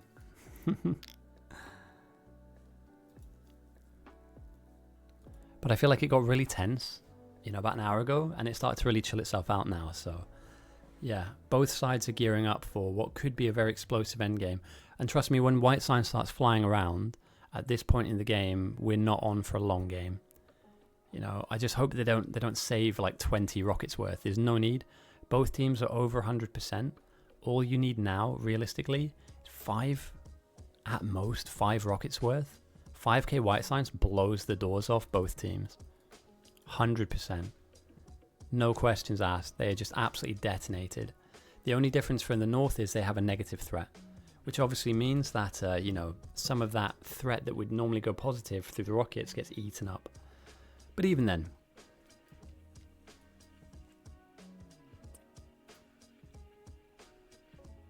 what? Why are we pulling walls up?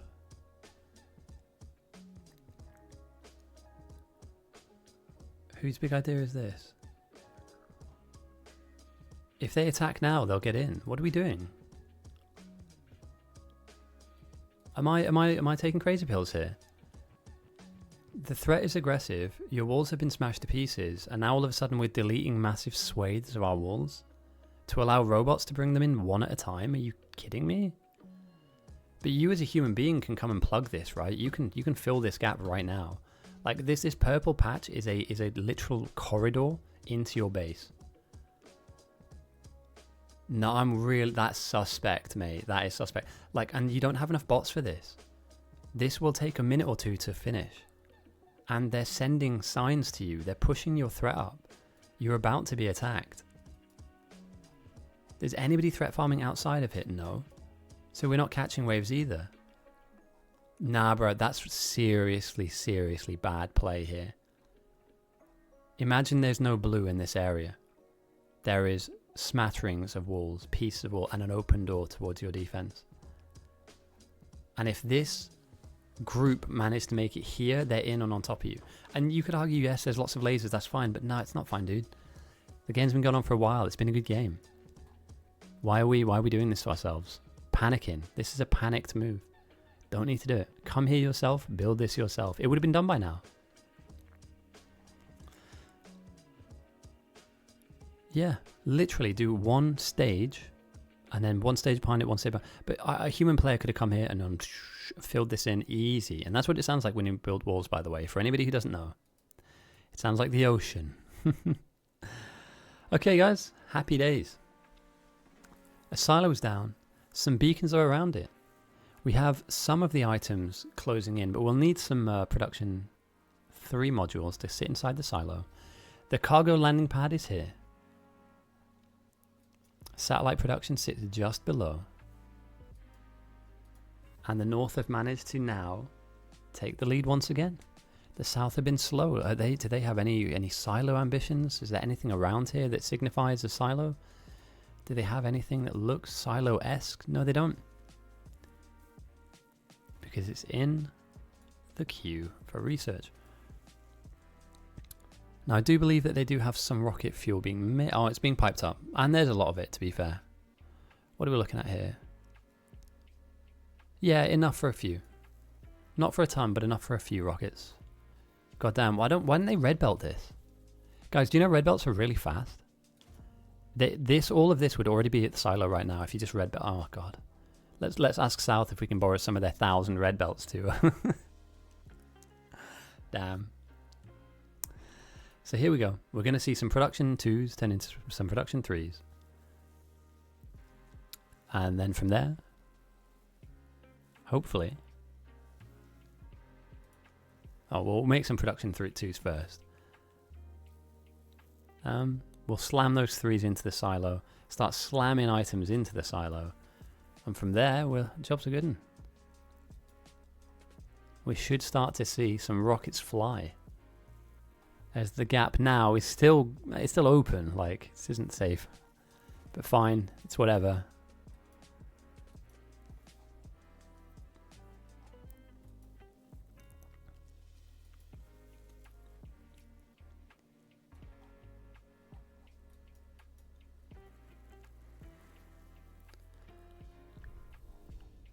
Yeah, I need to go and make some food, guys. Whilst we wait for the silo, whilst we wait for stuff to kick in, what do you want to spectate?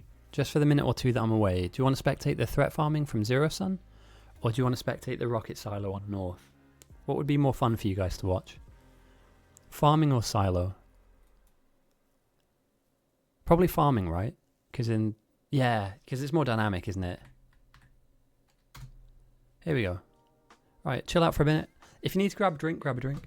We're closing in on the end of the game. Once White Signs flies, that is going to be pretty much it for either side, because we're already at 100% on both ends. So, like 4 or 5 rockets on either side is pretty much GG. So, I will be back in a second. I just need to go and grab a snack.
Alright, I'm back. He's farming against the east of where... Yeah, sorry about that. Did he die? I think it unlocks if the player dies, unfortunately. Damn. Sorry guys, I left you in the lurch there. Okay, rockets are flying. Oh, he did die. Okay, yeah, got you. Almost immediately. Oh no. You had one task. One task. Alright, so rockets are up. Rockets are in. And how fast are they building? Are we cranking these out at a good speed? This should be a good indicator. One's just popped back in. And it's what? It's a satellite that's the issue? That can be fixed in time. The south are just behind the curve a little bit here, aren't they? I think they're going to get sniped. The defenses are big though. Like, they're big enough, but...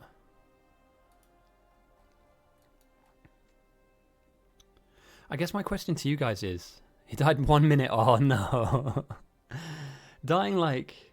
Oh, Tater Shovel, thank you for the follow, mate. So I was away making food, so I apologise for not making your... when you did follow, but I appreciate you, mate. Welcome. We're near the end of a very chaotic, probably one of the most chaotic games I think I've seen in a long time. It is a quarter-final of a tournament, so obviously these games are going to be pretty kinetic, pretty chaotic. But at the moment, it seems to me as though the only limiting factor on the north, is the amount of parts they can bring in. Oh, Sailor, thank you for the raid. How are you doing? How's life? Nuclear spells incoming. Hey, I hope you're having a good weekend, mate. I hope everything's good with you. We're back with more of this nerd stuff. Like, look at these nerds. Wait, I'm gonna zoom out real quick. Let me just for any of you that's new, my name's Ghosty. Welcome. Hope you're having a good weekend. Let me just point out some of the nerds to you right now. So here we go. So nerds over here, nerds over here. Okay, the blue nerds. We've got some blue nerds coming in. Blue nerds over here, definitely. And in this general direction, huge nerds. In that blue circle, all nerds. And just outside here, extra triple nerds. So welcome everyone. We are currently hosting a quarter-final game of a tournament that's been running now for quite some time. At the end of this weekend, we'll be halfway through the quarters. Semi-finals are in 2 weeks' time, and the grand final to crown the best captain in the server who's not called Ghosty. At the moment, the game has been backwards and forwards. Let me just walk you through what's happened so far. In the beginning, the North took a commanding lead over the South. They managed to pump the South's bugs up to an incredible strength, and the South's bugs almost killed the game off for them. They managed to reach deep into the South's base, all the way to their power structures here. You can still see some dead remains of buildings, and that was at the 1 hour mark. After that, the South stabilized incredibly well with really thick and curved walls, lots of defenses behind that, but for an hour and a half they were struggling very hard to maintain any semblance of a foothold of surviving into the game. Then the South took the upper hand. They managed to somehow squeeze this enormous build out whilst their whole base was on fire. 3 or 4 people managed to head off and build this. That then produced them some yellow signs to put the pressure back onto North. We then saw North scramble, need to build huge amounts of defenses to protect themselves, and we've been sat in a stalemate for some time now, which will soon be broken by the North's resurgence or emergence of North's rocket capabilities, which we know, and if you don't know, if you're new, I will explain what we're talking about in a second. I'm just walking through the lineage of the game, the story of the game. They've now built a few of these, right? 2 in total, and it's the satellite production that is the problem at the moment. LDS is okay, Blue Chips is looking good, Rockfield's looking good. So now it's just about feeding the satellite components into the main, and they're here. We're not putting chests on these? Okay, fair enough. So, yeah, rockets are flying. So the way that you win this game is you send signs over to your enemy's bugs to make them big and evolve them. Over the course of the game, the bugs will become different strengths and different sizes, and there'll be different amounts of them, and they'll crash into your base and cause damage. I am on 144 Hz, I think.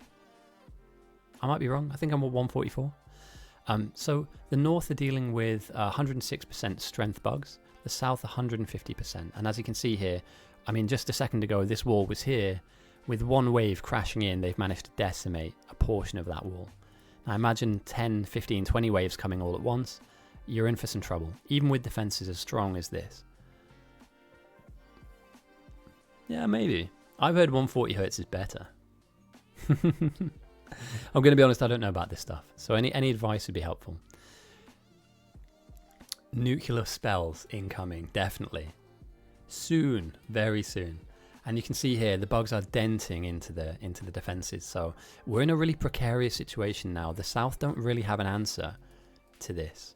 The north, if they are to send some rocket science across the border, 120 could work. Okay, yeah, so maybe I've just cranked it a bit. But yeah. Straggling, yeah. So yeah, I mean, don't get me wrong. The north's defense is not that hot.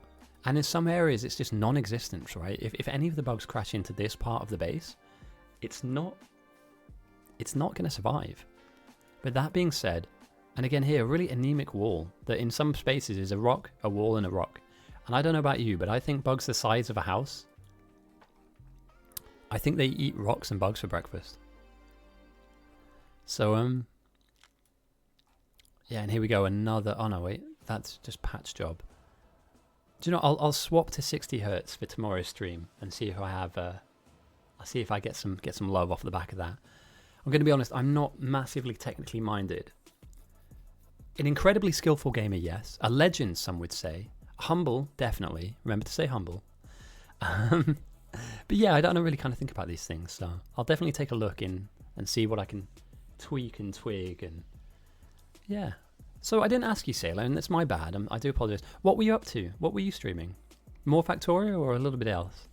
Handsome as well, of course. A face for radio, somebody once said, which I think is somebody backhanded me calling me ugly. What a game. What a game. Okami's great. And here we go, the main theme of this game. But waves smashing into your base, and if you don't have walls, you will die. And in some areas, the walls are thinner than others. I think they did, now correct me if I'm wrong, but did they do a HD or a reskin of Okami? A voice for television. Yeah, that's a good point, actually. Just use a filter. No, even then, I just look like Shrek. So we're in a holding pattern at the moment, but not for long. We need the north to effectively build and send some rockets. Once they throw that science over to the enemy territory, the bugs will become unmanageable, incorrigible. So yeah, somebody, I was playing another game a couple of days ago, and somebody said I had a podcast voice. And I don't know what that means, but I was like, if I had a podcast, what would it even be about? Like, what would you guys, if you guys had an hour to speak about a subject that you're really passionate about, that you really enjoy, what would you go for? I had a genuine scratch of head for that. I was like, what do I know? Now, I'm not a world-leading expert in anything other than being a legend, but what would I choose? And I wouldn't choose to talk about myself and my own history. You know what I mean? Pot noodles. Oh, dude, yeah. I could rate some, like, potted noodle-based products. Ghostie's Noodle Off. Oh, mate, that could happen. That could happen. Rocket goes up, science comes back. 1,000 more in the bank. Noodle cast. Oh my god, it can happen. I have some very strong opinions about pot noodles and other noodle-based brands that are also based in pots that are not called pot noodles. And package-based noodles as well, which are inferior because you're not given a pot to eat them out of. Although in some cases you can use the package as a pot, which is seen as blasphemous in many foreign cultures. But yeah, I was wondering about that. Like, what would I talk about? It would probably be something like sport, for instance. I do lots of coaching, so I'd probably talk about some stories from coaching, but keeping names and specific locations out of it, so that I don't want to talk about somebody directly, because you know they're not there to have their say in the situation. But yeah, gaming, maybe video gaming, potentially. But yeah, I'd love to. I had the idea the other day of like reading a book. I don't know if you're allowed to do this though. I don't know if you're allowed to like read a book on Twitch, like almost like an audiobook. But I don't want to profit off somebody else's. But I have an author. I have a favorite author of mine called Terry Pratchett, and I don't think that a lot of people know about Terry Pratchett and how funny he is. And one of my favorite books, like the opening chapter of that book, is hilarious. And I'd love to be able to like read it out just so people could see how funny it is. And then even if one person, like I've read those books since I was a kid, the Discworld novels, even if one person goes, hey man, that sounds awesome. Not from me speaking, obviously, because it would sound awesome, but not because of me, because it's written really well written. And just say, look, I want to read the opening chapter of this one book. I'm certainly just trying to promote the series and the author. I'm not trying to myself personally profit. In fact, any money I make from that, I'll donate it. I'll throw it. I don't throw it away. Sorry, it's not thrown away. I'll give it away. Well, unfortunately, Terry Pratchett is no more. He's not with us anymore.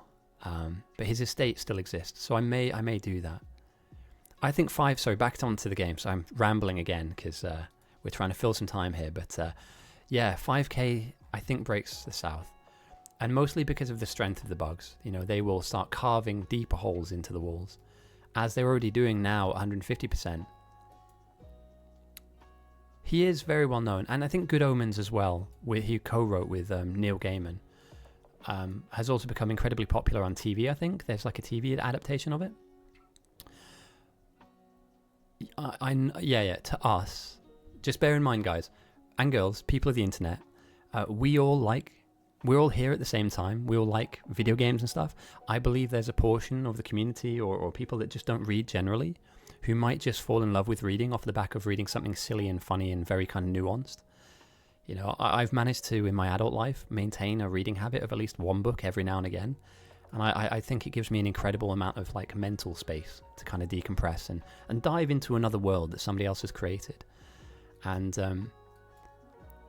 yeah, I think that there might be a certain group of people out there that are more inclined to listen to really toxic podcasts, you know, to fill their time. And actually a Terry Pratchett book would serve them far better than listening to what Joe Rogan has to say, or Andrew Tate, or whoever the hell is pumping out nonsense nowadays. So yeah, that's just my take. Controversial, I know, but I just believe there's a lot of good out there in the world, and I think we should share in that, right? Why revel in the pain and misery of everything around us? Why not try and make the world just a slight sliverly bit better? And I think we have the capacity to do that. So do you know what I'd talk about for an hour? I've come up with my decision. I'd talk about Terry Pratchett and how his books have impacted my life. 100%. I've read them all. I've read them all multiple times. And generally speaking, I just talk about, I want to learn more about celebrities. Yeah, I know, right? And they want to make sure that you learn about them. Yeah. I think Pratchett, for me, also the Redwall series of books were amazing when I was a kid growing up. When I have kids, I certainly want to get them into some reading, some of them.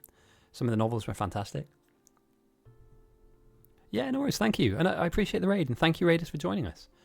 This is, it's very different to Okami. But hopefully you guys enjoy the end of the game. We're not far away from the end. Basically, we need a few more rockets to be sent, which obviously is happening right now.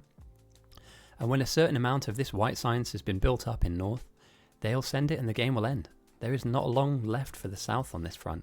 And they'll put up a Galant defense.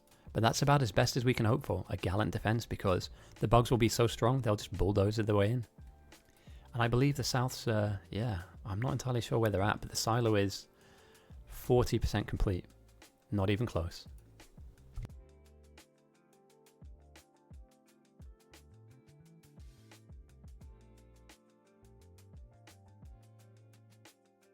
It's a very good question. That's a very good question. Sorry, I'm just having a bit of my sandwich. I think it stays in space. I think it floats around in space until you build the receiver building. But this is something new. This is something new that I've not seen before the patch. So South are just behind in many ways. They went for laser research early to defend. So they're now behind a few researches effectively. You know, they're behind a few jumps.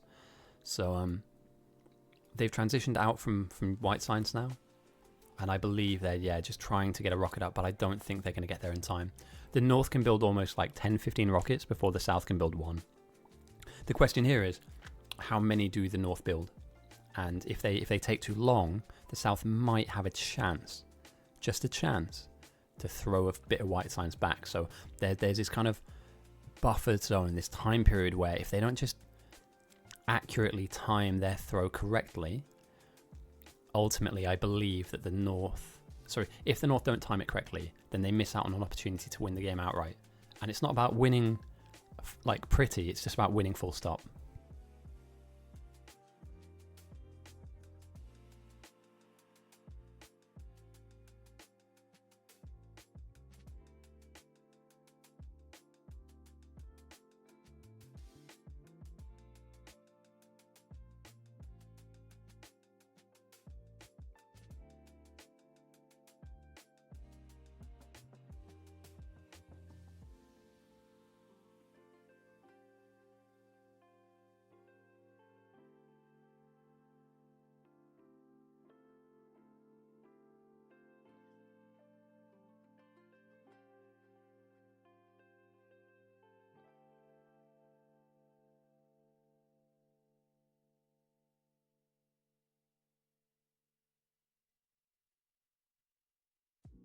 Okay.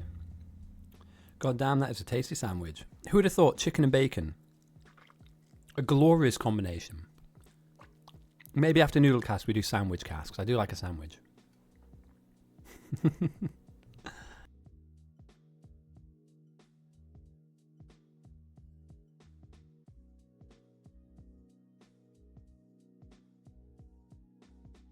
Oh yeah, I had a question. Sorry, 1 second. I had a question. Do we have any chicken bacon dolphin? Ooh la la. Yeah, some of us don't have dolphin money, unfortunately. I wasn't born into dolphin wealth. Bacon to begin with, and I climbed up to chicken and bacon combinations, but I'm sure the billionaire class out there are enjoying their dolphin sandwiches. Oh, God. So I have a question for you guys, and feel free to not answer this if you haven't seen it, but, like, how many of you guys seen... Yeah, do you know what? The reason I bring that up, Rationalize, is because the ASMR thing, I don't really understand it. It's not for me, personally. Like, if I want to chill out, I live out in the countryside, so I have a lot of those country sounds coming through my windows, like birds chirping and wind in the trees and stuff, but if I want to kind of disconnect, I go for a walk outside. I appreciate not everybody has that luxury, but I just wondered that, like, with a nice setting and, like, somebody just reading a book, that might be, and only, again, not to make money, not to get followers, none of that. I don't want any of that. Just to kind of show the skill and the technical and the humor in that, you know, to read a single chapter, one chapter, and say, look, guys, this is a promotional thing. If you like this book, go and get it. It's fucking hilarious. You've heard me read 1,000 words, 2,000 words out of the first part of the book. If you like what you hear and you're a fan, please go and support this guy. He's really good. And then just pick a book every month. Pick a book every week. Say, hey guys, let me know. And just a chapter. I don't want to kind of read the whole thing and give the whole thing. It's like streaming movies. I don't want to stream a movie and get into copyright problems or anything like that. But I've read Terry Pratchett since I was 9 years old. And I've loved it since I was 9 years old. And I'm now in my mid-30s. And I've read his books every year of my life. I picked up one of his books. And I find humor in every layers of complexity I didn't find the last time I read. Yeah. They might just keep going until they run out of stuff, right? They might just keep running until they run out of, like, blue chips, for instance. Exactly, yeah. So, Karen, could you listen to a book, though? And that's my question is, and it doesn't have to be me. I'm not saying it has to be, but if somebody with, like, a soothing voice, like a Stephen Fry, or like a Tony Robinson, who are, like, very calming English voices, if they were to read something and paint, like, a really good visual picture, I think I'd listen to that, like an audiobook, like a podcast. Because, yeah, I get it. Some people struggle to read, genuinely, like, to sit down and actually take the time. Yeah. Go the fuck to bed. I've heard about that. Sorry, quick question. How many of you guys have seen One Piece before? And please, no spoilers. I'm just getting into it. But I'd be curious to see how many of you guys have got opinions about One Piece, because I've recently started watching. I'm enjoying it, but I have one small issue. It's not an issue, but in many ways it's frustrating, to say the least.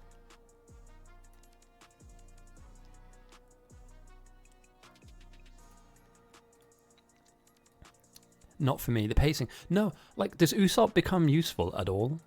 And I'm not saying that as a meme. Like, I've noticed that Usopp just kind of like, he gets really upset and scared and then just runs away a lot. Oh, mate, One Punch Man is a banger. Holy shit. Great anime. Also, I recently watched Mob Psycho 100. Love it. Brilliant. Really funny. And also very interesting conceptually speaking. So, yeah, huge fan on that. But, yeah, I started watching One Piece. I'm like a couple 100 episodes in. I enjoy it. I do like it. But everybody's gotten a bit stronger. Yes and no. Okay, yeah. Because like Sanji's getting a bit stronger and fucking Three Sword Star, I forget his name. Three Sword Star guy's getting stronger, and even oh my god, I can't believe I'm not remembering the names right. Nami's getting stronger. Luffy's obviously getting stronger. So I'm just wondering if there was one person in the group that just doesn't really improve. Do you know what I mean? Like they just get stuck behind basically. But he just seems a bit pathetic at the moment as a character. Now that doesn't mean that he isn't able to change, and maybe if he does change it'll be amazing, but he just seems a little bit like they're all kind of growing up a bit and he still seems like a child almost. But maybe there. I've just done Ennie's lobby, and he pretends to be Sniper King. He puts like a mask on and he pretends to be like a superhero with its own theme song and stuff. I'm watching it, by the way. I'm not reading the manga, so I might be misquoting his name compared to the manga, but yeah, everybody seems really strong right now and he just doesn't at all. And I guess maybe like he could maybe like eat a devil fruit later and get some crazy powers, but everybody else has got their like thing they do. Super Sanji. Super Zoro, Super Luffy. I can see it happening, man. A crossover.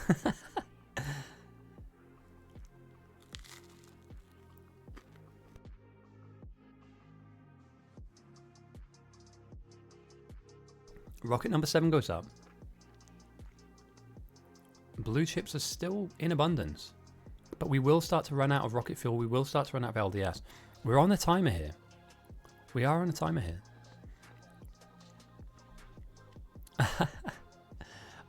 They look similar, but I am not too sure. Again, I haven't finished Ennie's lobby. And I'm sorry if I just spoiled something to anybody out there. I really do apologize. I'm very new to this anime. My friends have been telling me for years not to watch it. And I was like, nah, it's a kid's thing. It's not for me. It's just not my cup of tea.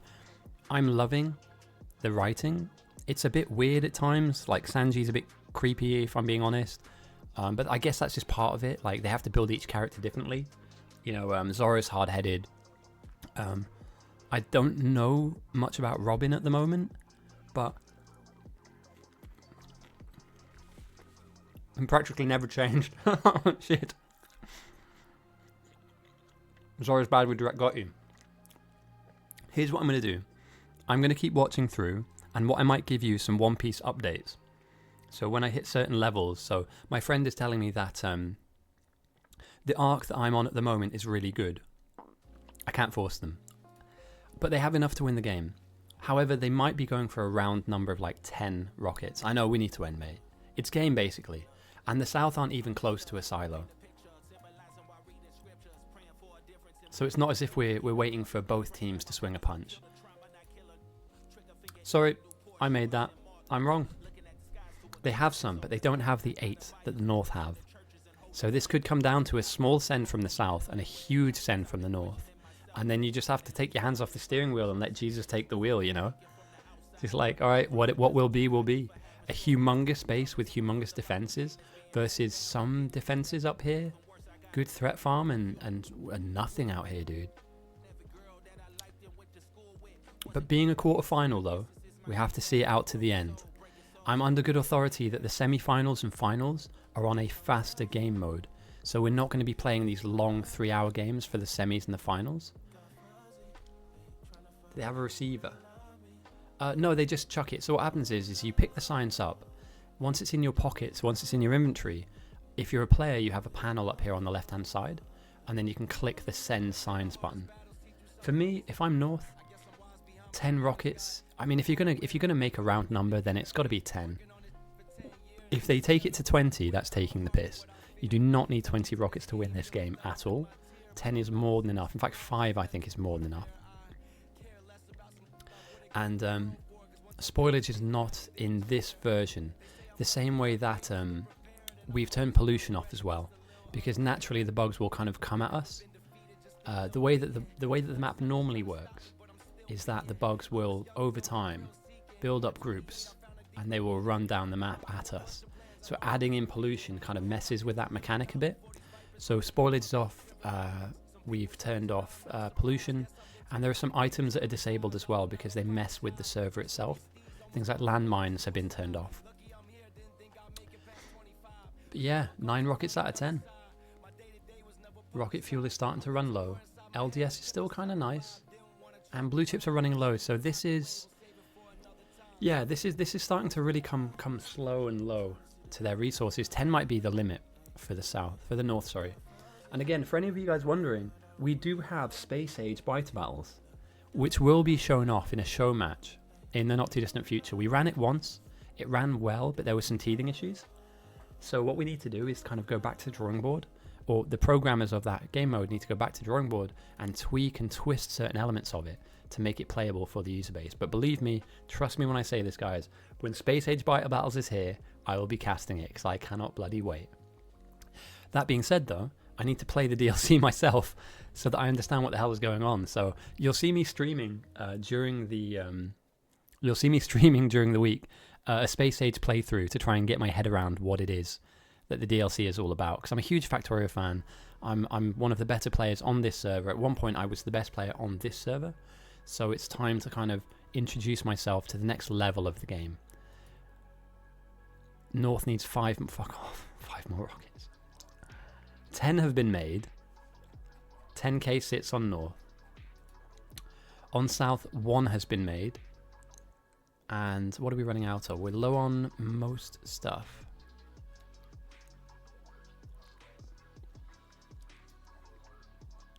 Yeah, 100% they're dead, dude. Trust me, I've seen this long enough. They don't. I think they won't die from here, right? This point will survive. Where they'll die from is down here. That will kill them, or down here, where they don't have the space to buffer defenses. It's where they will lose the game. Trust me. I'm looking into the future. My crystal ball is telling me the bugs are avoiding certain areas, and they will meander down until they find an area where you can't have 10 layers of lasers, and that is exactly here. So yeah, that's my prediction for later. Yeah, so the way that they have Space Age created is they have the map effectively has all of the planets mixed in to our map, randomized obviously, and yeah, from there the game begins. Again, we need to play test this, right? This needs to be messed around with. So what we need is players to come in to play the current version of our game, and then to give the analysts and the people that are working in the background some data to work with. Like, this science was too strong, or this build was too complex, or these biters were, or this mutagen thing didn't work for us. And off the back of that, dial it in. What we're looking at here is a really dialed in version. Oh damn, hold on a second, someone's messaged me on my phone.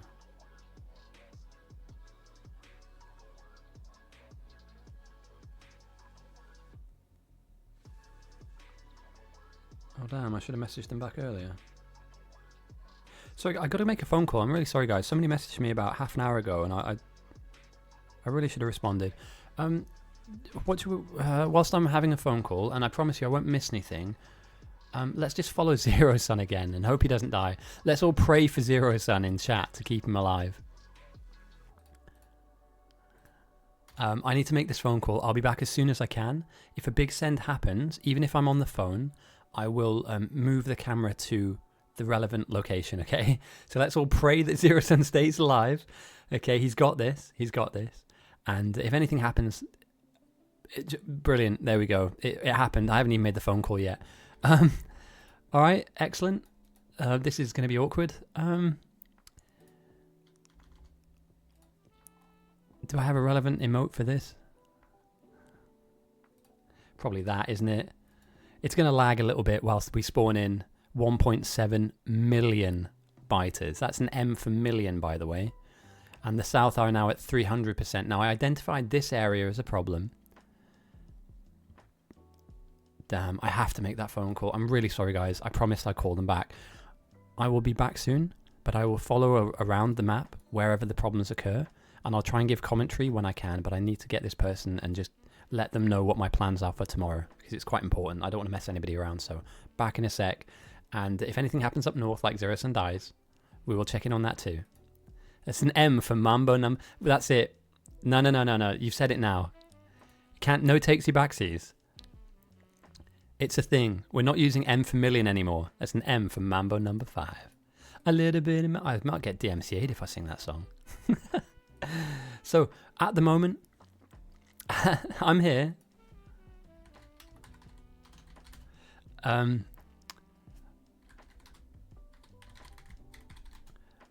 the moment, I will follow the waves as they come in. What happens in this moment now is that the map will spawn in the bugs and the waves, but the server will slow down. So there's a slight minute or minute and a half period where the map goes, oh, I need to have loads more stuff on me. Bang, here's all of our new biters. So yeah, as I identified earlier on, this area is an incredulous weakness. And I think incredulous is the right word, because we had a long enough time to fix this. You can pull this power up and move it somewhere else, like over here, for instance. And this is a weak spot. Down here, again, equally so, another weak spot. So the fringes of the base, the corners as well, these corners are a huge problem. That being said, back in a sec. I'll be with you very soon.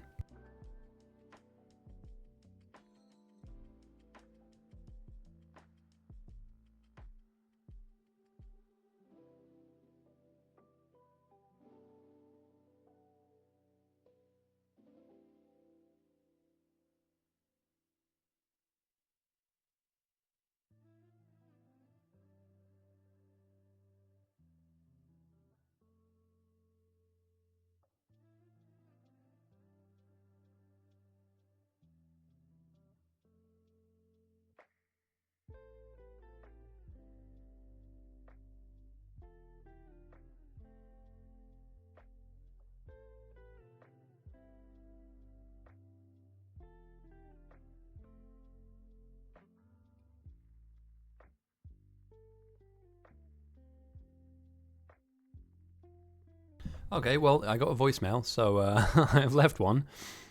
This is one wave, guys. This is one singular, individual wave. Not multiples, not bosses. One wave of 300% bugs are motoring. And have you noticed? They've devastated both the outside and inside of the base. And this is what we talked about earlier on, right? And we'll keep track of this. We need to make sure that we check in with lost lasers, because at the moment they have buffered 879. They're going to lose close to 100 a minute. At least 100 a minute. So they're on the clock for replacing this stuff as well.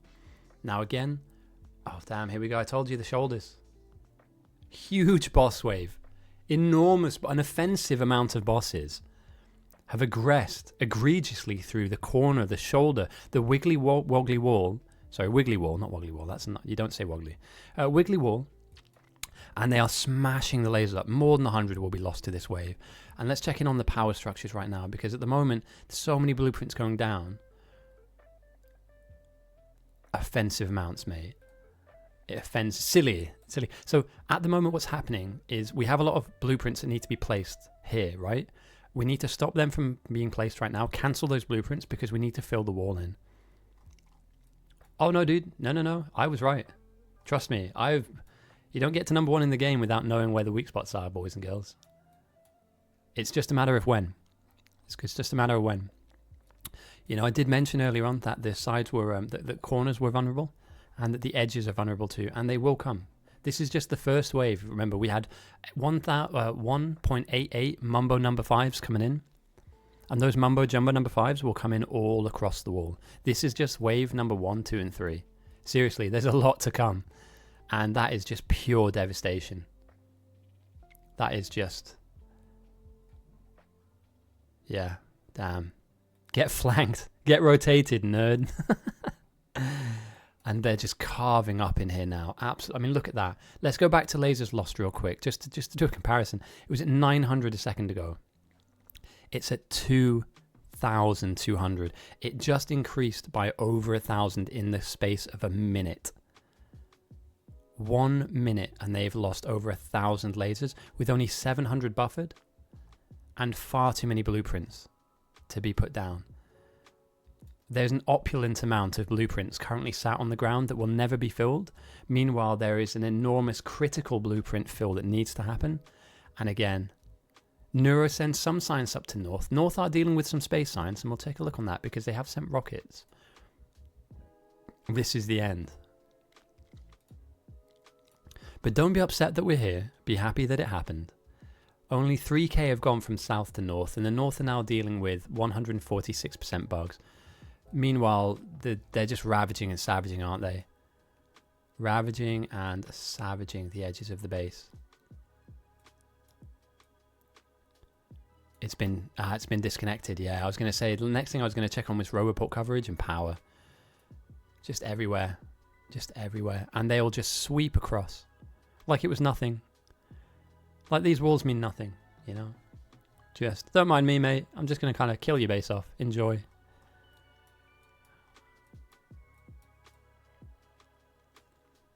To be fair, the robots are doing a good job of replacing what's missing, but there will be a lot of stuff that will be missing that they won't be able to replace. So, yeah, you're into a hiding to nothing here. The only way you defend this is another wave slams into the southern part of the wall.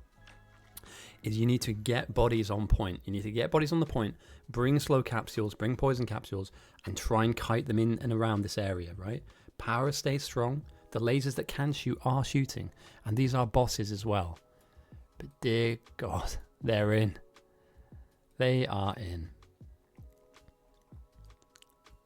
And the North, have they taken any pain at all? No, because of send priority. So yeah, they're in. They're roaming about, menacingly, just assaulting anything they can, tearing up what used to be their land, effectively, I believe. And in a final set of defiance, Marek sends all the signs, all at once, to the south, as waves begin to join up and meet and create super waves. The southern base is no more. It's had better days.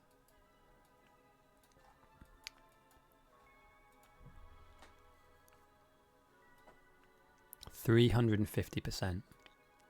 I mean, five would have done this. No, the record is like 700, 800%. I'm quite sure.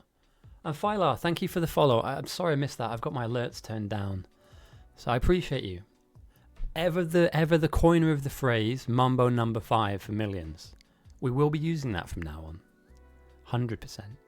And for any of you, buddy, that wants to watch this game in full, I'll be posting all of the VODs up to YouTube. So feel free to scan through to watch this back if you want to. This has been a really like backwards and forwards, like the North were ahead, then the South took advantage, then the North were in trouble, then the South were in trouble. It was just wild. Like, this has been a real up and down.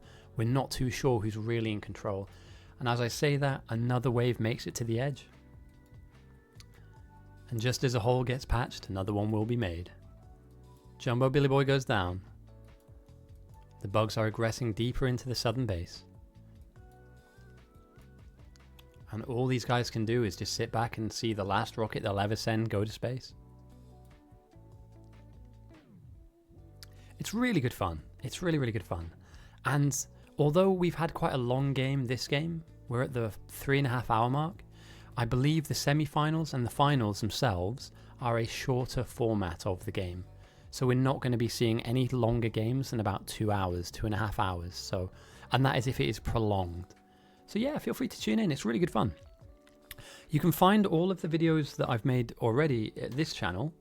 And we've had some really good games. We've had like Europe. You had a team of Europeans versus a team of rest of the world. We had a team of speedrunners, like professional speedrunners, play our entire server. So we had 67 on the noob server on the scrub side versus 7 speedrunners. That was incredible. we like to host events. You know, we're doing Space Age, which will be really good fun once we get that ready to go. Oh, it's so good fun. And the one thing that I would say to look out for, and Guru, thank you for the follow. Appreciate you. Hopefully you're having a good weekend. The one thing I would say is, as a new player, or as somebody who is new to Biter Battles, I am currently making beginner-friendly guides. I appreciate that it can seem a little bit complicated maybe, or there's like a certain way to play, but actually it's kind of simple really. And if you go back to the beginning of this VOD, by the way, I think in the opening 5 minutes, I'll use my my MS Paint tools, which I'm quite not known for, but I like to draw on my screen a lot. So you'll be seeing lots of arrows and boxes and circles and stuff. I use my MS Paint tools to explain the opening part of the game. Why we play in certain areas, why we pick certain areas for our base. It was a good game, Litzy. You just seem to be on the south a lot and you seem to be losing a lot, mate. Go north. North is where your true home is, Blitzy. Or at least put your pot noodles north. But GG, well played, everybody. It's been a very, very competitive game. But as a pack of boss behemoths make it to the silo, that's GG. Let me get the prediction up. I normally forget this, so let me be better at streaming by selecting our prediction properly this time. The North have won.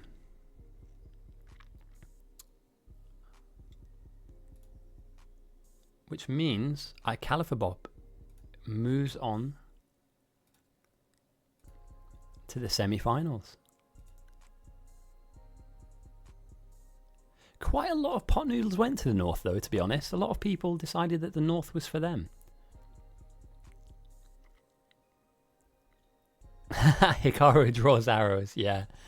Oh, big fan, by the way. Love me some chess content. I'm trying to get good, but I'm not very good at the moment. So yeah, well played, everyone. Really good game. I'm gonna watch this one back for sure. There's lots of power spikes and swings. Feel free to check out the YouTube channel and stuff. I'm not a big fan of saying, oh, like, follow, subscribe, but it's not about that. Just, I hope you enjoy what we do. That's the key here, is I hope you guys enjoy what you're looking at. I'll be posting some beginner stuff too down the line. And who should we raid? Should we raid somebody? Yeah, do you guys have any friends that are streaming right now that we can raid? Just to say hello. Let's make somebody's day. Let's say hello to someone. And feel free to chuck a suggestion in chat. Even if you've got a friend with one viewer, let's say hello. Yeah, HY Speed, right? Oh no, Califer, because Califer just won. Let's raid Califer and say congrats. Yeah, he's streaming, right? Let me just make sure I get the right name for because then you can ask him questions about the game, right? Okay, right, this one. Yeah, here we go. Right. He might be doing the debrief. Raid. Califerbop. Bop. Alright guys, thank you for joining me. It's been a really good quarterfinal. There's another one tomorrow and 2 more next weekend. We are going to raid Califerbop. Feel free to say congratulations. Commiserations obviously to the south. You tried your best. And ask questions and also say congrats, because it's a hell of a thing to win one of these games. It's a struggle. So thanks for joining me. It's been a pleasure. It's always good fun having you guys here, and I will be doing another one tomorrow. I hope you can make it. If not, enjoy the rest of your weekend. Akarin, thank you for the follow, mate. I really appreciate that. Goodbye, and I'll see you at the next one.